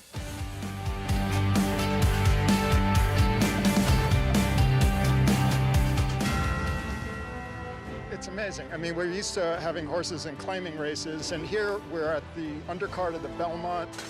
And they're off in the Woody Stevens, and here's Bookham Dano, who has blown by them all. Bookham Dano, Prince of Monaco in between. It's going to get very close. Bookham Dano! Winning on New York's most important day of racing. I can't. That was awesome. He's the best.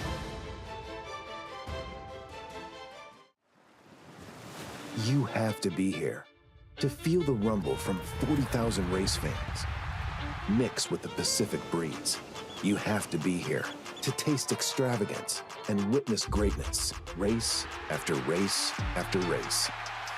You have to be here to take home a memory you'll have forever. This November, when the world's best come to Del Mar, you have to be here.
Back in our Wednesday coverage on Fox Sports 2 from Saratoga. It's maturity date, main track only entrant, odds-on favorite.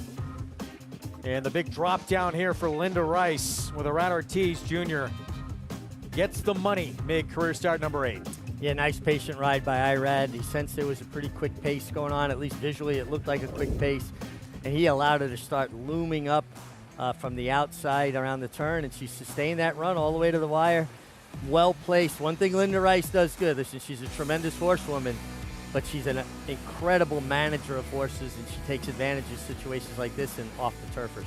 Beat at 1-2, I should say, last time out in a arguably tougher group.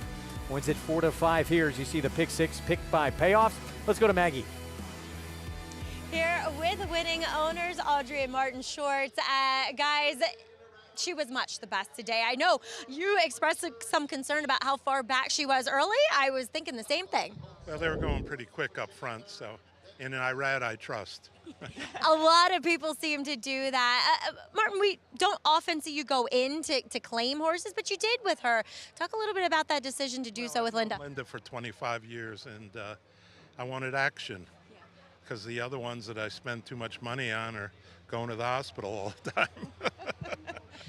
This is what happens when you own horses, as everybody well knows. But Audrey, as you said, you know, sometimes you just gotta get the action, and to be up here in Saratoga, it's always a privilege. Yes, it is, and it's wonderful to win and be back in the winner's circle. Well, you did it on the last race. With such a charming young lady here. Well, she's a pretty horse also. Right. She is maturity date. Did you keep her? I don't know. I have to find out if Linda she was says claimed. no way. There's no way that we were going to be able to She claimed keep her. the second place horse, she said. Linda, speaking of action, she loves the action. Well, guys, congratulations. Very much. Appreciate it. Of course she is. She is someone to admire, that's for sure. They're going to have to put her in the Hall of Fame one day, too. You would think so. It's time. It's time. It's time. It's time to get Linda in the Hall of Fame, as she always is a presence and a force to be reckoned with here in Saratoga. She takes a nightcap, guys. Wow, pretty incredible that run she had last year that culminated on the very last day of the meet. She won the first race of the meet, the last race of the meet, not last race of the meet. That win tied her for the lead in the trainer standings with Chad Brown. That was a 5th straight training title. What a year it was for Linda Rice. Absolutely incredible. And listen, you know, you could say what you want. Tying to be leading rider, a leading trainer, you're leading trainer, whether it was a tie or not. And that was a pretty formful sequence there, except for, what was the name?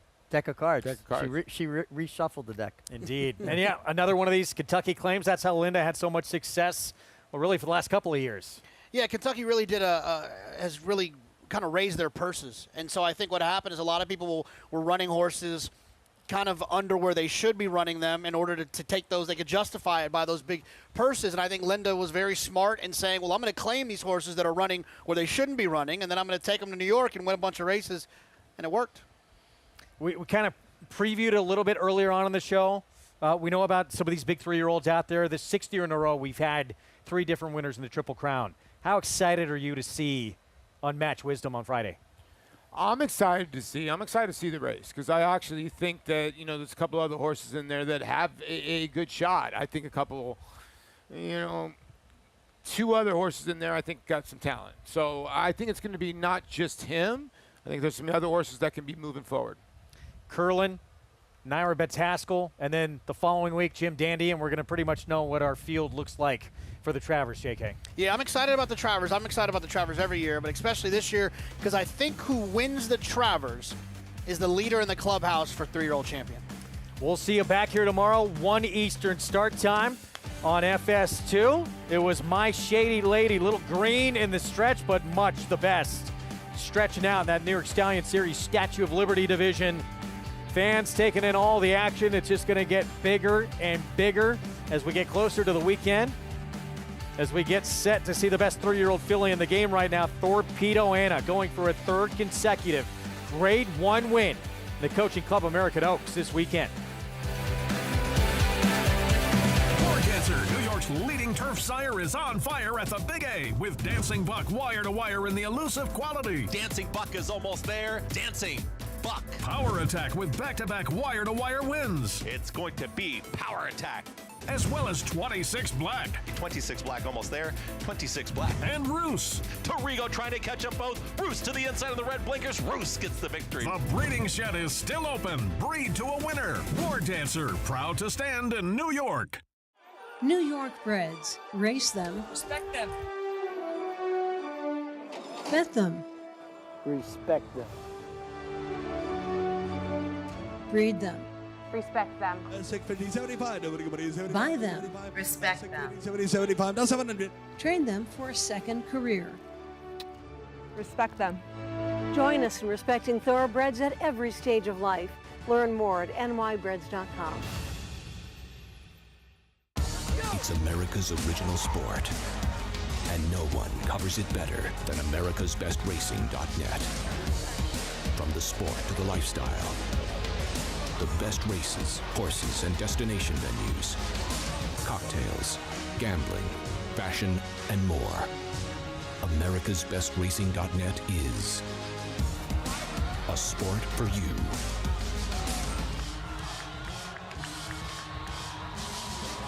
Racetrack Television Network brings you every race, from every track, on every screen, every day. With monthly packages starting as low as $5, RTN gives you great value and access to more live HD streaming and race replays than anyone. Visit RTN.tv today to sign up and watch on almost any device, including Roku and Amazon Fire. RTN has packages that start at $5 per month.